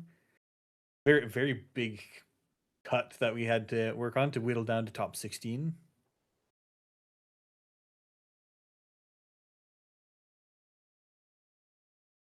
And Okay. Ian Thorpe asking to check For archives for the Witches number is of saying red that levels. all the RLC were in the bin.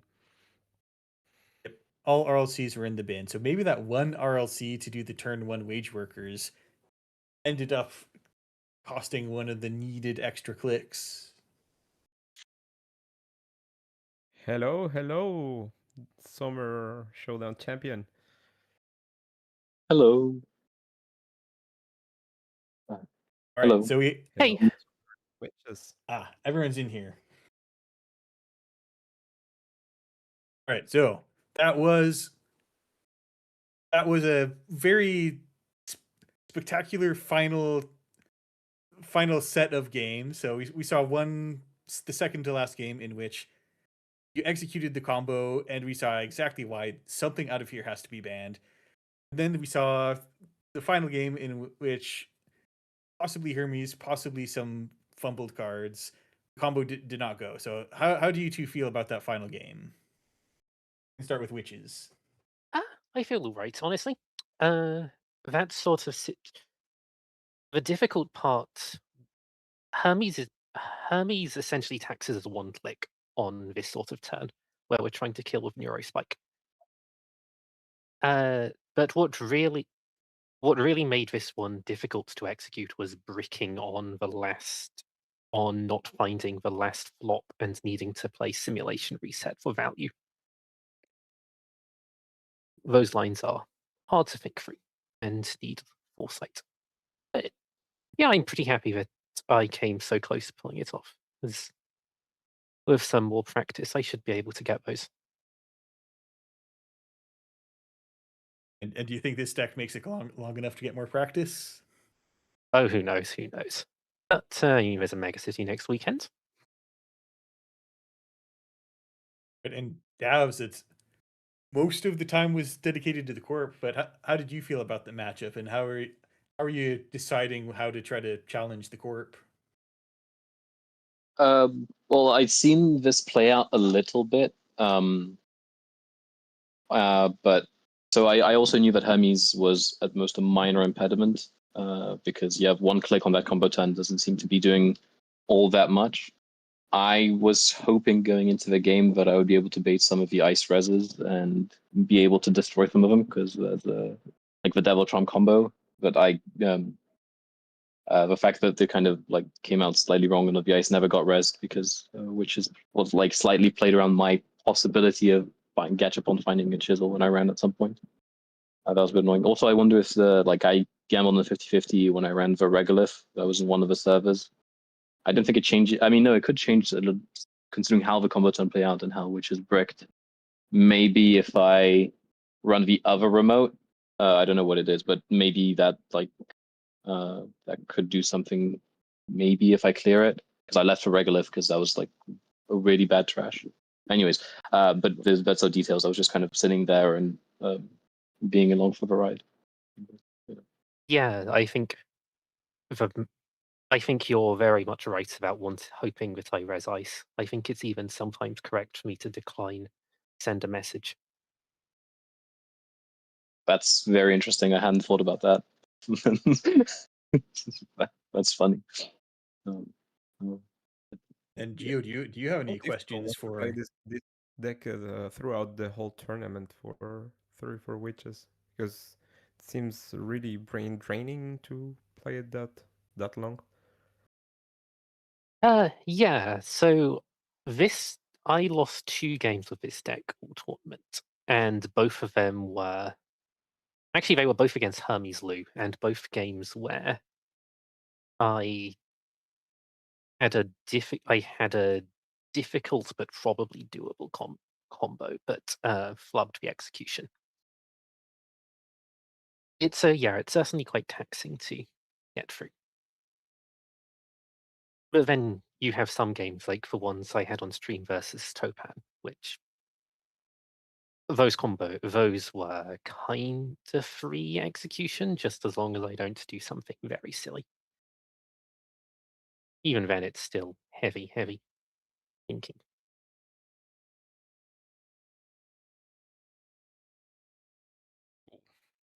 And that's how's been your tournament so far? I can't complain. I didn't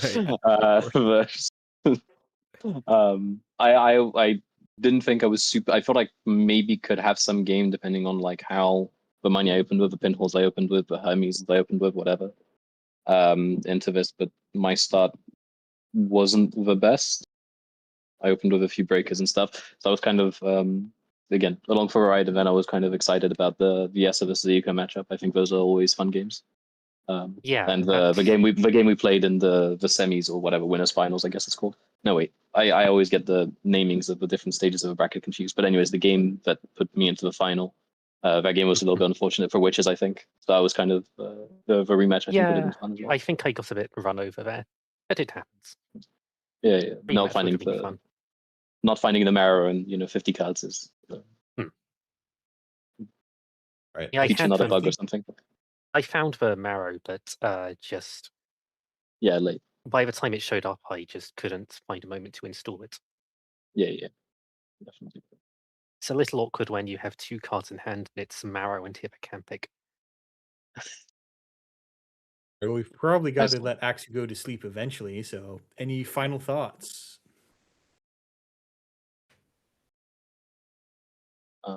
Thank you to Abraham and to everyone who was involved in the organization of a showdown and in the stream of a showdown and in the judging of a showdown and in the everything else of a showdown. And these events are absolutely amazing, and it's wonderful that we get to play in these like 3-4 times a year. Absolutely fabulous. So, thank you to everyone involved. Yes, thanks so much to everyone involved in organizing these. Yeah, Man in the Moon is running these showdowns a couple of times a year. He has a Patreon if you want to just help him more directly in subscription style. But other than that, I think that's going to wrap us up for this tournament. Thank you, Man in the Moon, for running this. For all the judges, we have Radiant, I believe, head judging, as well as several more that I don't have the list. Thank you for everyone on comms. Got to end by thanking myself, and of course, Axu for running the stream, and GeoShark and several others who helped over this weekend. Geo, any closing thank yous? I don't know if Abraham wanted to say something. He just joined now. Oh yeah, get in here, Abraham. Hello, hi. I just jumped in because I saw we were closing out. A huge thank you to everyone who played. This was the biggest event I've ever run, and it was that's only possible because so many people showed up to play. So huge thank you to all you who played. Congrats to Davs and 34 Witches. Huge thank you to everyone who helped who helped make it possible, especially the judges and everyone who was helping to run the stream. I'm really glad that I can run an event and have to not do very much judging now. I love the organizing, and the somebody else answering the judge calls means I can focus on everything else going on. One thing I just quickly want to plug is the American Continentals that I'm organizing in the beginning of August. I'm putting a lot of my well, I'm still working on the showdowns for the rest of the year, but I'm putting a lot of energy in that direction and helping to make that a really, really exciting in-person event. So I know there's a lot of European players here in the showdowns, and it's not so practical to make it to the US right now. But if you're nearby and you're interested in a really wonderful weekend of Netrunner, it'd be great to see you there. But yeah, huge thank you to everyone who made this possible. And who participated in any way. And I'm happy to pass mic. All right, with that, we will be closing down the stream, and hope everybody had a good time watching and commentating and everything. Thanks, Aksu. All right.